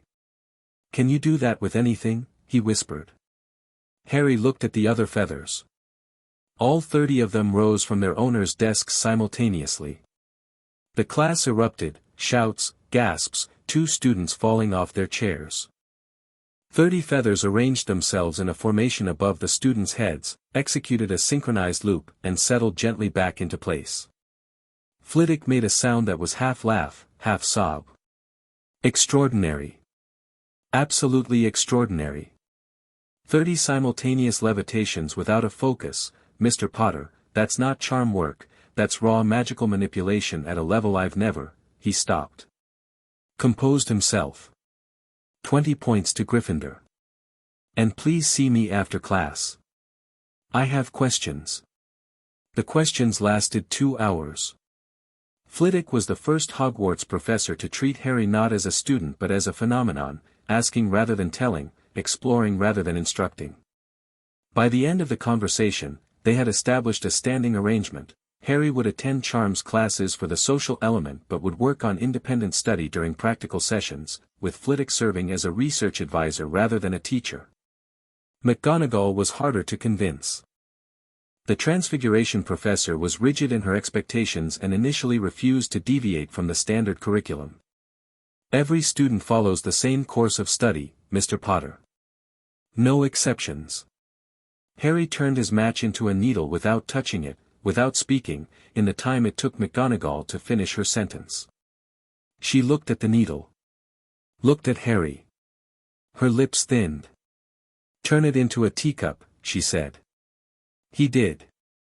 A perfect teacup, bone china, with a floral pattern that he added because he could. A mouse. A white mouse sat on his desk, nose twitching, alive and healthy and looking around with the mild confusion of something that had been a match 30 seconds ago. Turn the mouse into a snuff box. Harry looked at the mouse. Looked at McGonagall. "I'd rather not. He seems happy." A silence. Then something extraordinary happened. Minerva McGonagall laughed.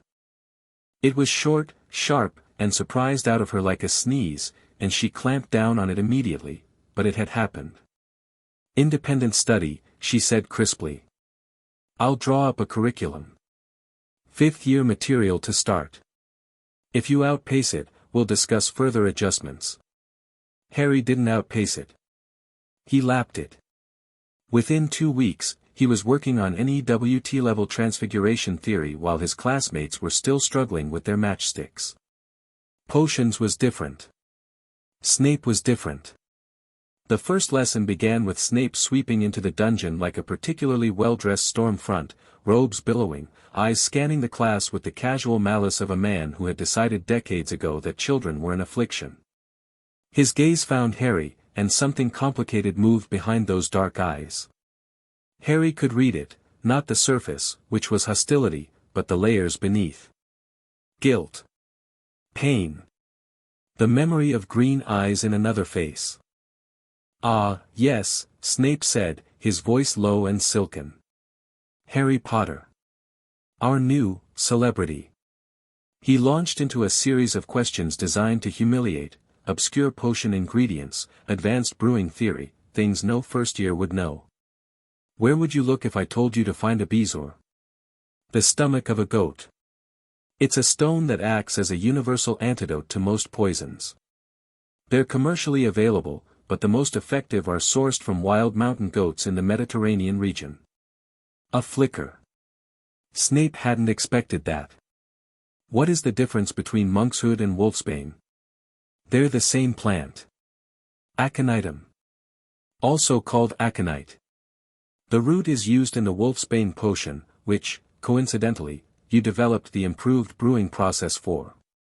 Your modifications to Damocles Belby's original formula reduced the side effects by 40%. Dead silence. Snape's face was very still. "You know my work," he said. "I've read everything published in Practical Potioneer for the last 20 years. Your articles were the best." The words landed in a place Snape clearly hadn't expected them to. Flattery wouldn't have worked. Snape could smell flattery at 50 paces and despised it. But genuine academic recognition, delivered without agenda, hit differently. Harry saw the man's armor crack, just a fraction, before it reassembled. "Perhaps," Snape said carefully, "there is hope for you yet. 5 points to Gryffindor." He paused, as if the words had physically cost him. "Don't make me regret it." The class proceeded. Snape was still harsh, still caustic, still the kind of teacher who motivated through intimidation rather than inspiration. But his hostility toward Harry had dimmed from active aggression to something more like wary assessment. Harry had given him something to think about, and Snape, whatever else he was a man who thought. 3 weeks into the term, Quirrell made his move. Harry had been watching. Not obsessively, he attended classes, made friends, built the life of a Hogwarts student, but always, in the background, his senses tracked the dark signature behind the purple turban. He felt it probing the castle's defenses, testing the enchantments on the third-floor corridor where the stone was hidden. He felt it reaching out to the students, two subtle, insidious tendrils of legitimacy, brushing against young minds, looking for weakness, for leverage. On the night of October 31st, Halloween, the anniversary of his parents' death, Quirrell let a troll into the castle. Harry felt the disturbance before the announcement. He was in the great hall, surrounded by Halloween decorations and floating candles, when his magic prickled, a pulse of dark energy from the dungeons, the signature of something large and dim-witted and violent being released from a concealment. Quirrell burst through the doors 30 seconds later, turban askew, face ashen. Troll. In the dungeons. Thought you ought to know, he collapsed in a theatrical faint. The hall erupted into panic. Dumbledore's voice cut through like a blade, "Prefects, lead your houses back to the dormitories. Teachers, follow me to the dungeons." Harry didn't move. While the hall dissolved into screaming, running chaos, he sat at the Gryffindor table and watched Quirrell. The man was on the floor, supposedly unconscious. But his magic, or rather, the magic of the thing inside him, was not directed at the dungeons. It was pointed up. Third floor. The corridor. The stone. The troll was a distraction. Harry stood. He moved against the flow of students, slipping through the crowd like water through fingers, his magic wrapped tight around him, rendering him beneath notice. Not invisible, a subtle compulsion, "Don't look here," that redirected attention without registering as magic. He passed Quirrell on the floor. As he did, he felt the dark presence behind the turban stir, felt it notice him, feel for him, try to get a read on the boy who walked past with the casual confidence of someone on an evening stroll. Harry let it read exactly what he wanted it to read, an 11-year-old boy, curious, heading in the wrong direction. Nothing threatening. Nothing special. He slipped out of the great hall and headed for the third floor. But the troll wasn't in the dungeons anymore. Harry felt it, a massive, brutish magical signature, dim as a candle behind dirty glass, moving through the first-floor corridors. Moving toward the girls' bathroom, where, he reached out with his senses. Two people in the bathroom. One a student, magical signature small and bright and terrified. The other the troll. Harry changed direction. The stone could wait. The troll couldn't. He ran. The corridor outside the bathroom was already filling with the stench, fetid, rank, the smell of something that lived in caves and didn't bathe. Harry rounded the corner and saw the troll. It was 12 feet tall, gray-skinned, built like a boulder that someone had given legs and a bad temper. It carried a wooden club the size of a small tree and was in the process of smashing it into the bathroom wall, sending chunks of stone and porcelain flying. Inside the bathroom, someone was screaming. Harry didn't hesitate. Didn't think. Didn't plan.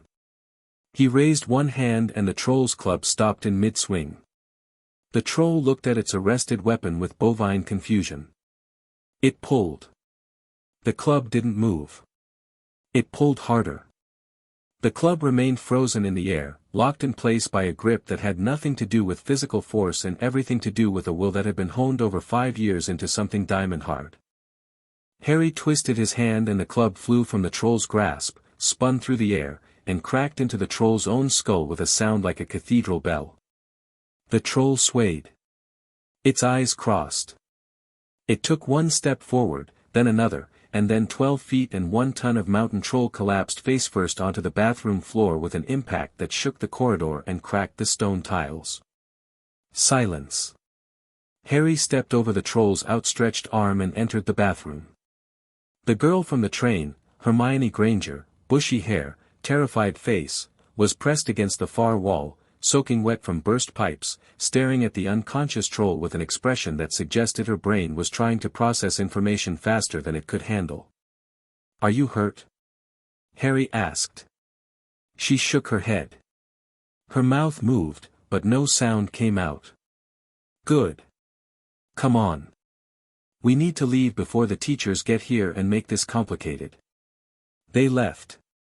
In the corridor, the troll snored. By the time McGonagall, Snape, and Quirrell arrived 2 minutes later, they found an unconscious troll with a lump on its head and no students in sight.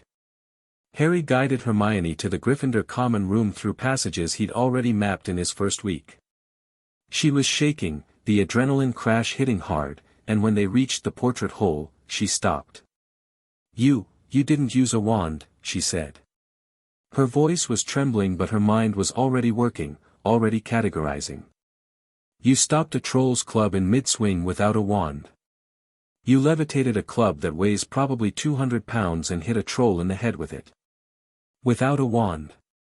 Without saying anything." "Yes." "How?" "It's a long story." She stared at him.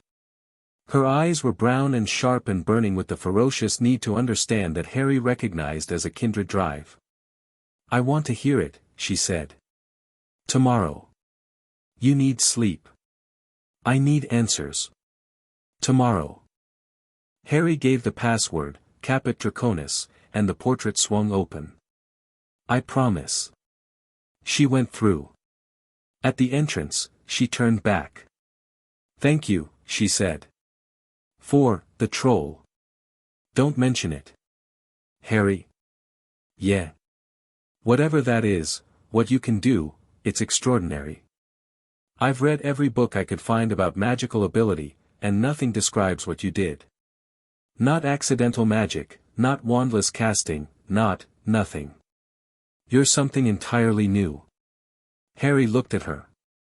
This girl who had been crying in a bathroom 5 minutes ago and was now conducting a magical taxonomy of his abilities. He understood, suddenly, why the hat had put her in Gryffindor.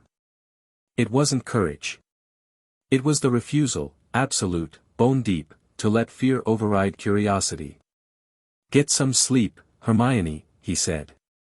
"We'll talk tomorrow." She went inside. Harry stood in the corridor for a moment, alone, the adrenaline still singing in his blood. Then he turned and headed back toward the 3rd floor. The corridor was dark and silent. A door at the far end, locked, enchanted. Behind it, Harry could feel layers of protection, magical obstacles, each one distinct, each one the work of a different professor. A gauntlet designed to slow down anyone who tried to reach the stone. Harry stood before the door and felt the enchantments. They were impressive, for standard wizardry. Multi-layered, interlocking, each one requiring specific knowledge or skill to bypass. Dumbledore's trap, baited and set, waiting for Quirrell to spring it. But Quirrell hadn't come tonight. The troll had disrupted whatever plan the dark presence had been forming, and now the corridor was quiet, the stone safe behind its protections. Harry didn't try to enter. He didn't need to. Instead, he stood in the dark corridor and did something more useful. He warded it. Not Dumbledore's wards, his own. Layers of intent and power, woven into the stone of the corridor itself, keyed to his magical signature. Detection wards that would tell him if anyone passed this point. Alarm wards that would wake him from sleep if someone with dark intent approached the door. And one more layer, deeper and subtler, a binding, set into the stone floor before the door, invisible and inert until activated. If someone with Voldemort's signature crossed it, it would lock them in place like a fly in amber. Harry worked for 20 minutes. The wards were goblin style, crude by Dumbledore's standards, probably, but powered by a magical core that could sustain them indefinitely. When he finished, the corridor looked exactly the same. But it was different. It was his, now, as well as Dumbledore's. He walked back to Gryffindor Tower. The common room was mostly empty, the students had gone to bed, the troll scare having exhausted everyone's capacity for excitement. Ron was asleep in an armchair by the fire, a half-eaten chocolate frog stuck to his cheek. Neville was at a table, studying herbology notes with the concentration of someone who'd found his element. Harry went to bed. He lay in the dark of the first-year dormitory and listened to the sounds of the castle, the creak of old stone, the whisper of wind through the towers, the distant rumble of the moving staircases. He thought about the troll. About Hermione's face, white with terror. About Quirrell's fake feint and the dark presence calculating behind stolen eyes. He thought about the stone, and Dumbledore's trap, and the chess game being played with children's lives as collateral. He thought about Voldemort, the real Voldemort, reduced to a parasite on the back of a weak man's skull, hungry and desperate and planning. And he made a decision. The confrontation happened on a Saturday in late November, when the castle was quiet and most students were at Hogsmeade or asleep. Harry had felt the dark signature move at dawn, Quirrell, leaving his quarters, heading for the third floor with a purposefulness that set off every ward Harry had placed. Harry was out of bed and dressed in 60 seconds. He moved through the castle silently, his magic clearing the path ahead of him, doors opening, staircases aligning, the castle itself responding to his urgency as if it recognized a defender. He reached the third-floor corridor as Quirrell was passing through the door. The binding ward activated. Quirrell's feet locked to the stone floor, his forward momentum arrested so suddenly that he pitched forward and caught himself on the wall. He looked down at his immobilized feet, then up at the corridor, and his face twisted, not Quirrell's face, not really. The expression belonged to someone else. "Hello, Professor," Harry said, stepping out of the shadows. Quirrell's head turned. His eyes were wrong, not his own, not fully. The dark presence was surging forward, fighting for control, and in the struggle, Quirrell's face rippled like water in wind. "P. Potter," Quirrell stammered, and then the stammer disappeared, replaced by a voice that was smoother, colder, and infinitely more dangerous. "Release me." "No." The voice that came from Quirrell's mouth was no longer his own. It was high and cold and it slid through the air like a blade through silk. "Foolish boy. You think your crude wards can hold me? They're holding you now." A wave of dark magic slammed against the binding ward. Harry felt it, a battering ram of pure malice, hitting his construction with everything Voldemort could channel through Quirrell's body. The ward held. Barely.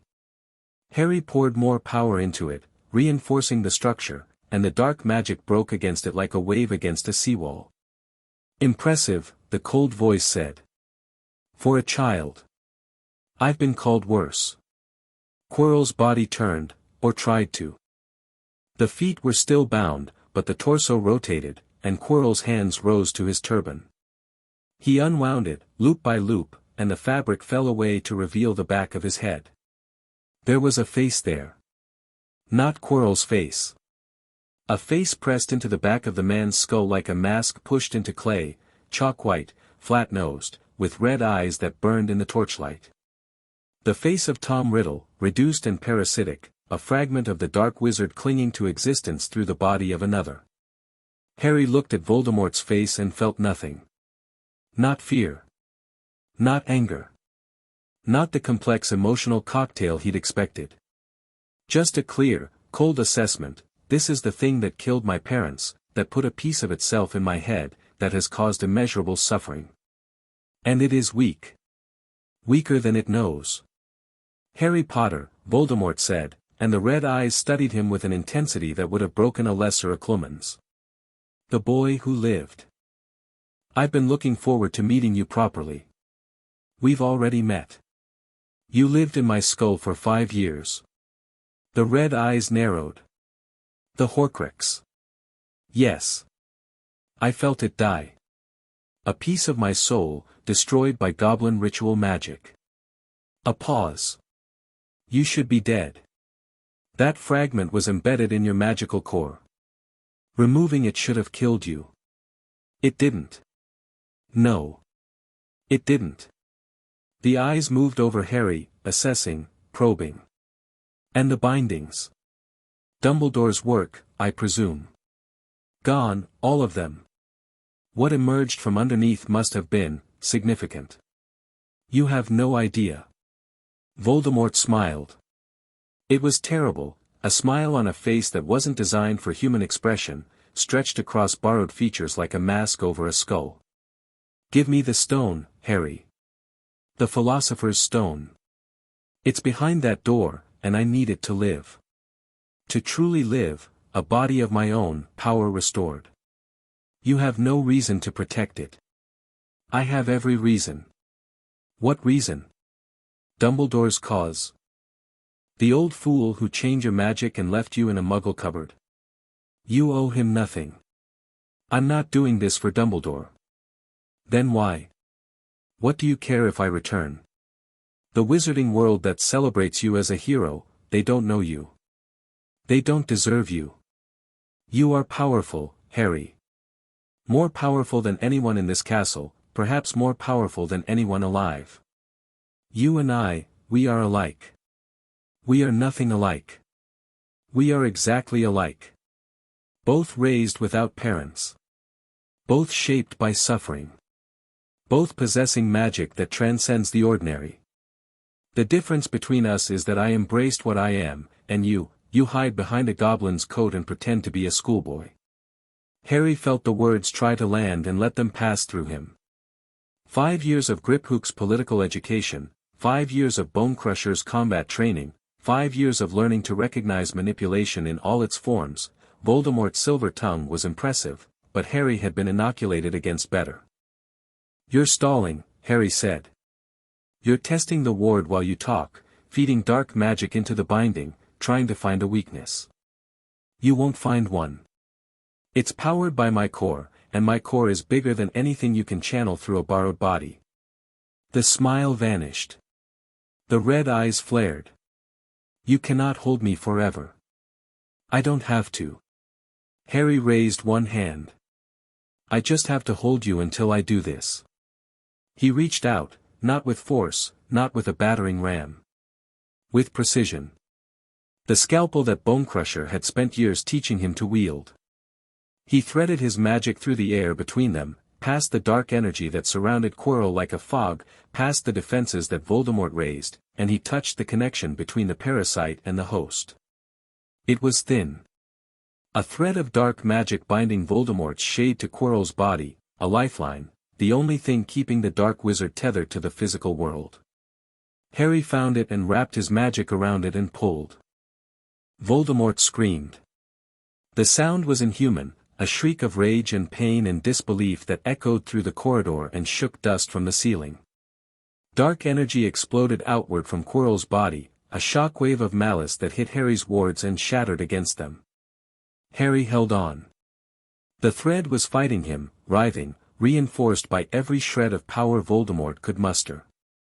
It was like trying to pull a root from deep earth. The deeper you pulled, the more resistance you found, the tendrils spreading, clinging, refusing to release. But Harry was stronger. Not by a small margin, by an ocean. The thread snapped. Voldemort's shade tore free from Quirrell's body with a sound like tearing cloth, a dark cloud of malice and rage that hung in the air for one terrible second. Harry saw it clearly, the remains of Tom Riddle, stripped of flesh and form, a wraith of pure dark magic with red eyes that blazed with hatred. The wraith lunged at Harry. He raised both hands and light poured out of him, not a spell, not a technique, just power.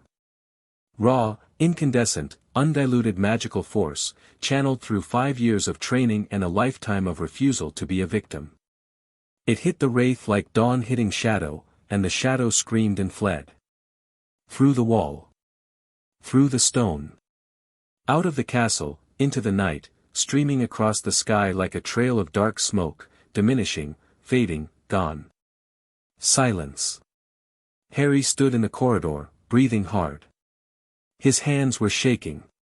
The light faded from the air around him, and the torches, which had been blown out by the dark shockwave, relit themselves one by one.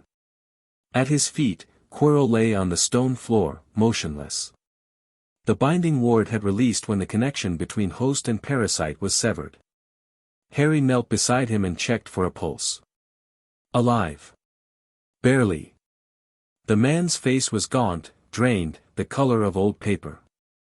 Whatever Voldemort's possession had done to him over the past months had ravaged his body. But he was breathing. Footsteps. Running. The castle had noticed the disturbance. Of course it had, the magical discharge would have set off every alarm Dumbledore had placed. Dumbledore arrived first, robes flying, wand drawn, his face carrying an expression Harry had never seen on it, raw, naked fear. Behind him, McGonagall, Snape, Flitwick. They found Harry kneeling beside Quirrell in a corridor that bore the scorch marks of a battle that had lasted 90 seconds and changed everything. "The Wraith is gone," Harry said, looking up at Dumbledore. "Voldemort. He was possessing Quirrell. He wanted the stone. I removed him." Dumbledore stared. Behind him, Snape's face went through a color change that would have been interesting under other circumstances. "You removed," Dumbledore started. "I severed the connection between Voldemort's shade and Quirrell's body. The shade fled. It's not destroyed, you can't destroy a wraith with force alone, and he still has Horcruxes out there. But he's gone from this castle, and Quirrell needs a healer." Dumbledore looked at Harry. At Quirrell. At the scorch marks on the walls, the cracked stone, the still smoking remnants of Harry's wards. "You placed wards on this corridor," Dumbledore said. "Weeks ago. Detection, alarm, and a binding." "Yes. Without telling me. You set a trap in a school full of children. I set a safety net under your trap. We can argue about jurisdictions later. Right now, your professor is dying." Dumbledore's mouth closed. He turned to Snape. "Severus, Quirrell to the hospital wing. Now." Back to Harry, and his eyes were bright with something that defied easy categorization. "Are you hurt?" "No. We need to discuss, we do. Tomorrow. I need to sleep." Harry stood. He walked past Dumbledore, past McGonagall, past Snape, who was already levitating Quirrell's unconscious body. Past Flitwick, who was staring at the ward remnants with academic reverence. He walked back to Gryffindor Tower. He climbed the stairs to the first-year dormitory. He lay down on his bed, fully dressed, and stared at the canopy above him. It was over. This chapter, at least. Voldemort would find another way, another host, another plan. The stone was safe. The school was safe. Quirrell was alive. And Harry Potter, the boy from the cupboard, the boy the goblins found, the boy who burned through 7 bindings and a Horcrux and emerged on the other side as something the world had never seen, had just driven the most feared dark wizard in history out of a castle with his bare hands. He closed his eyes. The magic hummed around him, through him, vast and steady and patient. His magic. Nobody else's. In the morning, he'd write to Griphook. He'd tell him everything. He'd ask about the other Horcruxes, because there were others, he could feel it now, distant and dark, scattered across the country like buried mines. He'd plan. He'd prepare. He'd face whatever came next with the same clear-eyed, unshakable resolve that had carried him from a cupboard under the stairs to this moment. But for now, he slept.